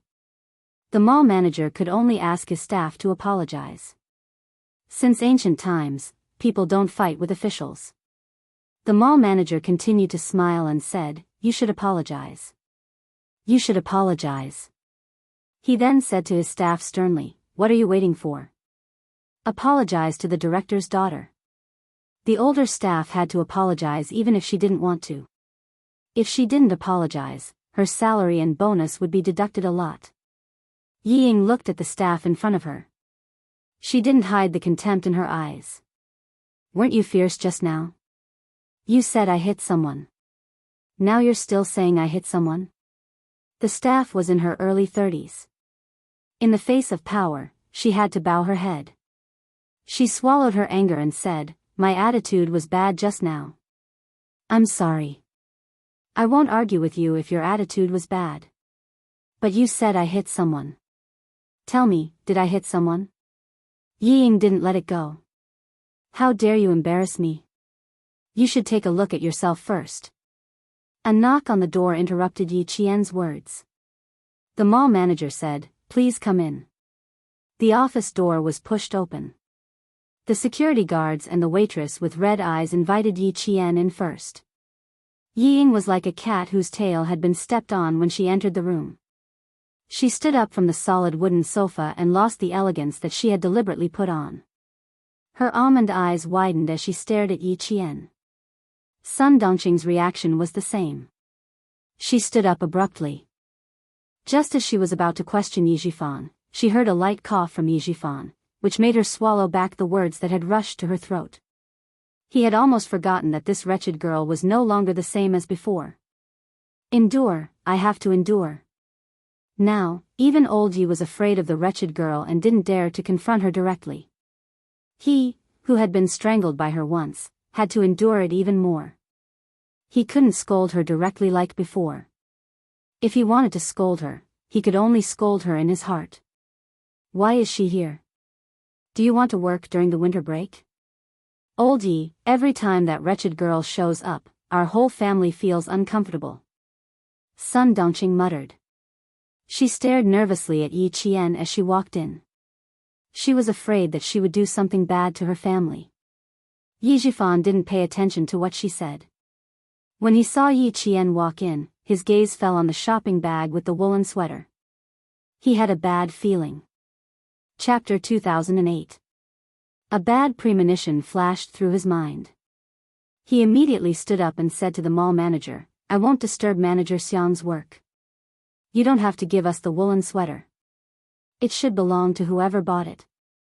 At the same time, he used his eyes to warn Sun Dongqing to shut up.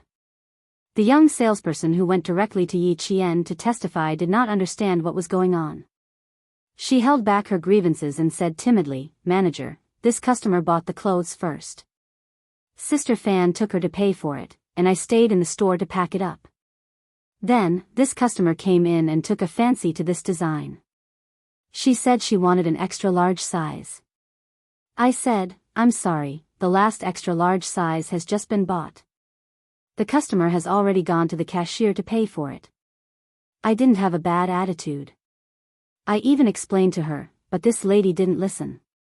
She threw the money on the cashier, took the bag and left. I didn't dare to let her go. In a moment of desperation, I grabbed the bag." She recounted the entire incident, including how Yi Ying slapped her in the face with the bag.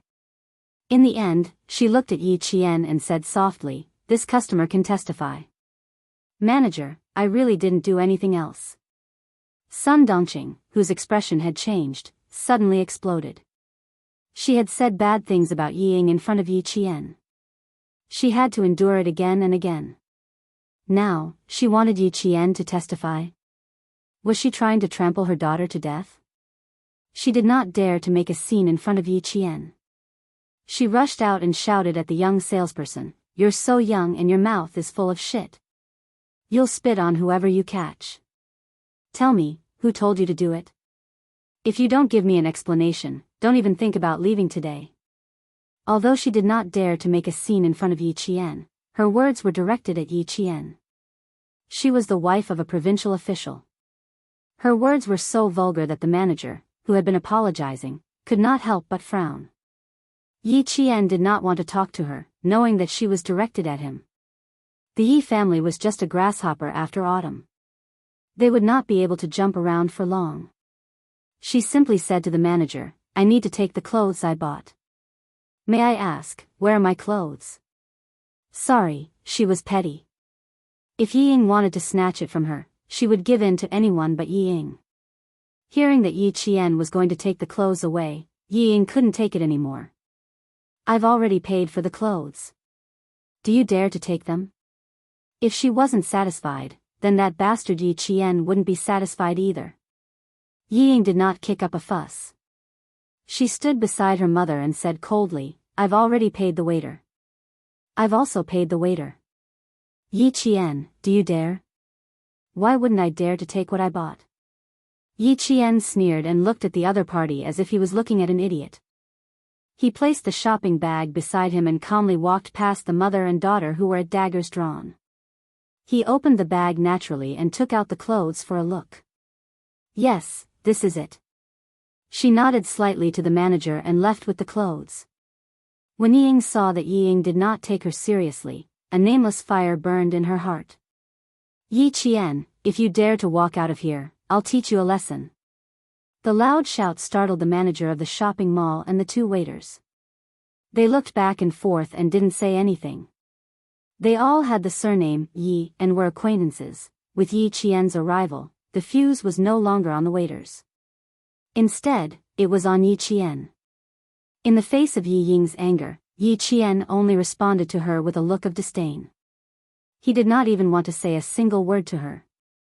Look good. She had said the same thing countless times, but what could he do? Chapter 2009. That was all. He didn't dare to do what he said. He didn't even have the courage to face it. He only knew how to talk. The more he talked, the more people looked down on him. Yi Qian's expression successfully angered Sun Dongqing. She couldn't stand her daughter being bullied. In her eyes, her precious daughter was being bullied by Yi Qian. She had completely forgotten Yi Jifan's warning. She looked at Yi Qian walking past her. Her round but mean face showed a sharp ruthlessness. When Yi Qian reached the door, she seemed to have a plan. Her eyes flashed with viciousness. Before the door closed, she gritted her teeth and said gloomily, "Ying, we should go too." She didn't respect their family at all. It was too infuriating. If she didn't teach her a lesson, she wouldn't be able to swallow the anger in her heart. Ying seemed to understand her mother's intention. She quickly said, "I still want to buy some clothes. Mom, let's go to the women's section." She grabbed Sun Dongqing's arm and hurriedly left. She didn't even dare to look back at Yi Jifan. After the mother and daughter left, Yi Jifan said to the manager, "Sorry for the disturbance. I hope this incident didn't affect the shopping mall. I also hope you don't have to punish the two employees. It's not easy. Let's both take a step back.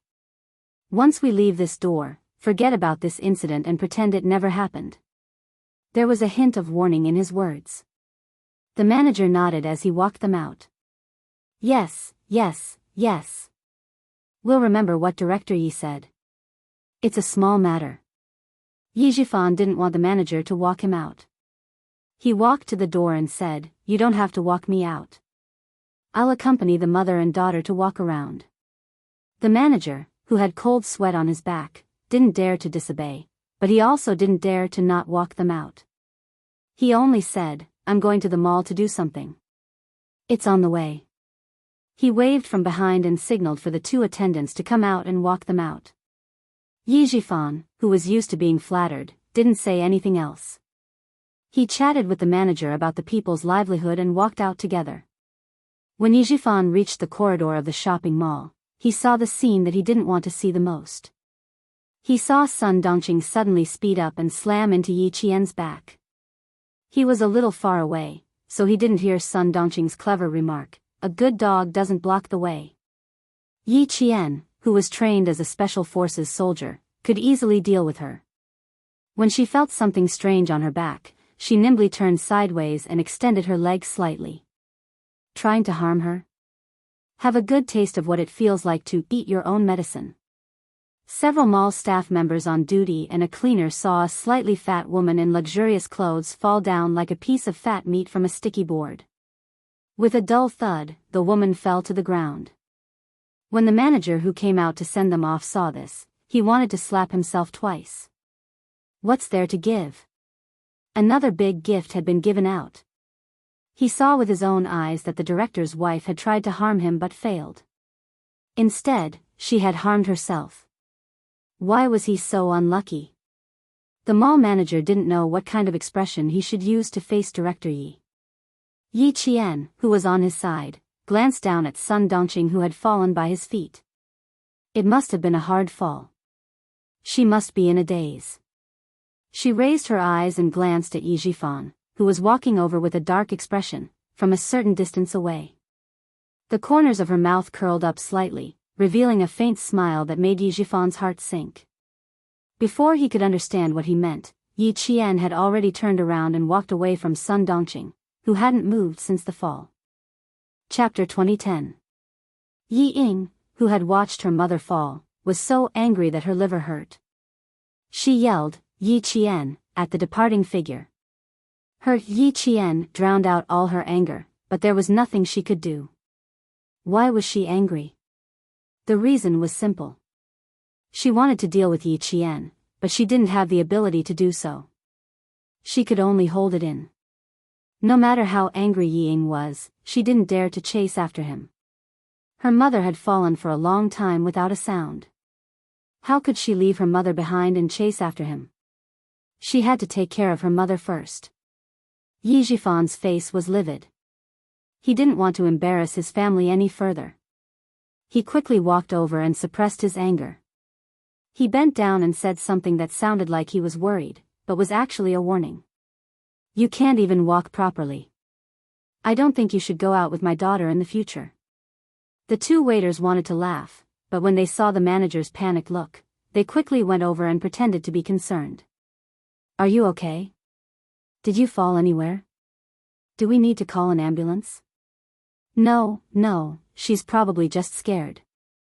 Call an ambulance? Did they think the situation wasn't serious enough? Yi Jifan directly refused and said to Yi Ying, "Go get a cup of hot water. It's quite scary to fall so suddenly." Sun Dongqing was indeed a little dazed from the fall.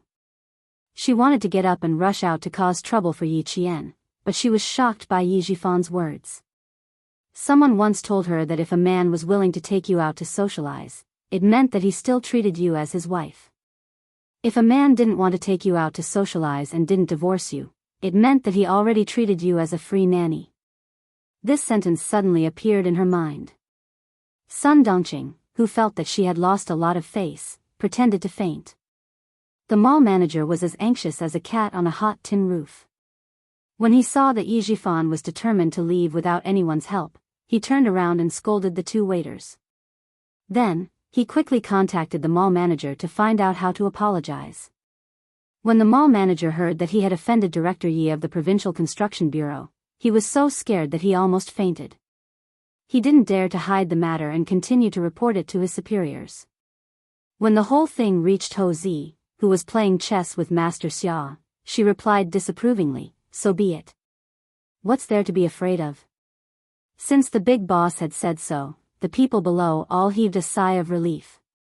This matter had turned a page in the mall, and no one would mention it again. On the other hand, Yi Jifan went home and threw a tantrum for a long time. The mother and daughter were so scared that they sat on the sofa and hugged each other. If it weren't for the Deputy Chief of Staff Du's call, he would probably have scolded them for a few hours. "We're having dinner with the Deputy Chief of Staff Du tonight. If you two don't take your brains with you, Yi Ying, you can forget about entering the army for the rest of your life." Yi Jifan, who had been talking to Yi Ying amiably a moment ago, immediately changed his expression after hanging up the phone. He scolded Yi Ying angrily, "This is your last chance. If you make another stupid mistake, you'll die because of your own stupidity. You can't blame anyone else." Yi Qian, who was not affected at all, had already checked into the Caesar Hotel with Principal Chen. His comrades who came out with him took a car back to the sniper base. Yi Qian still needed to have dinner with Commander Lu and Political Commissar Yan at night, and it might be a little late, so he could only go to the Caesar Hotel to rest for another night.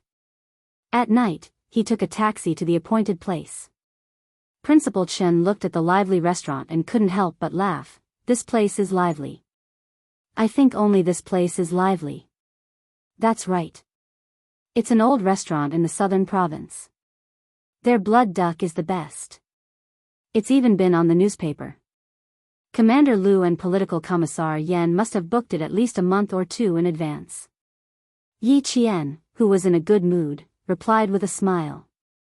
He was led by the waiter to the reserved room. Chapter 2011. At 7:00 in the evening, Lu Tuan and Commissar Yan arrived on time. They didn't drink, so they ordered a pot of biluakan and chatted happily while eating the restaurant's specialty spicy dishes. Yi Qian, who was originally in a good mood, was now a little down. Lu Tuan had already chosen to transfer. After all his work was handed over, he took off his military uniform and left. Commissar Yan's transfer order had already been issued before the new year. After the 15th day of the first month, he would be assigned to the Linchuan military district. This meal was actually a farewell meal. Yi Qian ate it a little tasteless. The three of us have known each other for 10 years. When I was first transferred to Fujian town, the person who received me was not the previous regiment commander, but Old Shen. At that time, Old Shen had only been in Fujian town for 2 years. Lu Tuan sipped the fragrant hot tea. His face, which had already weathered the hardships of life, was filled with deep memories of the past. He sighed and said, "Time really flies. In the blink of an eye, 10 years have passed. Too fast, too fast. Now that I think about it, it seems like it was yesterday."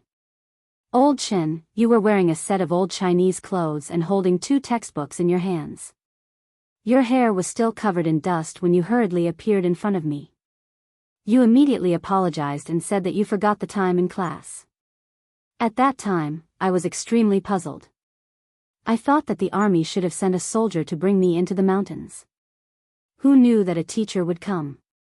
Fujian Town High School was the oil depot transfer point for the logistics of fuel supply from the north to the south. Its importance was self-evident. As the guard of the oil depot, Principal Chen naturally needed to meet the newly appointed regiment commander immediately.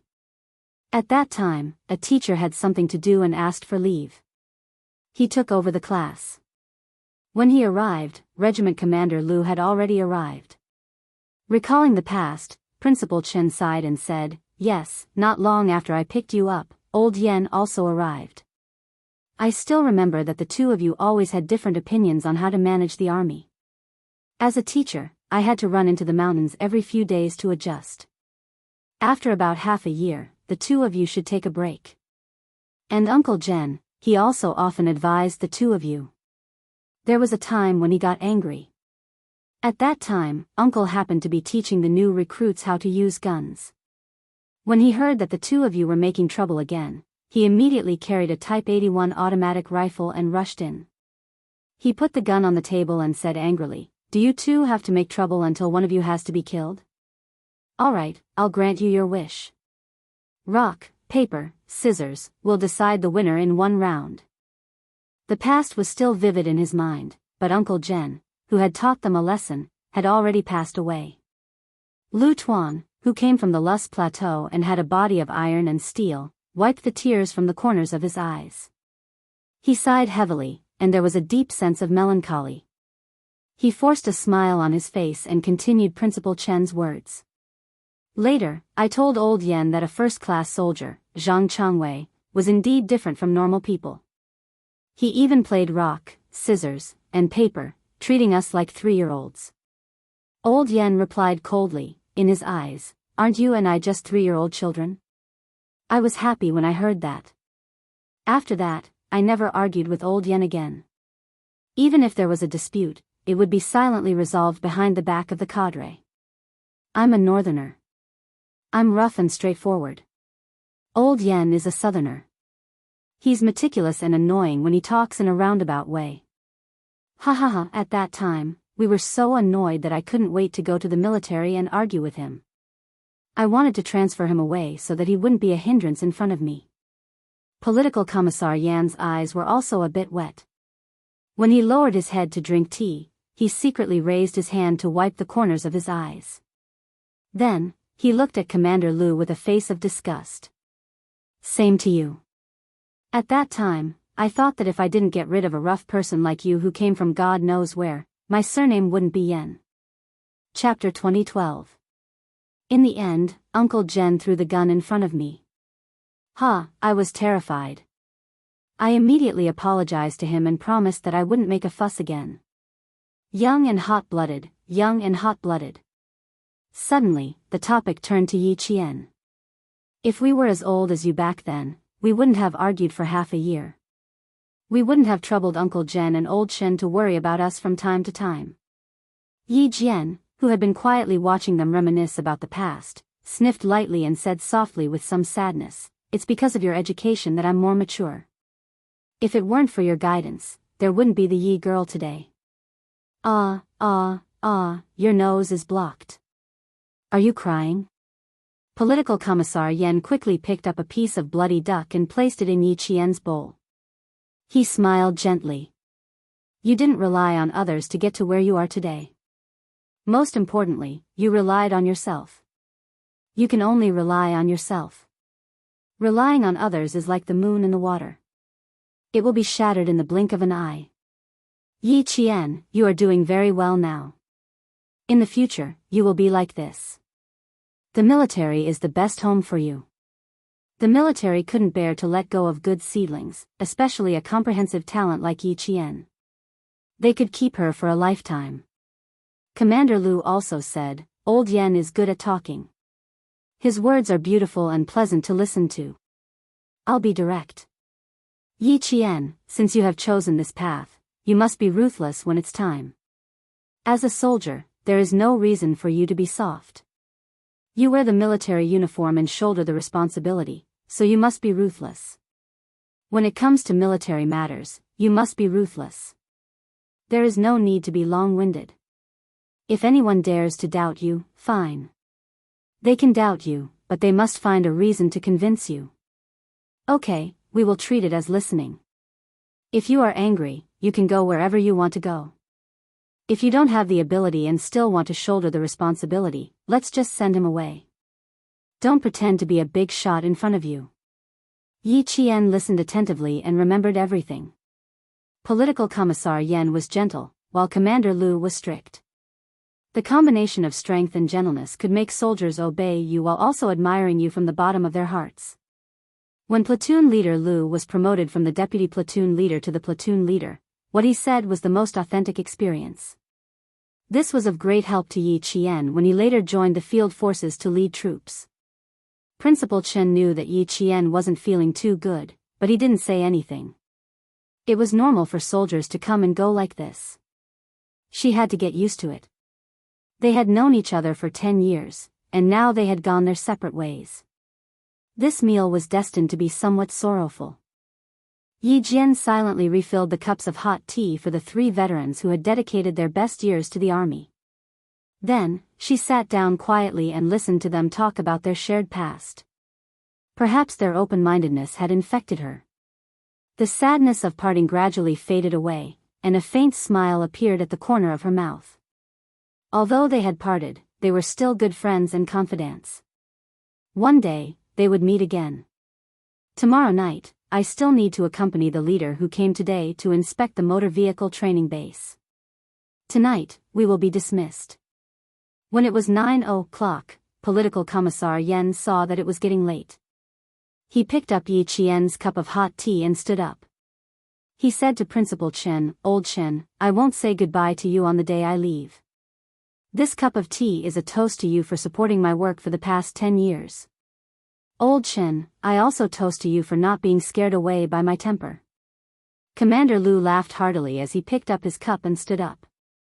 He then said to Yi Qian, "Little girl, Commander Lu also toasts to you for your bright future and your meteoric rise."